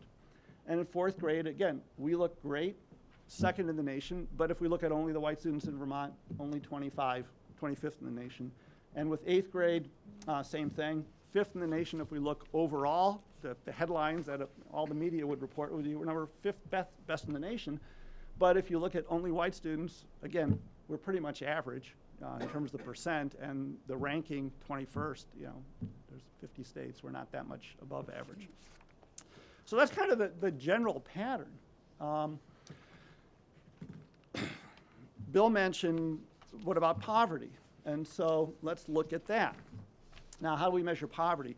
Basically, the measure of poverty that the NAEP folks use is the percent of students on free and reduced price lunch.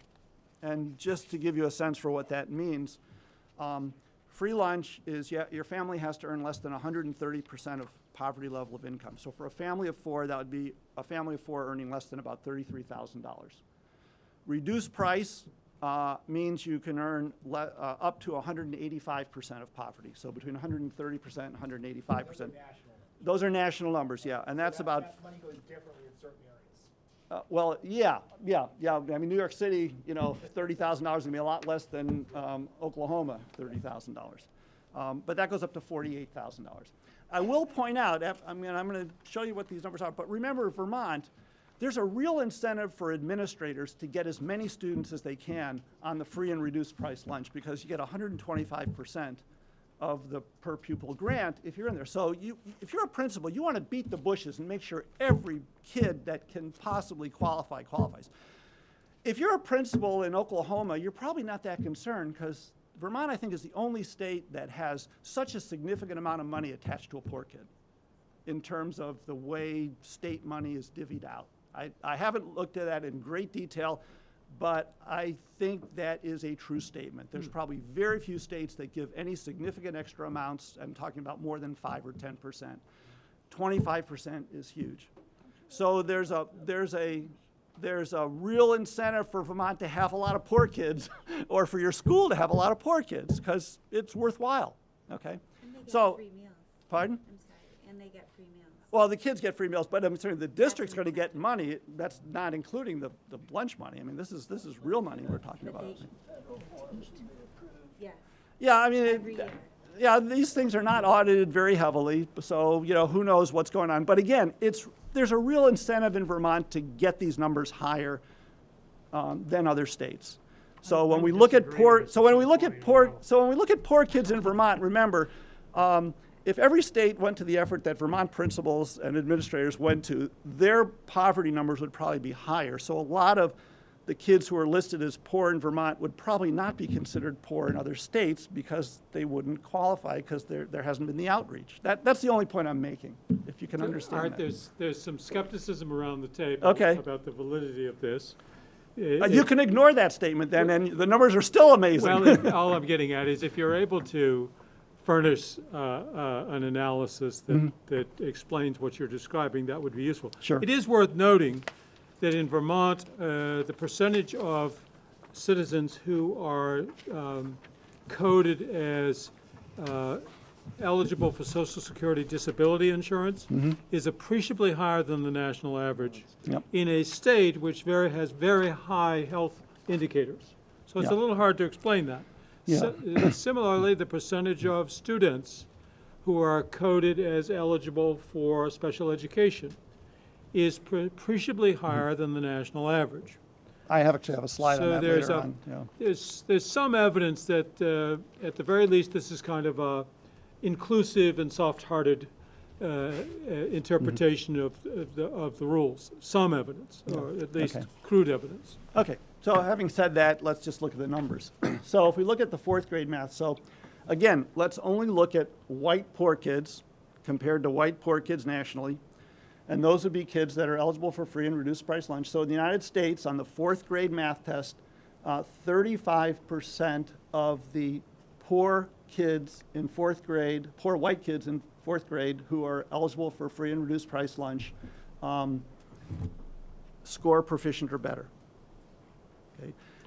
In Vermont, only 28% do. So among poor kids, Vermont poor white kids do worse than poor white kids nationally in terms of percent proficient, and we rank one of the lowest states in the nation in how well we're serving, if you want to, well, I shouldn't say that's editorial, how well they do. If we look at kids who are not eligible, essentially middle-class Vermont kids, that's the bottom row, 61% of U.S. white middle-class kids get proficient or better on that test, and in Vermont it's only 48%, and we're 49th in the nation. So whether you're a middle-class poor white kid in Vermont or a poor white kid in Vermont, you do significantly worse than you would do if you're a poor white kid, either poor white kid or a middle-class white kid nationally. Just a point about that. I know that many schools feel at times, understandably, sort of overwhelmed by the challenge of dealing with children who come from difficult circumstances, partly as measured by the free and reduced lunch. But the degree to which our schools actually encounter that is appreciably less than schools in other states. The average free and reduced lunch rate nationwide is 52% of children are eligible for free and reduced lunch. And according to other data, 2017, and it's 38%, probably 4 to 5 difference, 80% difference. So that although it's a very serious concern to every educator and this board, we are actually less burdened by that than other states. I've got to ask one question here, and it shows up in this chart here. You're using an ordinal ranking, right? That's a ranking, yeah. It's an ordinal ranking. Mm-hmm. And you know that it doesn't have equal percentile intervals, and it's not a ratio scale. And what that means is it bunches up the center of your distribution when you rank order. And Okay. what happens is that means that accelerates that number at 48, 49, because it is picking up all those states that are clustered together in one place. And so what happens is the metric systematically overestimates. If you'd used a scale score, you would have been safe. But I would get the same ranking of the scale score. The problem Well, I would think the two would be extremely highly correlated. Well, I was going to mention that there's a problem mathematically on Bill's line with comparing this percents from different states on an ordinal basis. So, and the biggest obvious failing of that analysis is the fact that Vermont only has 75,000 students versus states that have many more. I mean, if anything stands out for Vermont compared to other states is the few number of students we have. So if I put it to you this way, if I were going to give a test in 2 different classrooms, and one classroom had 8 kids in it and the other had 30 kids on it, the percentage of kids passing is going to be highly variable in a group of a small sample like Vermont, whereas a class with 30 kids. My point is states that are much larger are going to have much more stable gravitation towards the mean. The average is going to be a much more accurate prediction. Vermont is such a small sample, it's highly unreliable. So it's amusing at the very least that quibbling about ranking numbers happens when we're at the bottom, but I haven't heard you quibble about the times when we're at the front top. Can I make a couple statements both ends of the tail. Number one is that I'm sure the statisticians at the Department of Education understand sample size issues and make the sample size large enough that the margin of errors are roughly the same for all states. Yeah, that's Number why we two, use scale scores, not percentages, though. Okay. We would not, I mean, you made that assumption right up front that your statement was something like scale scores are too hard to understand. Right. The reason we don't use scale scores because they're hard to understand is because they're accurate. You know, Okay. The percentage is a cover. I think, though, if we're dealing with Vermonters who are spending money on their taxes, they want to know what the results are. I think. Oh, I agree with you. Let me also deal with the small size issue, and that is Well, that. let me make it worse for you. Hang on, Bill. Let him just finish with. So there is a school district, a state by U.S. Department of Education measurements that is not a state, and it's called the U.S. Department of Defense Education System. And that is the school system for all members of the military, all their kids of members of the military whose parents are stationed abroad. Okay, obviously if you're stationed in Fort Benning, you're gonna go to the schools, the local schools. But if you're stationed in Tokyo or Okinawa or Berlin or somewhere in Germany, the Department of Defense runs a school system for you. That school system has about 70,000 students, pretty much the same as Vermont. That school system has a racial and demographic profile very similar to the US, 40% minority students, just like the US. And they come out on every one of these tests as one of the top, I shouldn't say everyone, I think everyone, but almost all of them, as one of the top performing school districts in the nation. I don't know what they do, but they're small. They have a demographic profile very different than Vermont, very similar to the rest of the US, and their white students are like number 1, number 2, number 3 of any state in the US. The third thing I want to say is that if we look at Mississippi, which has been brought up in some discussion here, I would say that Mississippi students do better than Vermont students. If we look at white Mississippi students, and remember, you know, Mississippi is a poor state. They got a lot of poor black kids in that state, and a huge number, and I assume a very large number of poor Hispanics. So if we look at the 4th grade math test, Mississippi ranks 14th in the nation. Right? Vermont ranked down like 47th. If we look at poor white kids in Mississippi, that is by free and reduced lunch, Mississippi white kids ranked 3rd best in the nation. If we look at Mississippi middle class kids who are white, on the 4th grade math test, they are number 1 in the nation. So Mississippi has an excellent school system. Very segregated. It is very segregated, and if we looked at the black student results, I'm sure they would look very different compared to national averages. But I just want to point out that when you start cutting the data this way, you get some very different results in terms of what's going on in terms of student outcomes, student results. If we look at 8th grade math, again, the poor kids in Vermont, poor white kids in Vermont do just like the poor white kids nationally. If we look at middle income kids in Vermont, white kids in Vermont compared to middle income kids nationally, below average.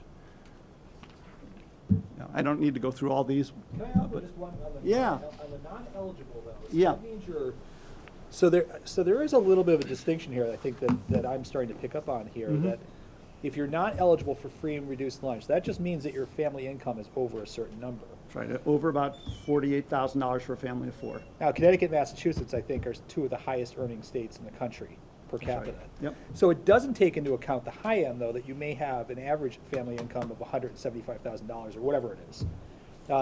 So you may be comparing that. So when you talk about non-eligible in a state like Vermont, where you don't have a lot of really, really high earners, I would assume, you're comparing a family that makes $50,000 a year to a family that makes $300,000 a year. Yeah, well, to some extent. I know that this is very broad stuff. Yeah, first of all, I've got to remember that the populations are different in Connecticut and Vermont. And if we look at what percent of families earn over, let's say, 100,000 or 200,000, I don't know those off the top of my head. But they're going to be a little bit different. I don't think they're going to be hugely different, but there will be some difference. I don't think that's what's driving these numbers. If we look at inequality, for example, in Vermont by the Gini coefficient, we're one of the least unequal states in the nation by that measure. So yeah, Connecticut's got a lot of families that earn over $1 million. But again, they might not be going to public school school either. Pardon? They may not, go to public schools. Yeah. May I interject about your point about the military students who are overseas? Yeah. I understand that yes, it's the same size as Vermont, but if you do think about it, the level of at-home care that they're getting. So their parents are all in the military, they have a job, and then you look at Vermont, we have unemployed people here, whereas all these students who are stationed overseas with their parents, that implies that their parents are employed. So that can also be that you're not taking into account when you compare these military students to these Vermont students, the fact that there are unemployed parents and kids that go home and probably don't have dinner on the table, whereas if you have an employed parent and you're stationed overseas, you're probably going to have dinner on the table. Yeah, remember the unemployment. Yeah. Yeah, I remember the Like- unemployment rate in Vermont is about 2%, so it's pretty low, and you know, they would be eligible for free and reduced lunch. But, yeah. I know there's no better numbers that we can gather I on mean, this I'm just- because income is hard to, is, we've been told, Yeah. it's very hard to get that data, other than these broad categories that we have. Yeah, but remember, Vermont is overwhelmingly white, and we have, and minorities have many more, higher percentages of single-parent families, and than Vermont does. And since Vermont doesn't have the minorities, we don't have that issue in Vermont. I mean, there are some income numbers that we have that are very interesting, to me anyway. If you take the median family income of married couple families in Vermont, it's about $85,000, which is much higher than most people think it is. How does that compare nationally? Nationally, it's not that different. We're in the middle range. Yeah. Yep. Same thing with 8th grade reading. One other measure of performance that we have is completion of high school. And so one way of looking at that is by looking, how do you measure high school dropout rates? There's many different ways that you can measure it. One way that the U.S. Department of Education measures it is what percent of 16 to 24-year-olds have dropped out of high school. And so if you look at Vermont, it looks like we're pretty good. Only 4% of that population has dropped out of high school compared to 6% nationally. We rank in the top 10 states in the nation. If we look at white students in Vermont, it's not that much different than the national average. So again, if we think about how do we measure educational success, well, one measure of educational success is getting out of high school. And once you adjust for our racial and ethnic profile, we're not that much better than the U.S. So these are, sorry, it might be hard to read, but these are some of the kind of the things that I think you've been talking about, John, in terms of comparison. So if we look at education and other inputs, what they look like, inputs is probably a bad idea, but if we look at student-teacher ratios in Vermont, we have the lowest student-teacher ratio in the country. So that should mean, I think most people would think, that should mean you're going to get better economic performance, educational performance if you have low student-teacher ratios. We're the lowest in the nation. Student-staff ratios, lowest in the nation. Class size, which is a different metric than teacher-student ratio. Student-teacher ratio is just taking the total number of students in a school and dividing it by the total number of teaching staff, which includes art teachers, gym teachers, music teachers. The average class size is how many kids are actually in front of a teacher in a classroom. And the education department doesn't measure that very often. The last time was, about 7 years ago. But we have the lowest average elementary class size and one of the lowest average high school class sizes in the country. Our teachers make slightly lower average salaries than the U.S., but it's still 15th highest in the nation. We have more teachers that have master's degree than the national average. So those all should suggest better educational outcomes, but as my other slide showed, I don't think that's the case. If we look at the percent of students that are under the IDEA program, we are one of the highest in the nation. So why is that? Is there something about our students?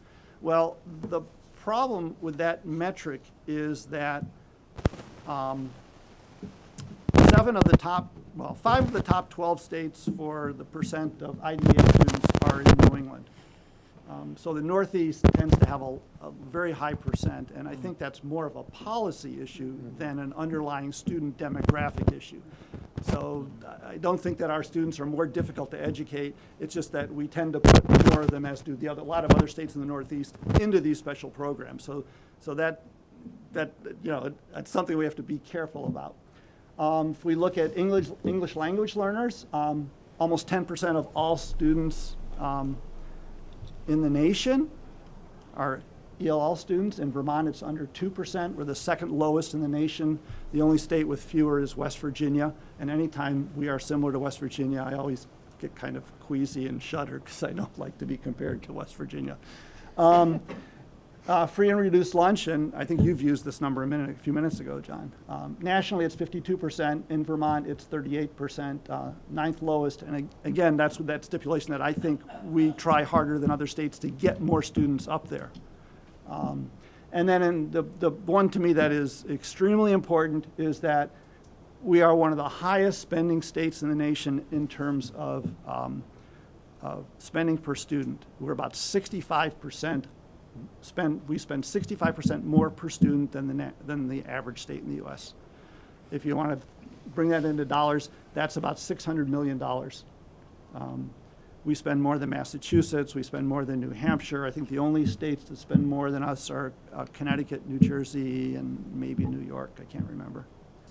But we spend a lot to get what I think are fairly mediocre results by my measures. And when you say the amount they're spending, that's taxpayer dollars, not like private schools and things like that.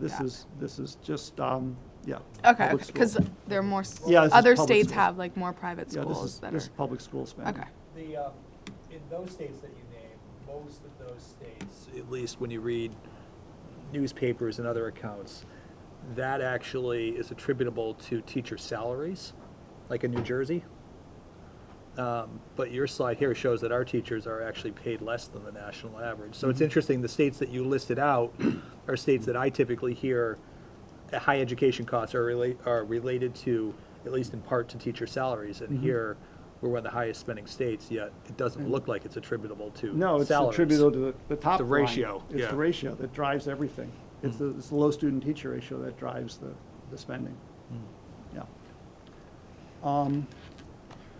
So basically, my conclusion is that because of our demographic differences, we would expect to see much better outcomes than national average and much better outcomes than we do see. And I think that essentially taxpayers are spending a lot of money and not getting their money's worth for it.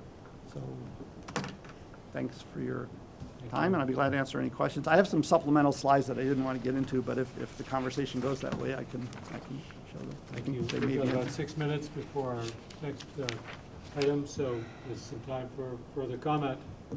That gives me maybe just enough time if I take the whole 6 minutes. I'd rather you don't. In addition to this thing about the scale and it being not equal intervals, that's the number one thing that's distorting the data. The second thing is you notice that throughout this is the percent proficient was always the metric, not the scale score. What happens there is if you have a kid, here's the proficiency mark, and if you come right up to here, but don't go over that line, you get a 0. You're not counted. And so there's a tremendous amount of achievement that would be picked up on a scale score that is just not even seen in the data. And so that's a real problem. So let me ask you this. If you did this, and I bet you could, if you gave us similar tables based on scale scores, would it be totally different results, or what? No, it would still show that there's a problem here. What's the problem? Describe it. Oh, okay, and I'll give you a reference. Sean Reardon at Stanford, who does the poverty work, just came out with an article 2 weeks ago. You can find it on the web. He accounts for 100% of the variance in test scores to poverty. Okay, now I don't believe that, but he did it in terms of statistics. But he established this as a threshold of dealing with poverty before you can deal with anything else. So we have less poverty than the national average. Well, hang on. we know that All our 6 low minutes are up. performance is in the bottom part of the distribution, right? So that's where the poverty is. And here, after you deal with poverty, then you can have an effect with all the other things, such as smaller class size. But if you try to deal with these things that we know are true for better instruction without dealing with poverty, we will not succeed. We have to do the two pieces together. And that's where we have really failed. I would just, again, we're now talking anecdotal stories, but I would, again, look at the Department of Defense, how well those students do. And people who go into the military tend to come from lower stratas of society economically and socioeconomically. Military pay is not the highest in the world. These people are probably what you would consider disadvantaged by many measures, and yet their performance ranks up there in the top. And by the way, it's not just for white students, it's also for minority students. But So- that's a self-selecting group. I mean, that's like I used to- measuring Well, Catholics or something. I don't know, it's self-selecting is, it's not a real high self-selecting group, though. It's people that want to go in the military. Yeah, and, but you know, they've got a cultural attitude about. Yeah, and then like the way you raise your kids. So if you are like from a military household, you have to, presume that there is some sense of like more structure. That's made every day. Yeah, and so like I think having that, more tentative parents, is going to lead to, a better childhood. And so I think, yes, it's nice to look and be like, look, over here, they have got the same amount of kids as we do, and they're doing better. We should try and be like them. But it's not a perfect comparison. It's kind of apples to oranges. I guess the takeaway that I didn't write up here is I would look at the states that are doing well by, by my metric, and say, what can we learn from them? What is the Defense Department schools like? Has anybody ever talked to somebody that is an administrator from them and said, how do you run your schools? Go down to Massachusetts and say, okay, what do you do differently than we do? Right. Because your performance is really good. You might even want to go to Mississippi. John, I think I will say one thing, that I love Bill's comments on this, but it is going to be confusing to the 62% of 8th grade students that didn't score proficient in math. The scaled approach is just too, I think your approach is much simpler. I think that the scaled discussion is just, for the point of presenting it to taxpayers, this is much easier. And I don't think it's statistically unfair. But to Bill's point is whether you're right below the proficiency yeah. level or all the way down here, you're still marked as not being proficient.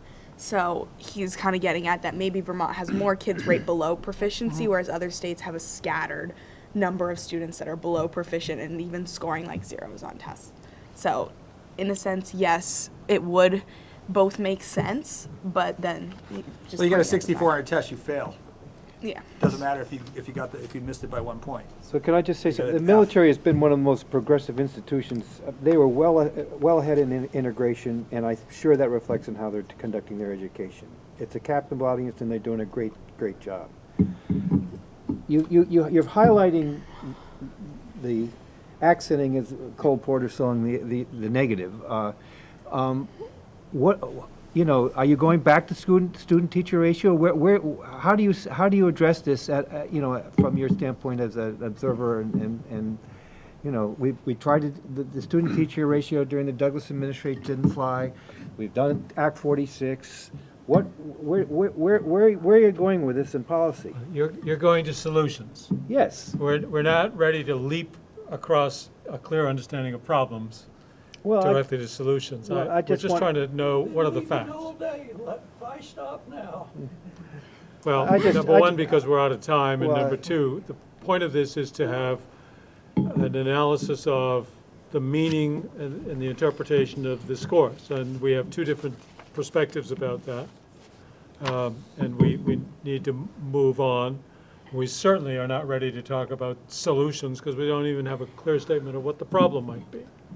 We just got to get a demonstration of what the I would like to just observe, though, that whatever anxieties we might have, some of us might have about whether we're delivering the high-performing education we would like to think we're delivering, I'm very pleased to see that a student member of this board, who is a sophomore, was the first to point out and see and point out some conceptual challenges with part of this analysis, and that's a form of critical thinking that I applaud, and I don't want to embarrass you in any way, but I just did. But nonetheless, I was impressed. you're And emblematic. that's our promise. If you're typical of what's happening in schools, hooray. I'll delete my PowerPoint. So we thank you, Art, for your time and your talent and for being with us. Thank you. Thank you very much. We're gonna, I think we move right on. Oh, we take a break. Oh, darn. Okay, let's take a quick break and let's get back here. So, Donna, will you introduce the topic, please? Certainly. This is Donna Russo-Savage from the Agency of Education, and you all have received the green sheet, I believe, and the Barnard's proposal. That does say draft at the top of Barnard's proposal. They've since submitted a new version that doesn't say draft, but it's exactly the same as what you've received. Just to give you a little bit of context to pull you into what this issue is before you today, in 2017, the State Board of Education approved the proposal by a study committee in Windsor Central and one district that was outside of Windsor Central SU to form a unified union school district.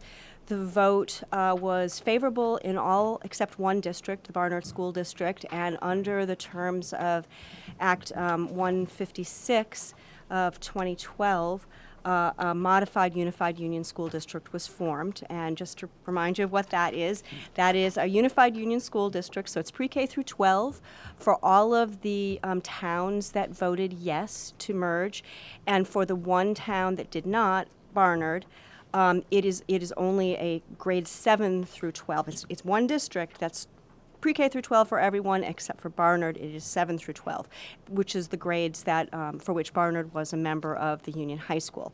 That means that the Barnard Elementary School District is still an independent school district at this point. So they are two separate districts. Let me just think of the next. When the Section 9 proposals were presented to you, the Barnard School Board came forward and asked you to please not merge them, that they wanted to be able to continue in the path that they were continuing. They were having conversations with the modified union school district, but they would like to continue and be their own separate school district, and indicated that there were certain concerns they had regarding pre-K and other issues. In your order that you issued last November, just about exactly a year ago, you conditionally merged the district. That is you did not have the authority to require the modified unified union school district to merge, but you did have the authority to require Barnard to merge. So in your order of November 30th of last year, you said, we require Barnard to merge if the modified unified union school district voters want to have them and vote to have them. The conversations continued between the two school boards. The modified unified union school district board chose not to present this issue to the voters. They have reached some agreements about potential amendments to the articles of agreement that would make the Barnard School District feel more confident about entering into a full relationship with them and becoming part of the pre-K through 12 district. And so now they are going through the process that's been in statute for decades. It's under Section 721 of Title 16 that it's essentially, if you approve of what their proposal is today, it would be 2 steps. It would be the voters of Barnard would vote whether they would like to join the modified union school district for all grades, pre-K through 12.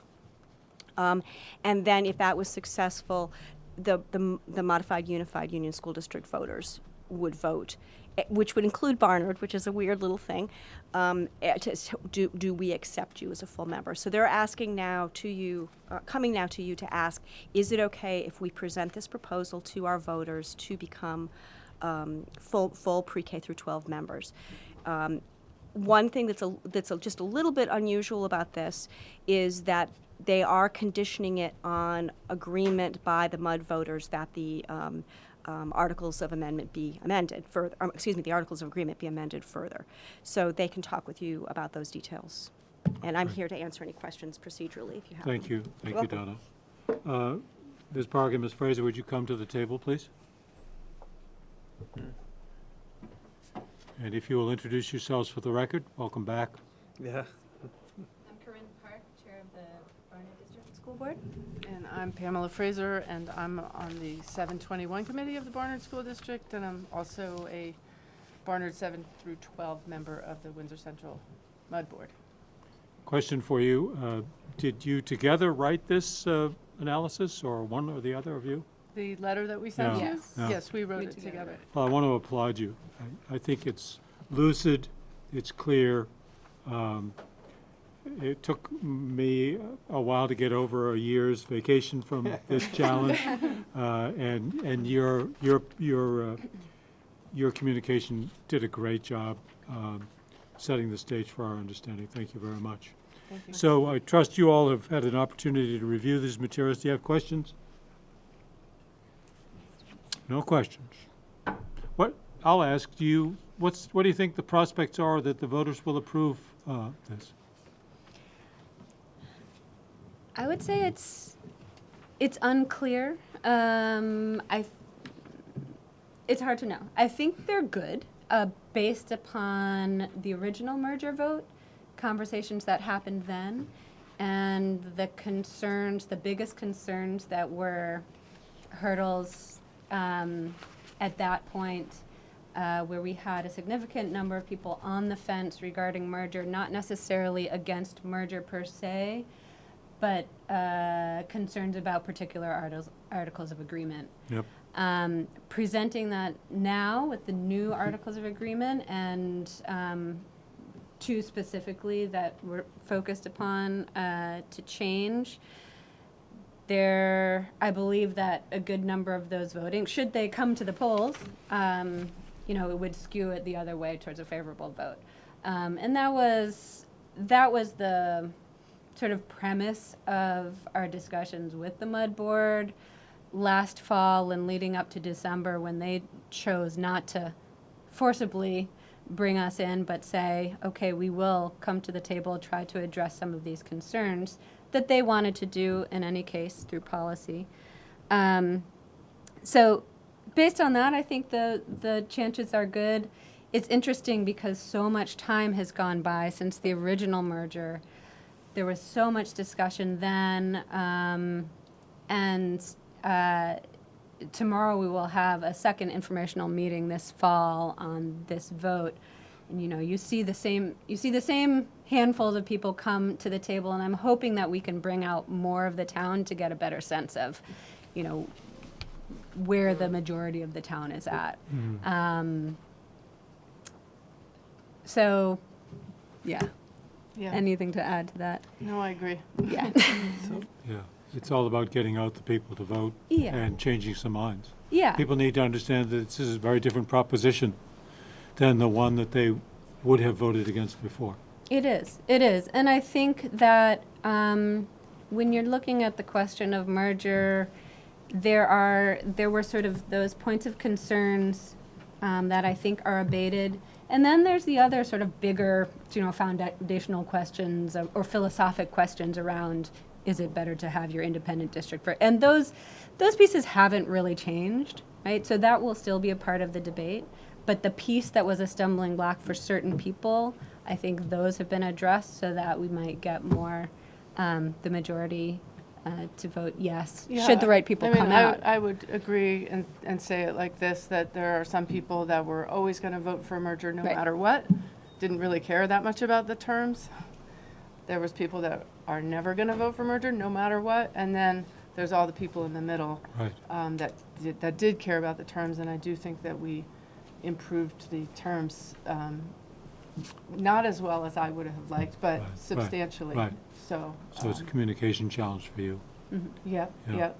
So Peter? it's interesting to see how the dynamics and how the language has actually changed between when we were dealing with all this head-on a year ago or more, and how the conversation has evolved into beyond what town lines to a broader context of community and sharing and whatnot. And I mean, from my perspective, where I live, and there was one district very close by that was very resistant to this, it really has changed. And I'm wondering, has anything like that happened in Barnard?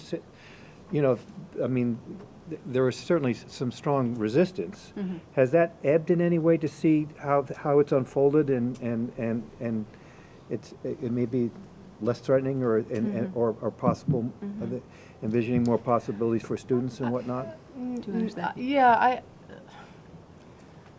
I think that the concerns are still there. There's, and I think many people, even people that will vote for this, are still concerned about some of the possibilities of things that could happen in consolidation, restructuring, closure, those sorts of things.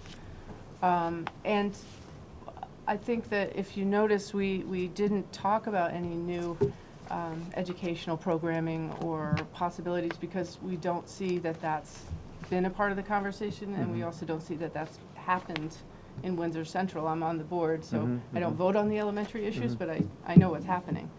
And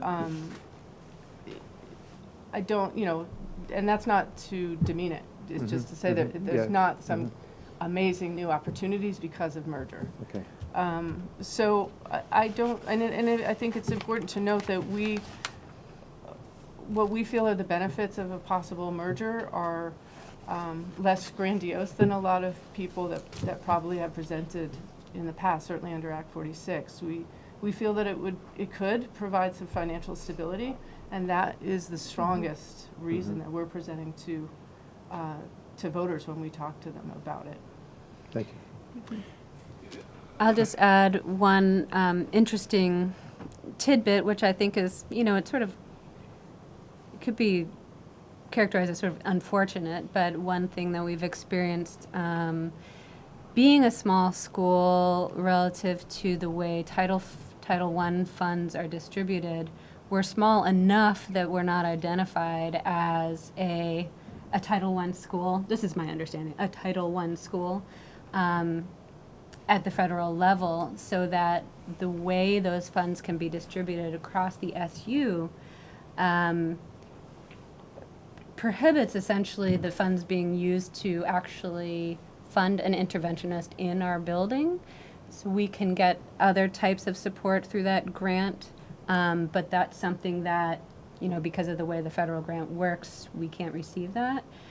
So, I would say that's unfortunate that that is the case, but what that means is that if we enter into merger, that's one example of a concrete way that our students will be able to benefit by being a part of that larger structure. And that's something that, hits directly at their educational experience. And it's certainly really important. So there's a couple of examples, of things like that, which have less to do with the efficiencies of a larger board structure or programming, but more kind of, details of circumstance that play into, the pros and cons of merger. You perhaps have addressed this, and I don't remember it. What happens if the voters vote no? The issue is over, at least for the And you remain? And we would just remain as we are, an independent district, an NMED, I guess, connected with a. Is that correct? with Donna, a is that your understanding? Correct. They remain a pre-K through 6 district, and they would still be part of the MUD for 7 through 12. Right. And the MUD would remain. Okay. All right. Board, we move forward only by considering a motion. Can I just share one last Yeah. thing with you? The superintendent, Mary Beth Banyas, planned to be here with us, and she had a family emergency, so she asked me to read this short. Oh, please do. Thank you. Dear Board of Education members, I apologize for being unable to speak to you in person this afternoon. An unexpected situation has occurred that has interfered with my ability to be present. I wanted to communicate the full support of the Windsor Central Unified District Board for Barnard's merger proposal. The board has always welcomed Barnard joining our merged districts, but has felt that it was important for the town of Barnard enter voluntarily and not be forced into the district. Board members have worked collaboratively with Barnard representatives to craft articles of agreement that are designed to provide clarity around critical decision-making processes to both Barnard voters and constituents of the merged district. The merged district remains hopeful that the townspeople of Barnard vote to voluntarily join our merged districts. Respectfully, Mary Thank Beth you. Banyas. Thank you. Is there a motion? So moved. Would you May I? like to just Yeah. allude to the motion? That the State Board of Education approve the Barnard School Board's proposal to request voter authorization to apply the admission to the Windsor Central Modified Union School District pursuant to 16 VSA Section 721A effective July 1st, 2020. That the State Board of Education confirm that if the Barnard School District votes in the affirmative and subsequently the Windsor Central Modified Union School District votes to approve Barnard's admission, then the Modified Union School District will be a unified union school district. Thank you. Is there a second? Second. It's been moved and seconded. Is there discussion? I would just observe that I think you've done a pretty good job of negotiating an improvement of terms, especially in light of the fact that you probably didn't have a whole lot of leverage. Nice work. Yeah. Good luck. Part of the tribute to these two is how much we've seen them. Exactly. Over the last year and a half or so, they've Exactly. become Deja vu all over recurring again, yeah. characters Right. here at our board meetings. So Ferocious. your diligence is noted. So are you ready for the question? All those in favor of adopting the motion as presented, please indicate by saying aye. Aye. Opposed? The ayes have it. You've adopted the Secretary's recommendation and go forth, do good work, Yeah, good convince a luck. lot of Good luck. voters. Now it's all about convincing voters. Thank you. Yeah. Good work. Thank you.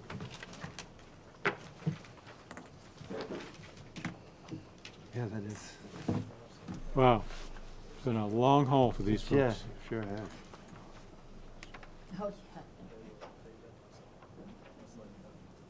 We are going to move on to item L if the parties concerned are here. Please come to the table. Who's representing the agency?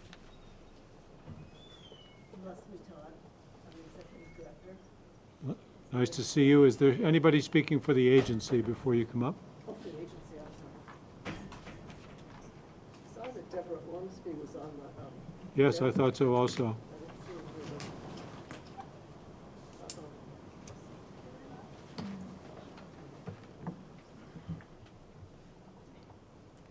Emily, are you the one? Please do. You can just remain there for the moment, and we'll let the agency introduce the matter before us. We're speaking presumably of item L1, is that correct? Which one is L1? I left my agenda in my chair. It's priority placements? Sure. Yes, I have the green sheets. So as I understand it, both of these are initial approvals for new That's programs. correct. That's correct. Okay. Let's just speak about L1 for now. So the Secretary's recommended action is that the priority placements in Brattleboro receive initial approval for 2 years for the disability categories of intellectual disability, SLD or specific learning disability, ED, emotional disturbance, autism spectrum disorder, speech or language impairment, developmental delay, or other health impairment, we call that OHI, through, which is 2 years, June 30th, 2021. Right. The usual condition. I have a few questions. Sure. Do you know when the application was submitted? I do not.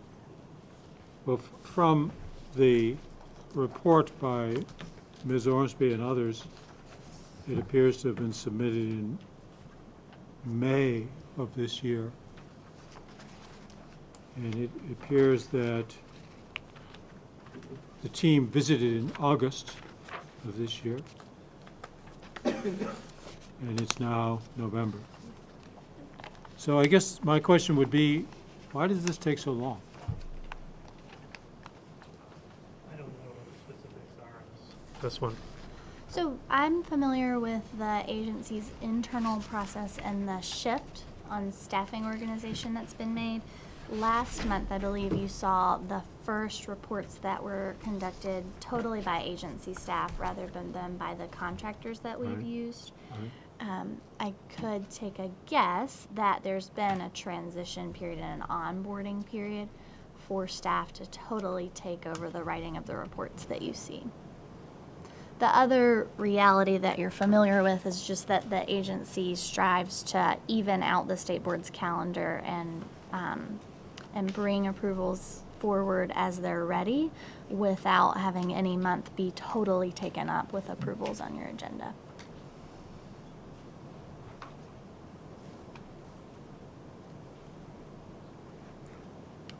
Board members, do you have questions of the attorney? Maybe just the process of bringing the review in-house and the staffing or resourcing, maybe it's a Dan question, and was that I'm assuming a fiscal consideration and or there's stress on a lot of the resources in-house, so is this coming in-house an additional stress or stress relief? It wasn't about stress, it was about better quality control of the process. Okay. But with capacity to manage it in a timely fashion? We have one person dedicated to this right now. And that, I don't know what it was It's too before, early to so. tell, yeah. I mean, Okay. we were farming out the general education review to contractors, but there has been some changes. We'll see how this plays out over time in the agency because it's an activity that sort of transcends a couple divisions. There's financial folks involved as well as school quality folks, and they reside in separate divisions in the agency. So we'll see how this plays out over time. The quality included consistency too, didn't it? That's what I said up front, yeah. Yeah, It's okay. an issue. Yeah. It's pretty uneven. Yeah, we get some reports that seem really thorough, and then we get others that. When was the crossover? Was before I got here? Like, I'm just trying to Yes, see what I've seen and what I noticed. It was something that was Okay. sort of in play when I arrived as secretary, and then we finalized it, I would say, like mid-year internally, but So it's I've taken a only while. ever seen this Yeah, version. it's taken us a while to actually implement it and bring it online. Board members would have seen reports done by the contractors throughout the summer and maybe even Because one they were on last the month. queue. Right. Okay. When you went on your Compass visit, Ms. Ormsby was relatively Right. She still was new. new to that, so Yeah. we were kind of orienting her. So, we may have other questions. My questions were to the agency staff, which are rather particular, and you have no reason to know about them, some of the language. So, do we know anything about where the agency staff is We don't have agency staff involved in creating the report here. in presenting this or answering board This is questions?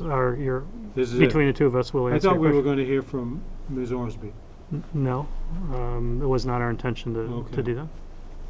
Well then, we'll have to, Hit him up with your questions. Go for it. I Yeah, heard Dan say what he's fun. ready. so help us understand, this organization is applied in May for an approval to accept children and therefore be eligible for public funding. But it had been in business before, and is currently in business, providing services. Is it providing services only to private pay students until it receives this approval? I mean, how does this work? Says it's the initial. This is the initial approval. So they don't exist as an entity allowed to take public pay students until this approval is made. So my question is, what have they been doing until now? Yeah. Could ask them. Yeah, I mean, that would be a question for the school folks if they're here. The school people are here. I'm working from. The tutorial program? No. From Howard Center? No. No. Not yet.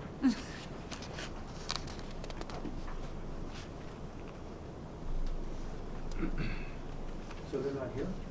These Yeah, people these from the folks school are right here, there's no one from the, I guess I want to ask, what did the agency mean by the sentence on page 4 of 2, referring to distressed children and adolescents in need of educational placement? Which page you said? Page 4. Oh, I think you said 4 and 2, or Page 4, sorry. What does it mean to provide safe, positive, predictable outcomes to distressed children and adolescents in need of an educational placement in the Windham County catchment area who are unable to access education? What sort of situations are children who are unable to access education? not sure. Middle of the page. Yeah, I'm looking at the footnote. It looks like it's Looks quoting. like it's from their application materials. Yes. But what did the agency understand this to mean? Not sure. Well, it's in your document. I guess I'm not sure what it would mean beyond what we wrote. Well, what children are unable to access education?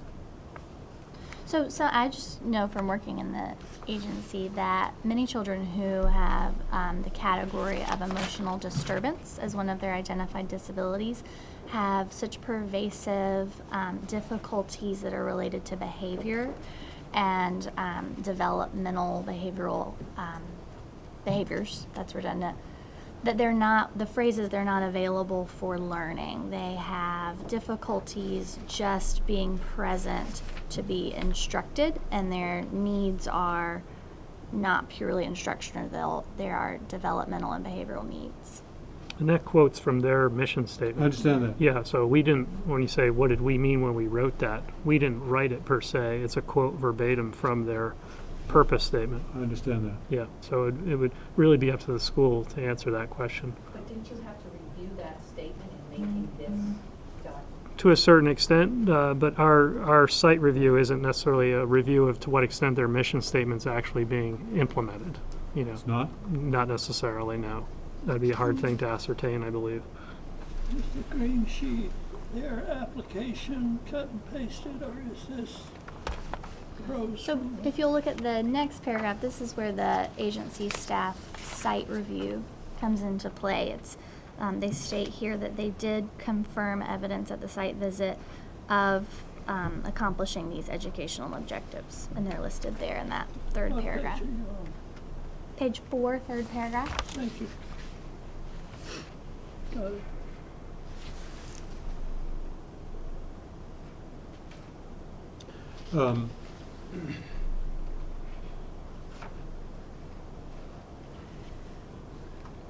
To go back to my first question, the agency says currently Priority Placements provides contracted services to surrounding LEAs. Both locations of program are managed by the same leadership team. So what is the agency's understanding of what those contracted services are, and are public dollars involved currently? So yes, public dollars would be involved in a contracted service, but the enrollment of the student would remain either in the LEA or in an approved independent school, and that enrollment and the services available there would be supplemented by the services of the contractor. So the distinction then is that if it's a contracted service paid for with public dollars, it is not necessary that it be an approved independent school. That can be provided Like any other otherwise. contract, Yes. providing their expertise. Right, okay. Then let us invite the representatives of the school to come forward, please, and if you would sit at the table here. Thank you very much, Ms. Sands. And welcome to this meeting of the State Board. We're glad you're here. Thank you for making the long drive. Please introduce yourselves. I'm Leslie Todd, and I'm the Executive Director at Priority Placements, and I established this organization back in 1998. I'm Sarah Newman. I'm the Director of Priority Placements now, and I've been there for about 10 years. I'm sorry, I wasn't able to get your name. Sarah Newman. Ms. Newman. Yes. And there's a lot of AC noise here, so please project as much as possible. Thank you.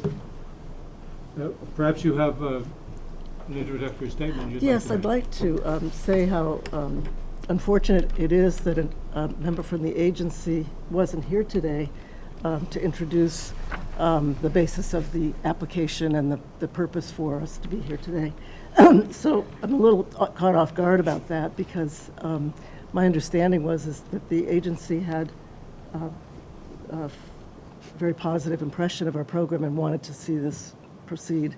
So we'll do our best to answer any questions that you have. I don't know whether everyone's had a chance to read the agency's report on the Everybody program. has had the chance, whether or not they've done so is that.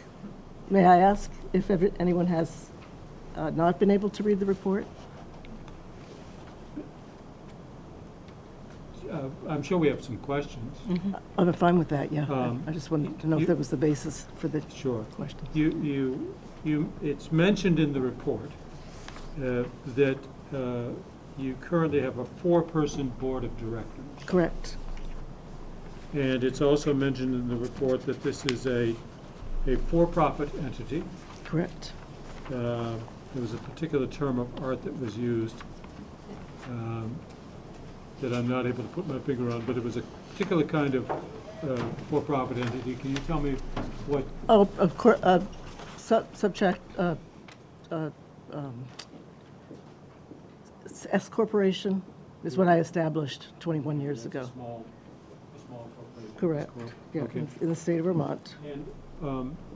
And tell us, how long has the school been operating? It's in here, but Yeah, may I take a moment to explain how this turned into a school operation? Please. I had worked for the Department of Children and Families in child welfare matters for a number of years. I had specialized in residential placement arrangements and foster care arrangements for children that were in state custody. So I became aware of a very serious need for stabilization foster placements for children all over the state who were bouncing around from foster home to foster home. This is back in 1998 that I decided to leave my position with DCF and establish a private child placing agency called Priority Placements Incorporated, which I did so. And we contracted with the Department of Children and Families for a number of years to establish very stable, highly supervised, and highly successful assessment placements for kids who were very difficult to settle down and to analyze and to help with longer-term services.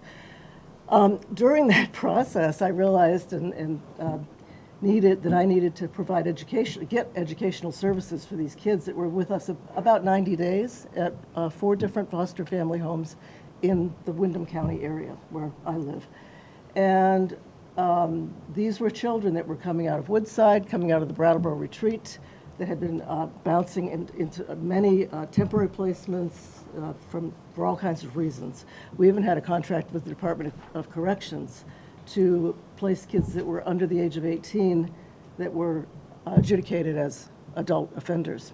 So while we had these students, we couldn't just have them sitting around at the foster home all day cooling their jets. We needed to have educational services in place. I met with each school in each of those 4 areas where there were these only 4 specialized foster homes, 1 in 4 different towns in Windham County, and came to agreements with the school that rather than us bringing the kid in on Monday morning and leaving them there for the school to deal with all kinds of issues that were, pretty overwhelming for a school to suddenly be responsible to educate that child, I set up agreements with those different schools to provide tutoring services to those kids, and had some very good retired educators and other educators that worked with our students during the time that they were with us so that their education was provided. And we worked with the sending, these kids were from all over the state, different towns, different districts. And so we coordinated with that district to have, the information we needed, to have them provide us with any evaluation materials, et cetera, usually there were educational surrogates, at the time they were called, as advocates for those kids, because they were almost all in state custody. Anyway, this is back in 1998, 99, into the early 2000s. And some of the special ed directors that became familiar with our programming, one in particular, said to me, I really need your kind of programming and your kind of supervision and your kind of analysis and your kind of results for kids that are in my district that are blowing out of school. Can't be here for a reason such as bringing a weapon in, can't be here because they won't come here, can't be here because of some sort of a criminal act or misconduct that causes them not to be able to be in the public school. And yet they need to be educated, and they wanted more information than just having tutorial services provided. So what we were a social services agency. And this is, again, over 20 years ago. And we began to look at that question proposed by special ed directors of how to provide them with a local service that would hang on to that kid, get the analyses done, work with the whole team in many cases. Many of these children have a huge team, and develop day services that would then lead to the return of those students to the public school. That has been our mission from the beginning, and it remains our mission, and will remain our mission if we're approved, is to prevent these students from going to out-of-district placements, long-term, expensive out-of-district placements, if there's a chance that they can be supported to manage themselves, to work with their teams, to be successful back in the public school. And apparently there aren't a lot of programs that do that sort of thing that I'm aware of. And we've had, and I think I can honestly say, some very, very good results for almost all of our students. We have rarely referred a student who's been in our program to an alternative educational placement other than the public school. We've had a couple of kids we've recommended for Kindle Farm, a couple of kids for the Meadows School at the retreat. Now this is over many, many years. Anywhere else we recommended? So we want these kids back in public school, and most of them have successfully returned there. Now, and so we were contracting with these school districts as for professional services, is what it was. And we initially established our program in Bellows Falls. That was the school district, the Wyndham Northeast Supervisory Union, that had a crying need and wanted to see if we could get something going immediately. And then the Brattleboro, the Wyndham Southeast Supervisory Union also then chimed in a few years later and said, we know what you're doing, we need your kind of help. And so we established a second site in Brattleboro. So we've been doing this. I've got a staff of 12 professionals who deliver educational services. We have a therapeutic specialist who works with children around, you should be doing some of this talking too, works with our kids around their social and emotional needs, trauma history. Sarah and a couple of other people on our leadership team work with the schools to plan reintegration of these kids. And we are flexible in that we can reintegrate for portions of the day. We transport to and from schools. We work with kids K through 12. We've had successes with returning young children back to their public schools with a plan in place so that they're able to be there successfully for years to come. So that's been our mission. That's what we wanted to do. We became aware that we needed to become approved as an independent school. We became aware of this about a year ago. And we began the application process even prior to May. We completed our application in May, and part of the reason why there may have been a delay in this coming before you was because we weren't able to obtain our certificate of occupancy until we had some major renovations done on our building in Brattleboro at 88 High Street. That's the entire fire alarm apparatus that even includes radio signaling to the fire department. I guess we're the first place in Brattleboro that has one of those systems. It's new fire life and safety code stuff. We also had to close our site in Bellows Falls because that building does not belong to me or my husband, and we needed to do amazing upgrades, you know, to be within you're probably familiar with those yourself, Mr. French, I assume, the certificate of occupancy requirements. So some of the delay was just in getting all of that work completed, a full sprinkler system in a building, the various notification things. We worked really well with your people from the agency, by the way. We really appreciated the work that Pat Pallas did in helping us understand what we needed to do. And we had great responses from the fire marshal's office as well, in the Southeastern District. But it does take time to get that stuff lined up, to get the design and the implication, the implementation of a sprinkler system, et cetera. So we were satisfied with the fact that the work we got, the information we got back from the agency, their efforts to help us make sure we were crossing the T's and dotting the I's. We would have liked to have had approval sooner, but we understand that, you know, these kind of things take time, including there was a move, I guess, from Barry to Montpelier by the Agency of Education. So I don't know if that affected things. Very good, thank you. It certainly seems like you're meeting a real need, and with some considerable success. I just want to understand, in the report, there's a reference to a board of directors of 4 people.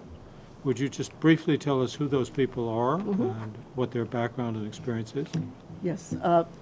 One is my husband, William Lynch, and he is a retired nuclear engineer and is very skillful at all of the physical plant requirements that we were being required to meet.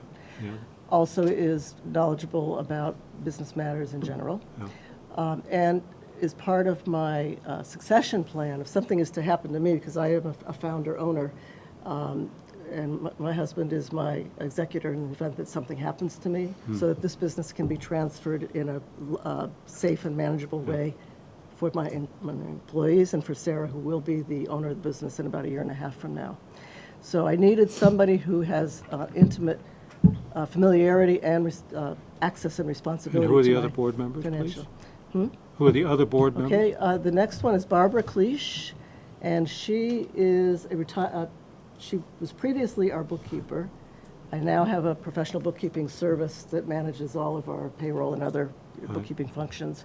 But Barbara is a woman who's very well respected in the Brattleboro area for her work and also for her advocacy for children. And I wanted to have her on the board. I asked her to join the board because she was very aware of our business, because she had previously been the bookkeeper. She was aware of how we conduct our business, how we pay our bills, how we work with students, and I thought she was very qualified. And the other members, please? Another is Pam Nickerson, and she's a retired teacher who also had previously worked for our company and is very knowledgeable about special education issues and needs of children. And so Pam Nickerson is the other board member, and then I am the other board member. I notice you're in 2 different locations. Why is that? We have a K-6 facility at 23 Marlborough Road in Brattleboro, and 7 through 12 facility at 88 High Street in And Brattleboro. the idea of having them separate is?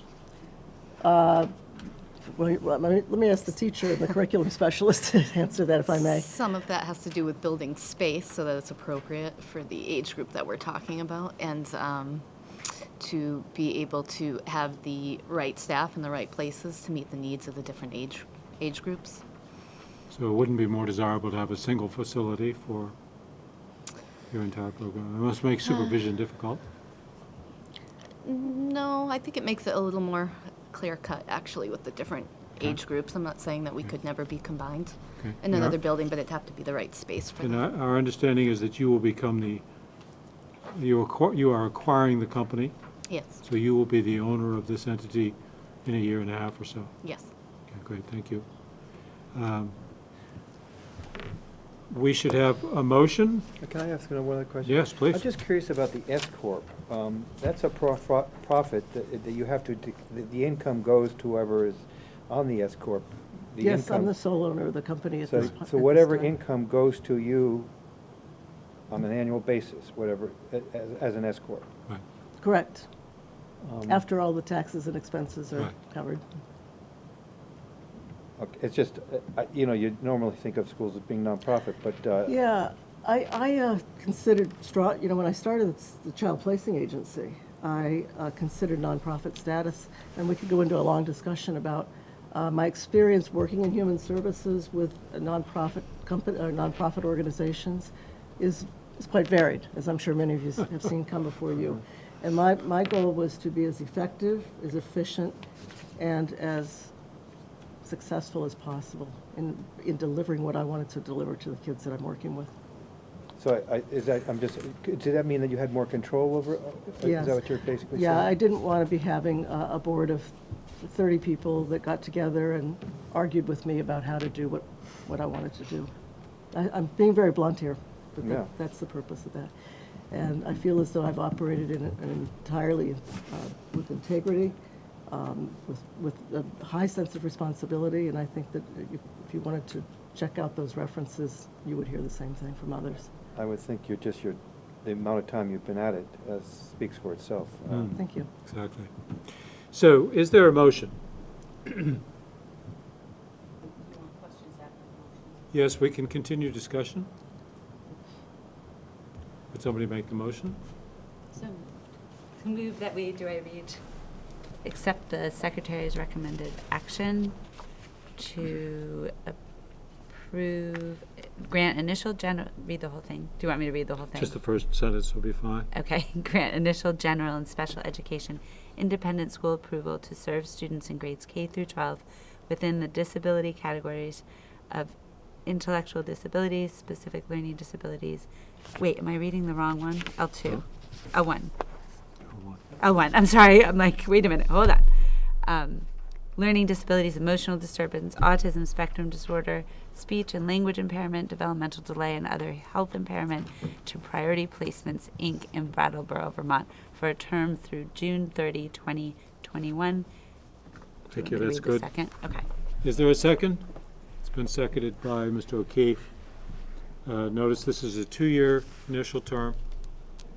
Now, there are more questions or comments? I'm just laughing because you said just the first sentence of the entire thing. Yeah. Right. I was like, oh, awesome. And then I'm like, wait, next time I'm seconding. It's marketing, You man. read it.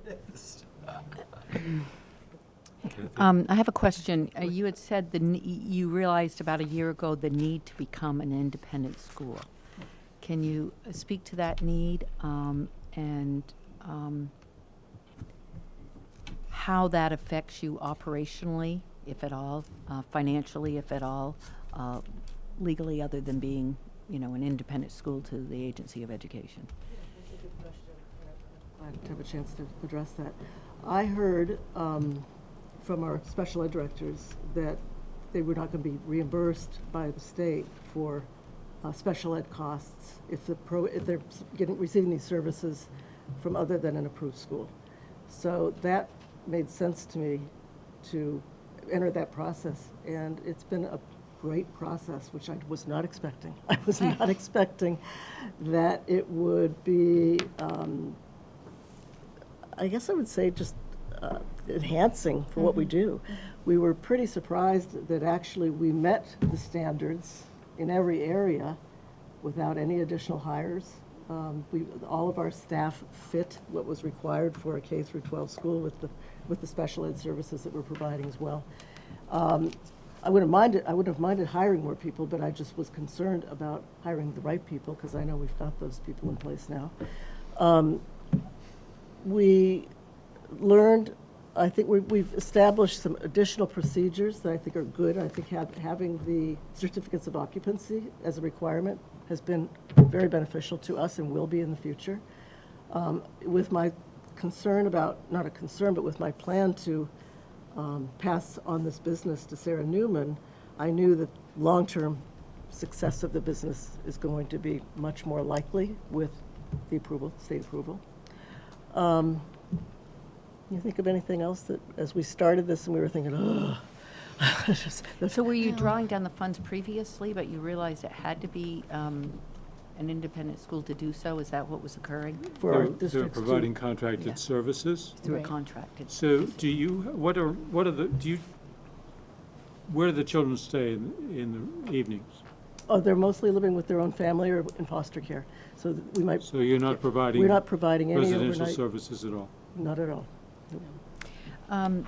And also, the provision, or the conditional requirement of the provision in which AOE is notified within 5 business days of changes occurring in da-da-da-da-da-da-da. I'm wondering if that requirement is a standard requirement Yes. of okay, and how realistic, how much of an issue would that be? Very I mean, easy for any us. of those could change very quickly. Yes, it's easy for us because we work with a maximum of 28 kids, and Sarah is a very able administrator who has her finger on the, on where it needs to be with regard to all of our procedural requirements. We have a binder that I prepared for the visit by the AOE back when they came in August of assurances of all of the aspects of the requirements for an independent school. We have a binder, and I was going to bring it today, but I didn't think you'd want to see it, but I could show it to you, with a description of our procedure for each one of those categories that they're required by the application. And so we have a policy for that. We have policy for everything that's in there. And when they came to visit us back in August, they reviewed our records and I sent a lot of material about, our qualifications and people's, college verifications and all that kind of thing.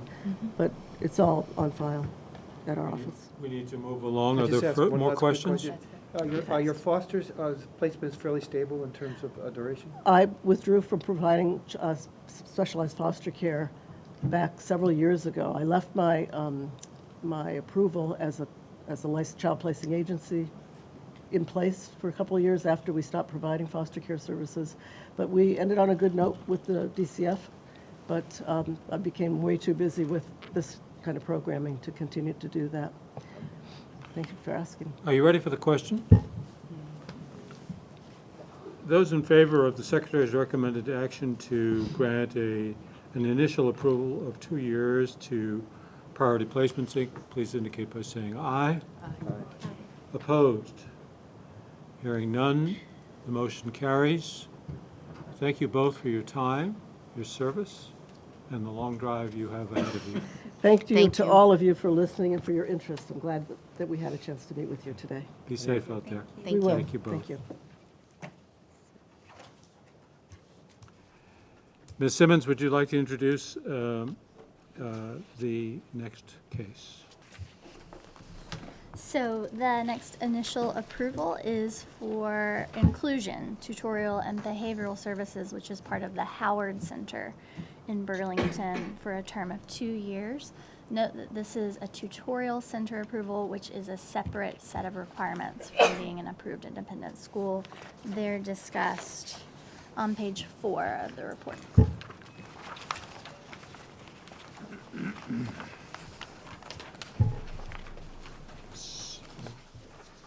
Would you elaborate on that, the difference between a tutorial center approval and others? The essential difference is that tutorial service enrollment is very limited in time. It's a short-term solution for students who, within 6 months, must be transitioned back into an approved independent school or a public school setting. I see. Bill, you had a question? Related question. Does Howard Center, is it approved? And it seems to be a subdivision of Howard Center. The Howard Center has other programs that have independent school approval themselves. Right. It is an More than independent- one. I don't have the list Right. in front of me, but they have At the several. Baird School, which is Right, right. And Just curious as to whether you had subdivisions, and apparently you do. And note that this approval is for a maximum of 3 students, so it's very small. 2 years, 3 students. Thank you. Would representatives of the inclusion program wish to come forward? Can we have another chair? Or grab yourself a third chair. Hi, my name is Christy Lee. I'm with the Howard Center. I'm the director for Baird School in the Inclusion Program. Hi, I'm Sandra Limoges, Special Ed Director for Baird School and Inclusion Program. I'm Jennifer Utek. I'm the Clinical Director for the Baird School and Inclusion Program. Thank you for coming here. Thanks. You had a shorter drive than some of us. We did. Well, we're delighted to have you here. Board members, do you have questions of these folks?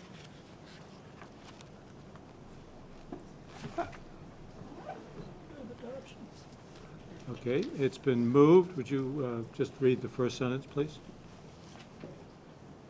Would you please read the first sentence of the motion?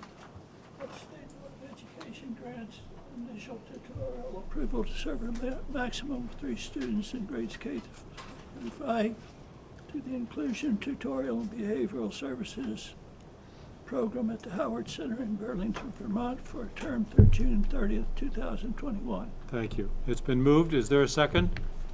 I'll second. It has been seconded by Kim. Discussion. Board members?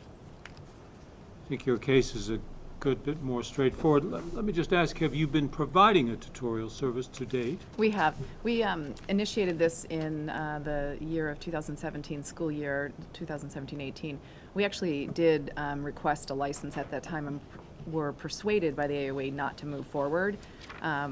So this was actually quite easy for us to reinitiate. Once the changes to reimbursement came down, we reinitiated for the license. The reason for not doing so 2 years ago, given? Well, I think the size and the scope was quite small. The reality was in our community, both here in the Chittenden County region and others, was that there were many existing tutorial programs that were unlicensed and operating very similarly, and we were just persuaded not to pursue it. So, you know, you do what you're said to do. So we didn't persuade it. So we do have, this was very easy to reinitiate. So maybe you can help us understand. He wasn't there. It was not his fault. No. I understand. There were many unlicensed tutorial programs in Chittenden County, but are we given to understand that they should be licensed? I'm not confident in saying that. I mean, it is the one area of the state I don't have as good understanding on. I've been spending some time trying to understand the ecosystem a little better, but I don't have a good sense of that dynamic. So just to be sure, you're going to see if you've made application to be approved. Correct. Again, in light of the recent changes to reimbursement, we felt confident we are doing things according to the rules and wanted to move forward with that. Yeah, and I would think the Baird Center is pretty conscientious about dotting their I's and crossing their T's. It seems like a prudent thing to do. So what is the connection between the approval and our licensing and funding? The other ones that aren't approved? We were under our, if I can jump Yes, in, thank you. under our, we call our June memos, in particular, we were looking at our old, starting to reinvigorate our enforcement of our old regulations that hadn't been looked at in some time, probably going back before 2017 to a certain extent, about, specifically the special ed dollars could only flow to those places that were approved for certain services. And it wouldn't be uncommon, I'm just thinking of my experience in rural Vermont of providing tutorial services as a stopgap measure to a place, and not necessarily, if that was an IEP, it might not necessarily have had approval as a special ed destination, if you will. So I think my guess would be now, having heard 2 schools sort of reacting to that potential change in enforcement or regulation, that they're just making sure that they're covered in the eventuality that those regulations are more strictly enforced. So that could mean that we may see, if what this woman says, that there's many within Chittenden County that are operating without it, that we could see more. I don't think so at the moment. I think we're, we've subsequently decided that we're going to resolve the issue of how to deal with this as part of the 173 rulemaking process as we get into the independent school rules under 173, which we're scheduled to do anyway and required to do as part of 173. The point we decided about a month ago is that it wasn't worth our energy to try to figure out how to enforce our old rules when we were in the process of writing new ones as a result of 173. And it caused quite a bit of confusion in the field to try to do both simultaneously. So we just felt it would be better served for everyone if we just focused on 173, and because that's going to force us to confront many of these issues relative to independent schools that previously hadn't been enforced consistently. Any other comments or questions? Any further things you would like to say to us? We think it's a worthwhile service. I'm sure you do. Then are you ready for the question? Yes.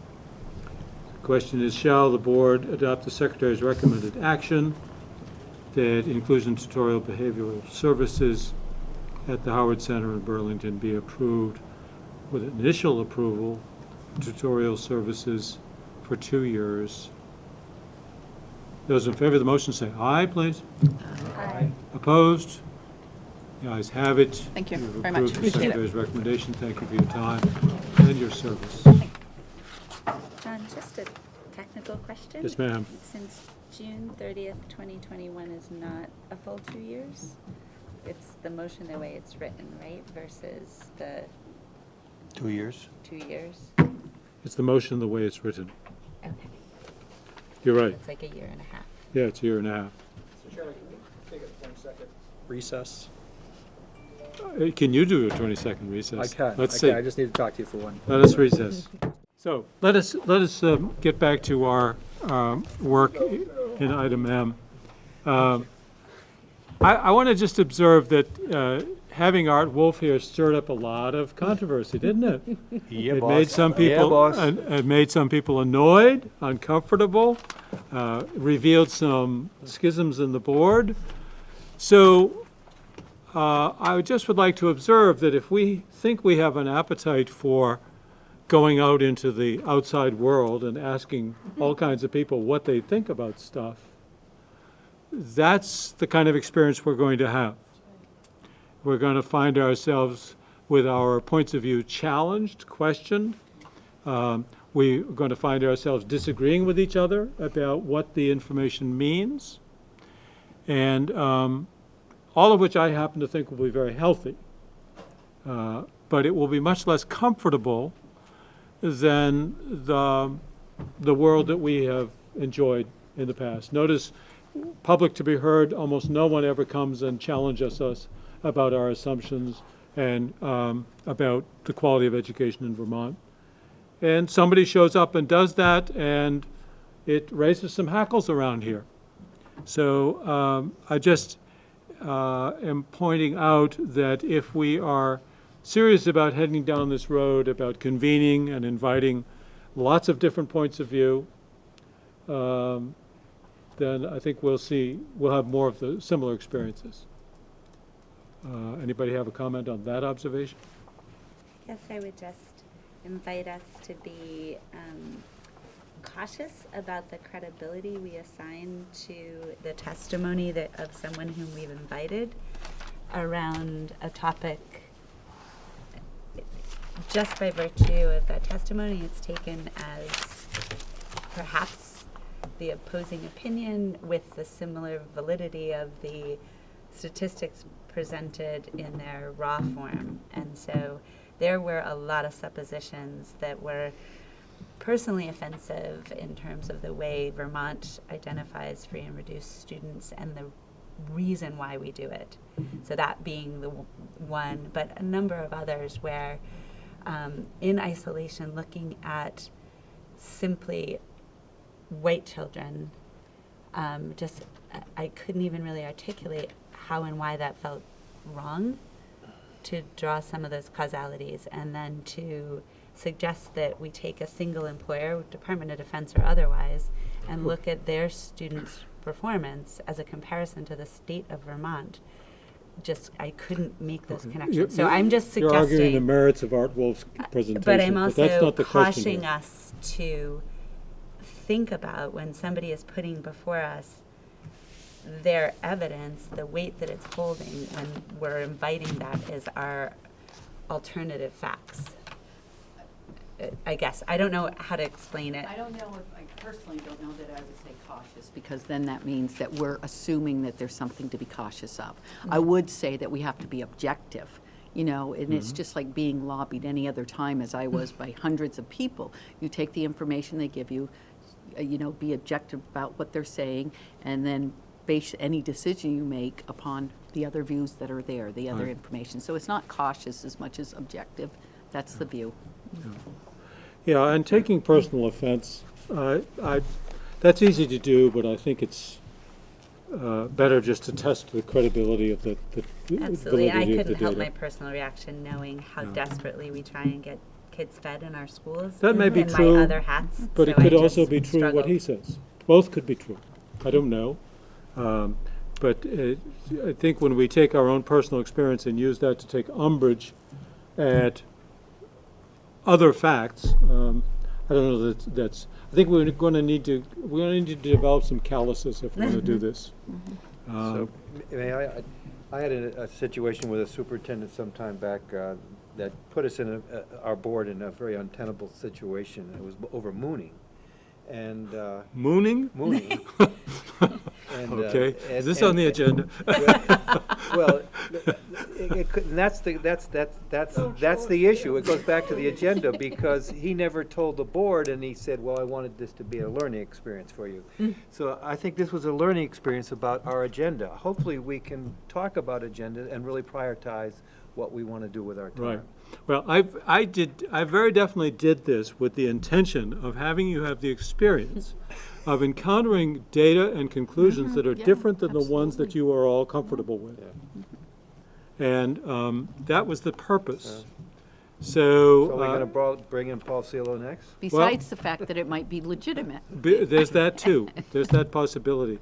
I mean, that's just part of the kind of growing up that I hope this board can do. Yes, sir. I think the caution I would suggest is that I would appreciate it not necessarily being juxtaposed next to the agency's briefing on the data, which, we're trying to, as you heard me say, acknowledge that there are issues with the trends in the data, and to build a narrative of, that positions the agency of being, say, objective about that data, not trying to justify it or hide it, and to put our presentational materials, albeit our folks weren't here today, next to that kind of presentation, I think doesn't necessarily serve the agency's position of trying to move the system forward to address its deficiencies. So it'd almost be better, in my view, to sort of put that on a separate segment of the agenda, to say, like, here's an alternative point of view, or here's someone else, as opposed to putting it the way this was put on the agenda, side by side with our presentation is not necessarily helpful to. We were led to expect that you would have your agency staff here who could speak. Yeah, but I also thought he went a little far. It's one thing for us to interpret. I would say our interpretation is a very clinical, non-biased approach in terms of it conforms with the national standard to how to do that. We didn't dice that data up to make a point. His narrative starts with a point which is long held by him, that Vermont is inefficient and doesn't get results it deserves for the amount of money it's spending. That's not what our topic. Our topic was to present the NAEP results to you. I would just say the proximity to the agency's presentation wasn't necessarily useful in that regard. Yes, go ahead. And I think on this particular topic, what would have been more valuable was to have there be an overview and then the agency come back to us, because you, I'm sure, will be unpacking data in that realm and trying to better understand what it may or may not be contributing. And I don't feel knowledgeable enough to be doing that, but what are the, I know you had a few bullets on trends or what you're seeing. I'm curious to eventually know, to the extent it's available to us, if that's triangulated with other data, what else is the story telling us, and what do we think might be contributing, and what have been the impacts of the legislation? So areas where our domain is able to try and create some causality, or to have you share with us insights that you are curious about that warrant further exploration to address the challenges you see.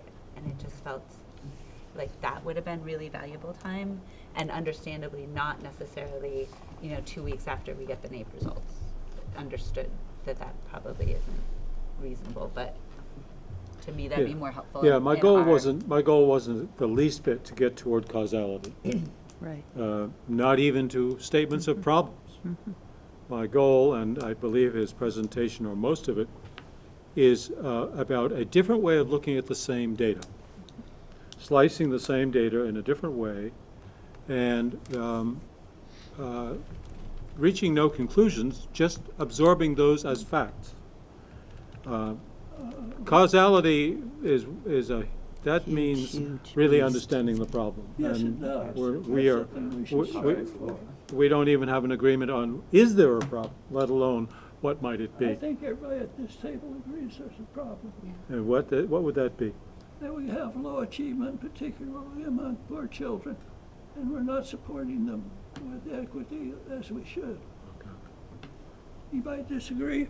Well, that is part of the problem, but actually we have low achievement among not poor children as well. Our achievement among not poor children from the same socioeconomic demographic I'm not stratum. trying to argue with you here. Right, is also not good. So that's part of what the problem is, but that's certainly not the whole problem.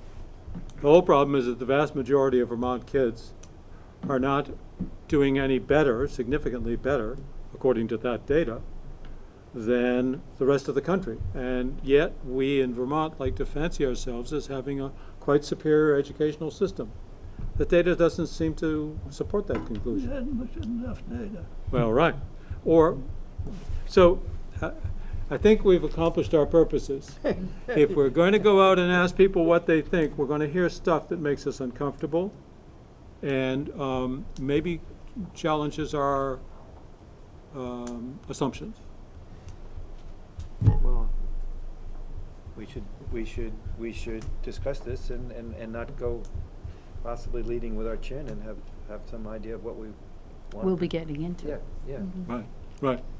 And I think to our earlier conversation, I think selecting our topics to inquire about is pretty important to do, and to do that carefully. And it's been mentioned, a couple topics have talked about pre-K and how that's working, dual enrollment, how that's working. I would invite you all to come back, not at the next meeting, but before the next meeting, that is, email us all with your ideas about what would be a discrete topic that we could go out in public about in the January meeting, that we would invite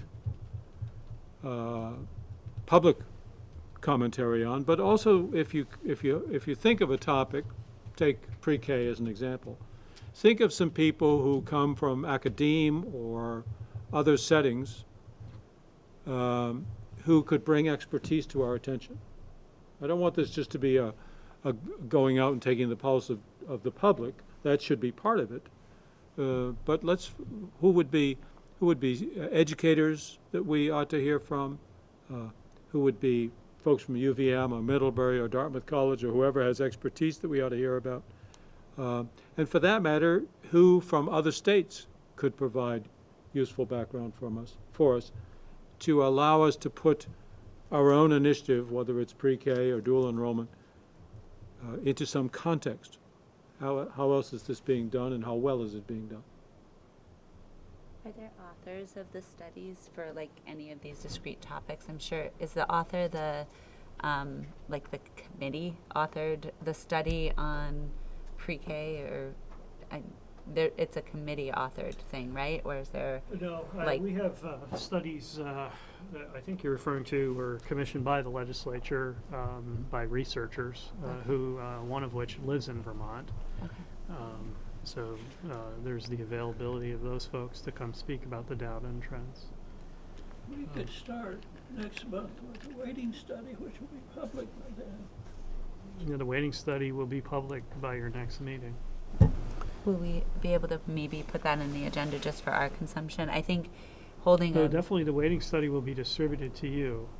The trick, we will not be providing you a presentation on that for a while.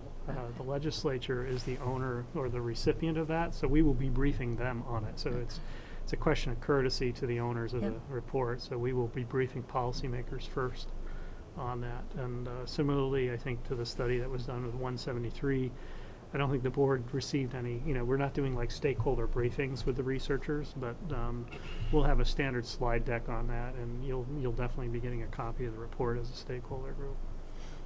Yeah, I think that, and the waiting study is not something that is probably very visible to the average Vermonter. And part of what we want to do is what Peter was talking about, get out of our comfort zone and time and be available to ordinary Vermonters to tell us what they think about things.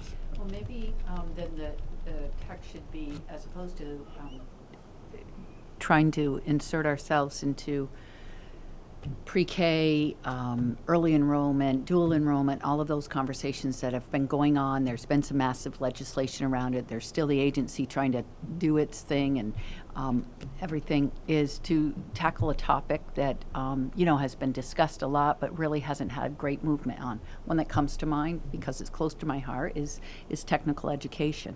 Way overdue, way overdue. What is it about technical education that we can garner from some of the experts, either here in the region, in the state, outside of the state, and the general public, that might help to actually help for the legislature and the Agency of Education to have that conversation, in the near future, because I think it's coming. It's way overdue. Between not only just a CTE within the high schools, but also as well as adult technical education and its role within our educational system in Vermont. That's very interesting. I would ask you each to send me your ideas about a topic like that. And I think in general, I would ask you to think about what is the question we will be posing. There's no point in convening a group on technical education without any clarity as to what's the point of this conversation. So think about, not that we're trying to devise action or recommendations, but what is the question we're asking? And invite people to come speak to that question. I would say on that specific issue, you might remember the board, I believe, received a presentation on that. So we are in the process of doing a large community engagement process around CTE as required for the formulation of our new state plan. The Perkins law that funds technical education was reauthorized at the federal level, so all states are going through that process. So what does that community engagement look like? There's a calendar on our work plan for the public engagement. We have to create a new statewide plan for CT. But how does the public engage? I can't speak to it fluently off my head. I just want to alert you that there is a parallel process already, in place to do that. So. And I wonder, to that point, because it sounds as though we could be in the way of if there's another process happening on a topic that's no, I was going to ask because we had that presentation before and I didn't remember. I think it's a great idea to figure out how to insert yourselves into that. I just wanted to alert you that it isn't necessarily a space I would characterize as there's no activity, because there's also a lot of legislative interest now in that space as well. So there's a lot of things happening. Right. And that maybe some on the surface, some of them not. So. And maybe, John, if you find out what the ed committees are expecting to either be taking up or following up on from previous studies, that might prompt our thinking, I bet. I will, by the weekend, send you all a note of what I learned from speaking with Kate and Phil about that. Thank you. The chairs of the committees. And that you're right, that'll give some boundaries, if you will. And if they, I'll tell them the reason for the question, and they'll know what we're up to, and if they have any needs or wishes for some pulse taking by us that would be helpful to them, I'll convey that as well. Can I just quickly say, please. If we're visiting other districts, I hope we go up with kind of an open mind, and we don't have to get into a big gab fest, but what's working and what's not working. They just kind of have a kind of a open conversation about. I mean, everybody's got a different story, and it'd be interesting to hear it. Right. But, another topic I just want to skip to is reimbursements per diem. You saw the exchange of communications that went by, and just one piece of it that I completely zoned out on, and is maybe only barely applicable, but on the bottom of the second page of what you were given in your packet, which is the, it looks like the Vermont statutes online, that's the packet. The bottom of the second page, so it quite clearly says that per diem compensation is $50.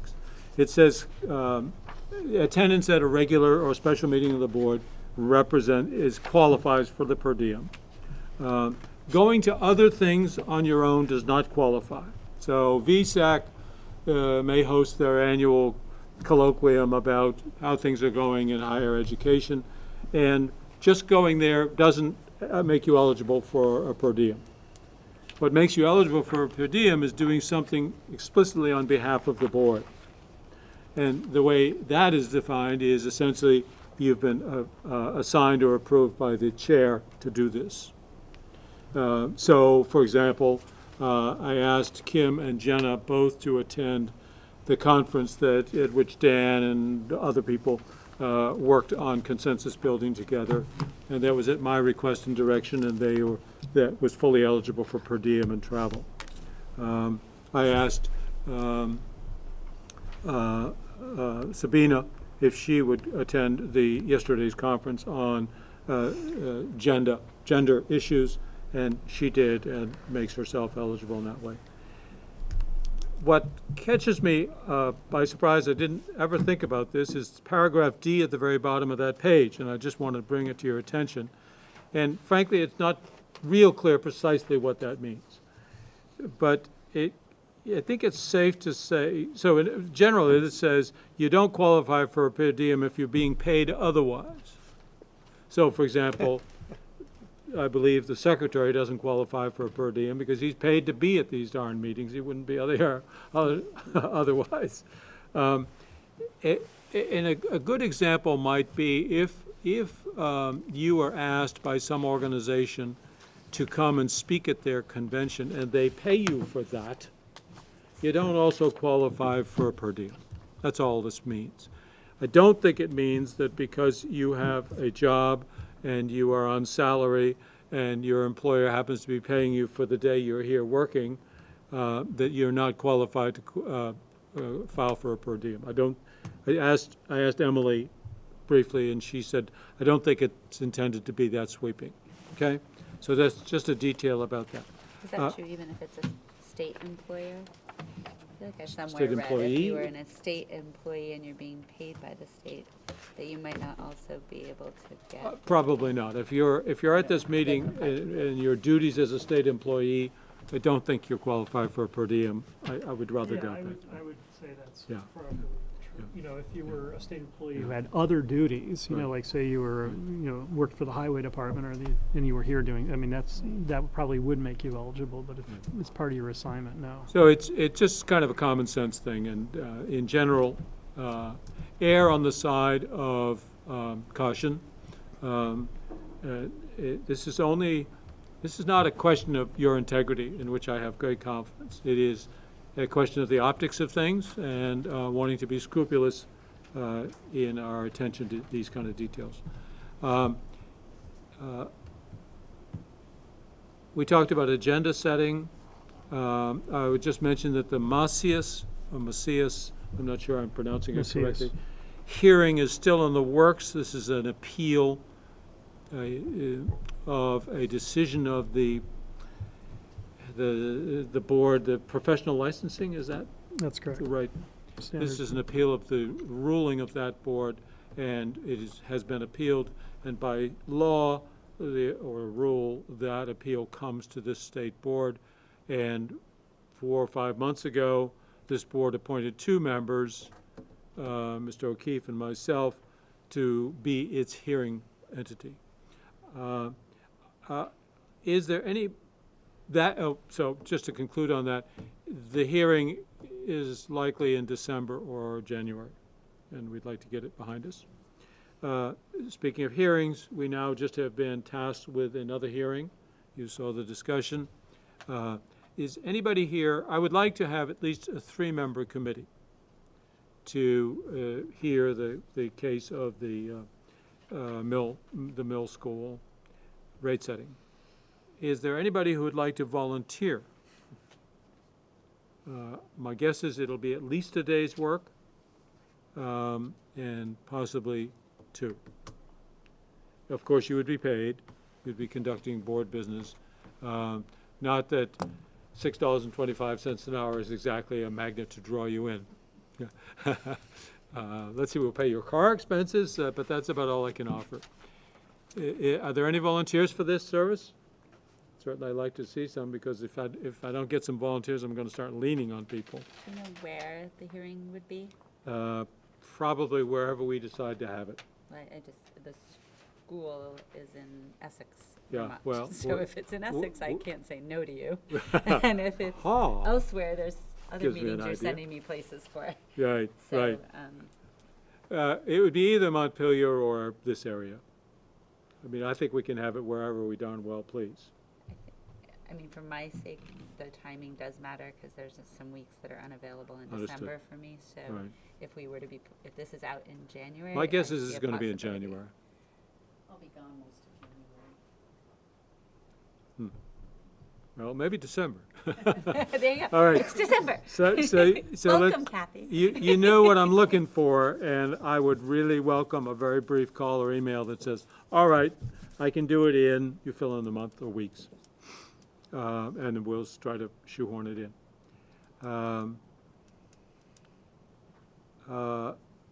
It is getting close to time to file our report to the General Assembly. In the past 2 years, I think I have wound up volunteering to do that report. I was just an ordinary member of the board in both cases. I'm going to send you a copy of the most recent report to the General Assembly. It's 2 pages, I think. I'm going to send that all to you, and I'm going to invite you to send me your thoughts. You don't have to compose a cogent, elegant 2-page statement, although if you're willing to, go right ahead. But I'd like you to convey to me your thoughts about what ought to be included in our report to the General Assembly.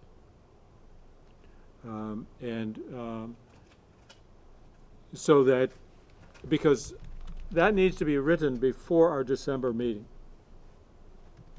so that at our December meeting, we approve it. Because it's not going to the General Assembly without your approval. And I want it to go to the General Assembly no later than the 2nd or 3rd of January. So to make this all work, it has to be written, and either one of you will write the entire thing, and it's terrific.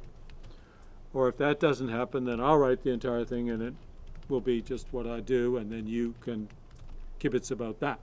Is it about what has been done, or what the mission is for the coming year? Yes. It's about whatever the board chooses to do, although it is called a report. And if you look, I'll send you the language and statute, so that to answer that question. And last year's report. And last year's report, both. And might I say, Kathy and I probably can appreciate how reports are so well received. Oh, of course, they're just. Make it short. Yes. Yeah, absolutely. Don't imagine that it's going to be just devoured by the legislature the day it arrives. Be lucky if it's read by some. But we have an opportunity to tell the General Assembly what we want them to know about us. That they have an opportunity to pay attention or not. But I would think it would be really targeted, particularly for the 2 ed committees. But Yep, anyway. yep. And in talking about this, I'm sort of broaching with you there are 2 kinds of boards people. There are those who come to the meetings and do a good job at the meetings, and they pay no attention to what's happening with the board for the next 30 days and don't really do much. And then there are those who, I mean, this is sort of like life, isn't it? And then there are those who do the first part and then also become very active and engaged in between times. Every board has some of both. We need to have some of both. And so I'm encouraging you all to see that there's a lot that you can do to shape the agenda of this board by drafting your own ideas on any topic. I am a great believer in the expression, the power of the first draft. And it's for real. No matter how badly you write something, 80% of it will survive. So it's really worth being the person who takes the trouble to write the first draft of whatever topic we're thinking about. This will become very important if we're going to go out and have hearings. We cannot just have hearings and there's a deadly silence after them. We'll look like jerks. If we're going to have a hearing, there better be a written outcome, something that somebody sees and says, oh, that's what they found out. Isn't that interesting? So with that means that somebody's got to do some writing. And we don't have agency staff that are assigned to do that kind of work for us. It's my hope someday we will have staff to do that kind of work for us. But it will mean that if we're going to do this business of getting out into the hustings and asking people what you think, we're going to have to do some homework. I'm happy to do some, but I really don't think it's a very healthy board if only one person is doing the writing down of people's thoughts. So I'm just encouraging those of you who can and will make the time to take your chance and put stuff on paper for us. I guess maybe finally, I would like us to get to some extended written norms and guidelines. It's really remarkable to me that every school board in this state has a set of guidelines and ethical rules that they live by, more guidelines and conflict of interest rules. You're on a school board. You have them, don't you? We do. Guess what? This board does not. And I think that's frankly an embarrassment. Also, it's not a very good way to run a ship. We've talked about this some, and we seem to not be able to come to an action conclusion that says, yeah, let's do this. So I guess I should begin by asking you, what's been wrong with the conversations we've had, and what can we do to bring those conversations to conclusion? Conversations where we would agree on some kind of understanding about the guidelines for political involvement, conversations that would agree about conflict of interest and how you handle it. Do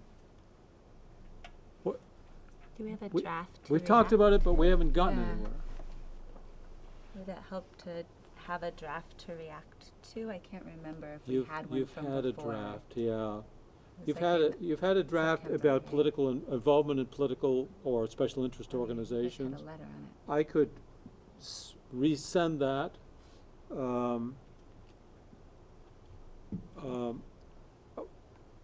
If it would be helpful, I would send you that plus an adaptation of the Vermont School Boards Association model rules for conflict of interest. And also board support for voting to approve issues. You don't go out and countermand or try to.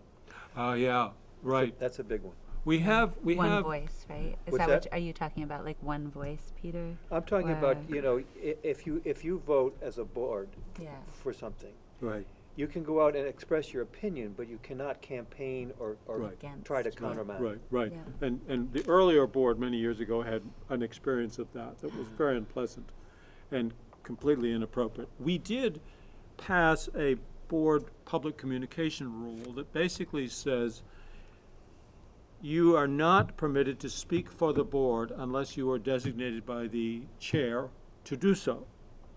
You may, however, express your personal opinions, and you have an obligation to make it very clear that those are your personal opinions and you are not speaking for the board.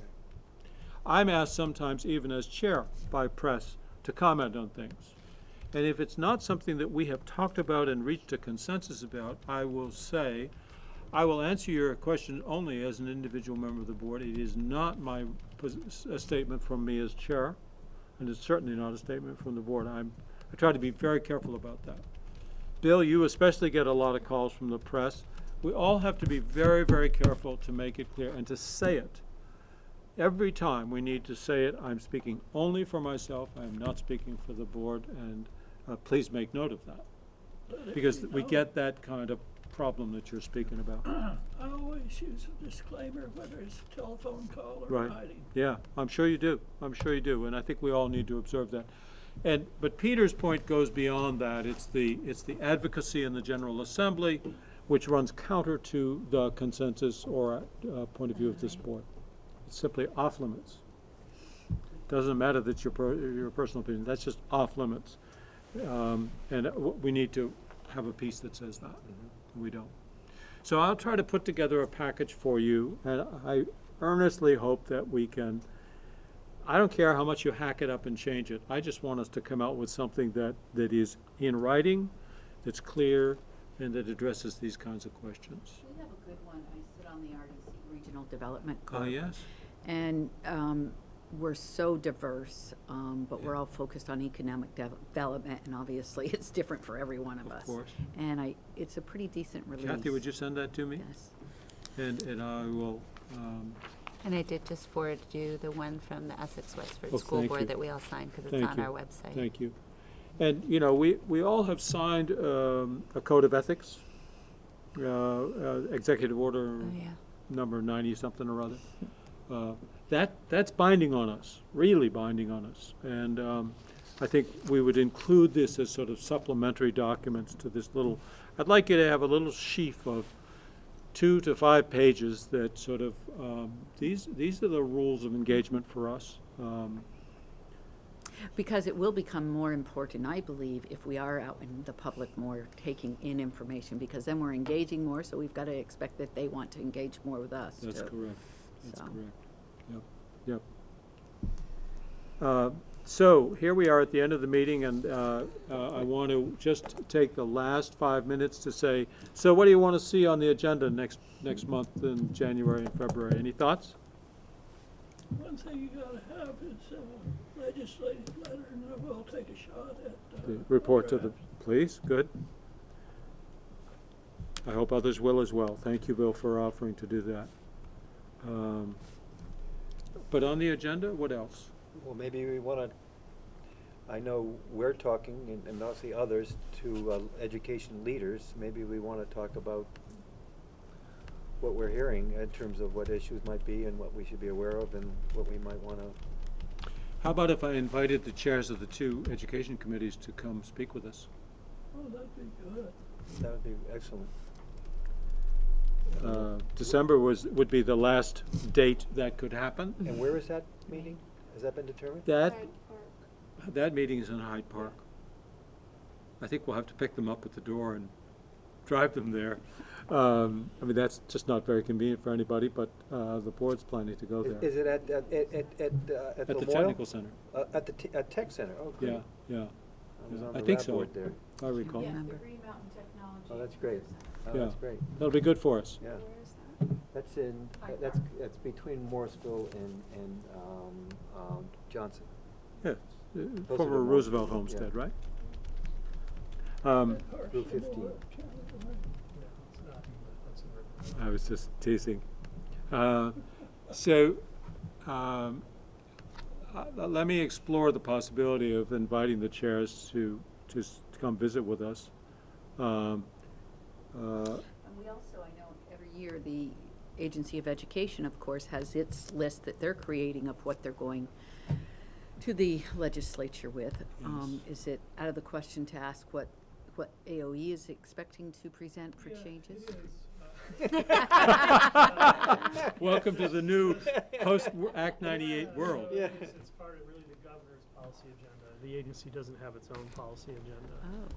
So we're part of the administrative. So no, I guess once that's released, I'd be certainly happy to talk about that.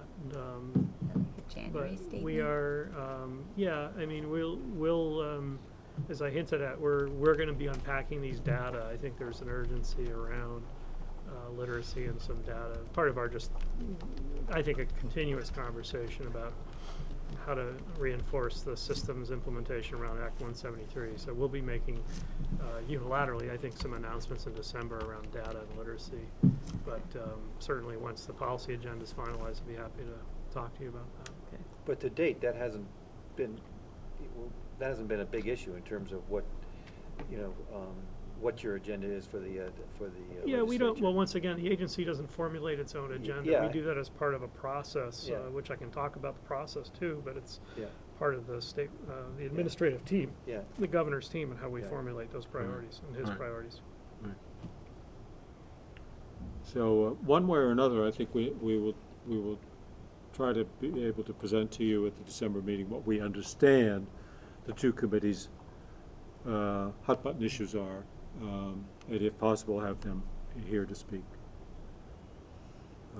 Here would be much more convenient, but that's not to be. Other thoughts about agenda either now or in the distant future? Well, fair enough. And I would say if you get to me with if you have a flash of something you wish you had mentioned, if I hear from you within the next 7 days, then that can become part of the conversation that Dan and I have. Dan and I meet with some of his staff about usually 7 to 10 days after a board meeting to discuss what should be on the agenda for the next meeting. So the meeting starts to take shape, and its agenda starts to take shape in about 10 days from now. Anything else for the good of the Assembly? Any other things that we as a board should be discussing? I think we did mention the waiting study, understanding that it'll come after it's been presented to the legislature. Yeah, we'll distribute the report simultaneously too. We just won't be doing a presentation briefing like we Right. will be for them. Right. Just, But the findings, I think, we can talk about, pretty fluently with you. Do we think that would be released before December, I think we're 18th? Yes. So maybe Yeah, there's a before Thanksgiving. placeholder for that Put that on down our as a agenda, placeholder. a placeholder for conversation. Not- We started, the previous chair wanted, and I think the board was receptive to us, just distributing to you, anytime we publish any kind of report, we send you a courtesy copy. Yeah. So we do provide annual reports to So- the legislature on issues like pre-K and dual enrollment and so forth. So anytime we do those, we'll provide them to you as well. so, Bill, since the agency cannot and will not speak about the waiting study at our December 18th I can meeting. speak to it, I just won't have the researchers here to do that. Okay, all right. And Dan, do you have a timeline for those reports that you were just talking about that you do They're on our periodically? policy work plan, we have those milestone dates yeah. mapped out. Yeah, I Okay. don't know them off the top That of my head. might be helpful for us as Yep. we think about our, a work plan for us. Yep. To put those Yep. placeholders in. Right. Because getting them in the email is different than having a conversation Sure. about them, I think. Is there anything else people want to discuss? I would just add the Act One group, if you remember ethnic studies. Yes. They're gonna have their first meeting next week. It's taken them a while to appoint the various members. This is the ethics, Yeah, ethics studies. Ethics studies. Yeah, so they'll be convening next week for the first time. When, if at all, does the board become involved in all of that? That's a good question. I think what I've encouraged them, we met like a month or so ago with a sort of the leadership group of that team. I suggested to them that they provide you regular updates on their work as opposed to just waiting to the very end of their work. So we'll see, we're going to get organized first. All right. But I hope that they would take advantage of the opportunity to come meet with you at some point and provide an update as to what they're working on. They're working on standards. That'll be the focus of their legislative charge. But you have the option to may or may not, this way the statutory language is provided for you to approve those or not. If they We can adopt standards without going through rulemaking, right? Absolutely. Yeah, we've done that. Seems to you've done that, yeah. Okay, Does that mean it becomes part of the ed quality standard? yes. Well, yeah, it's a good question. I mean, the standards I've seen this board just adopt standards in a vote. They don't necessarily become part of the quality standards, which are regulation and rule. But you have a list of approved standards, you know. Right. We adopted financial literacy standards. Literacy, you did world language recently when I was here. I'd like to call a stop to adopting standards and do a little more implementing. Here. Well, in many cases, though, the request for the standards comes from the educational community itself. Usually, Where, and you know, they've normally gotten together a bunch of people concerned with financial literacy, for example. What did Pogo say? Pardon me? What did Pogo say? Right. All right, then, thank you all. Thank you. And if anybody wants Jenna's contact information, see me right after the meeting, I'll give it to you. Could you email that to us, and if you get any updates, send that along too. Okay, I can send you the contact information by That'd be email. great, Yeah, I'll do that. I don't think she's ready for any calls or anything like No, that. Her hands are very full. Thank you all. Thank you.